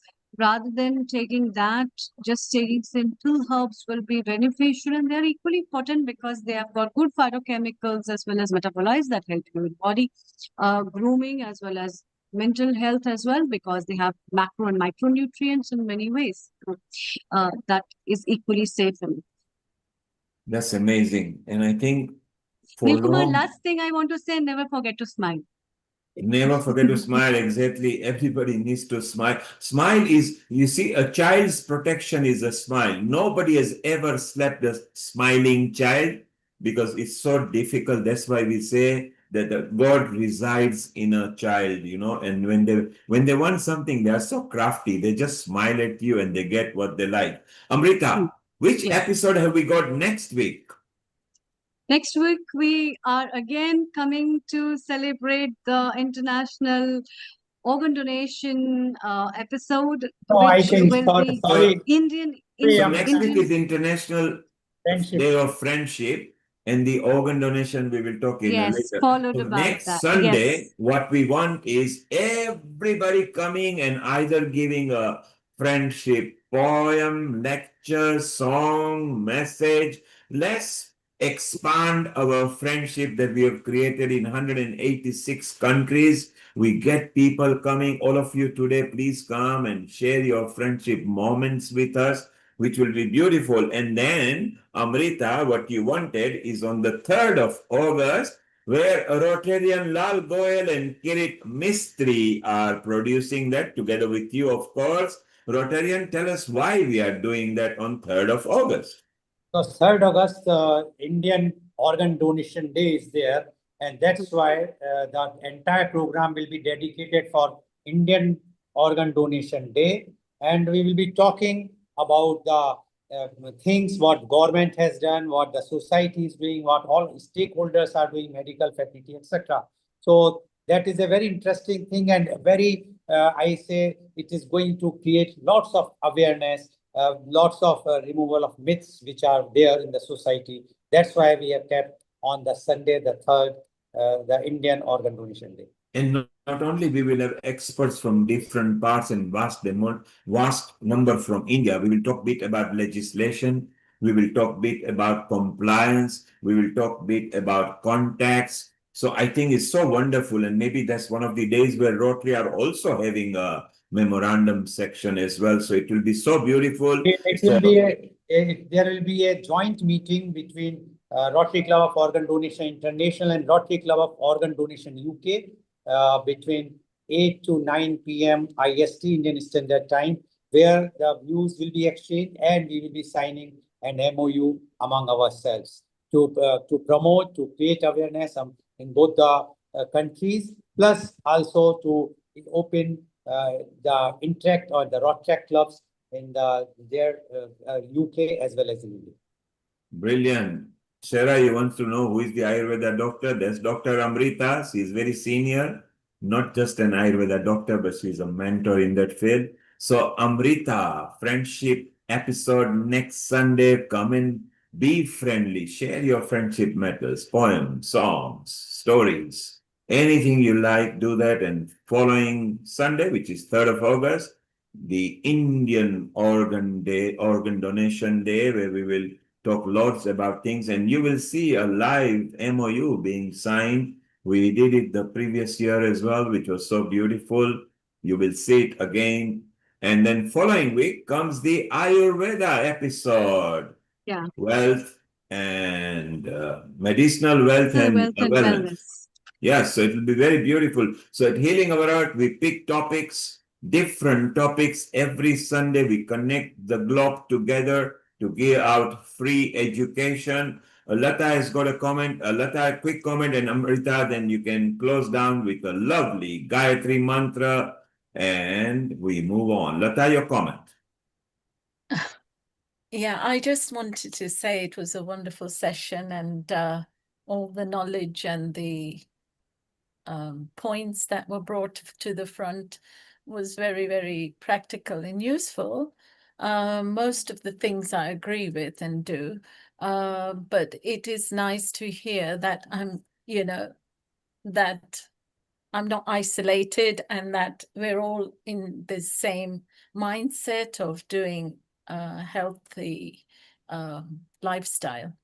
But I think the main thing about the men here, the advice would be that Neil, you and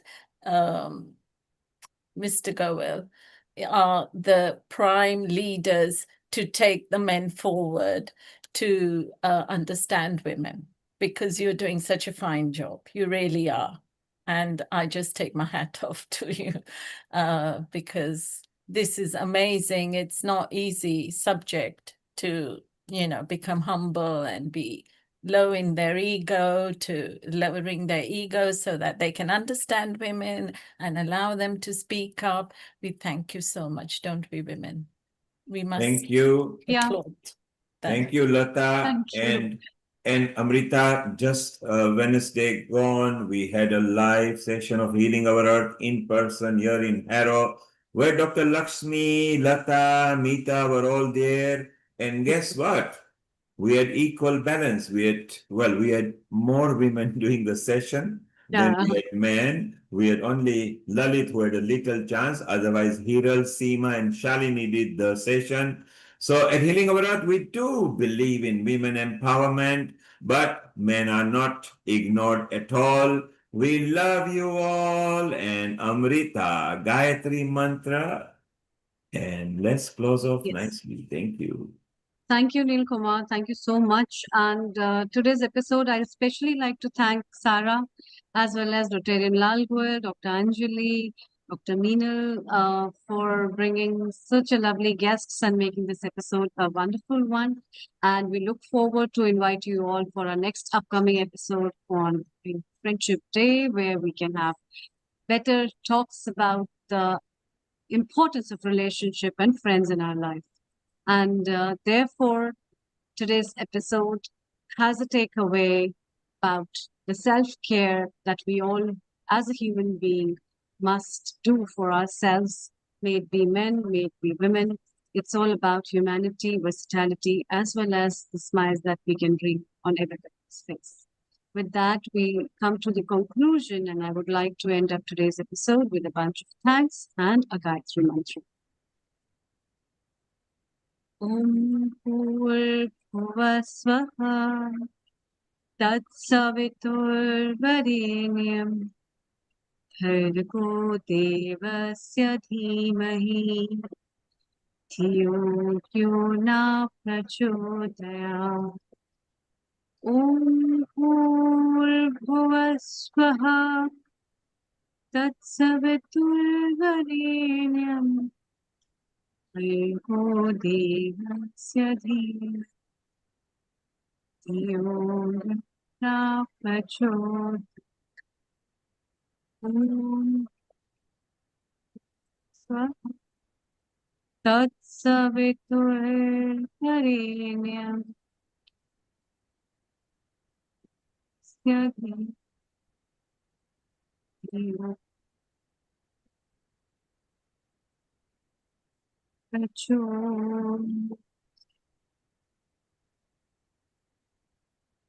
शान शान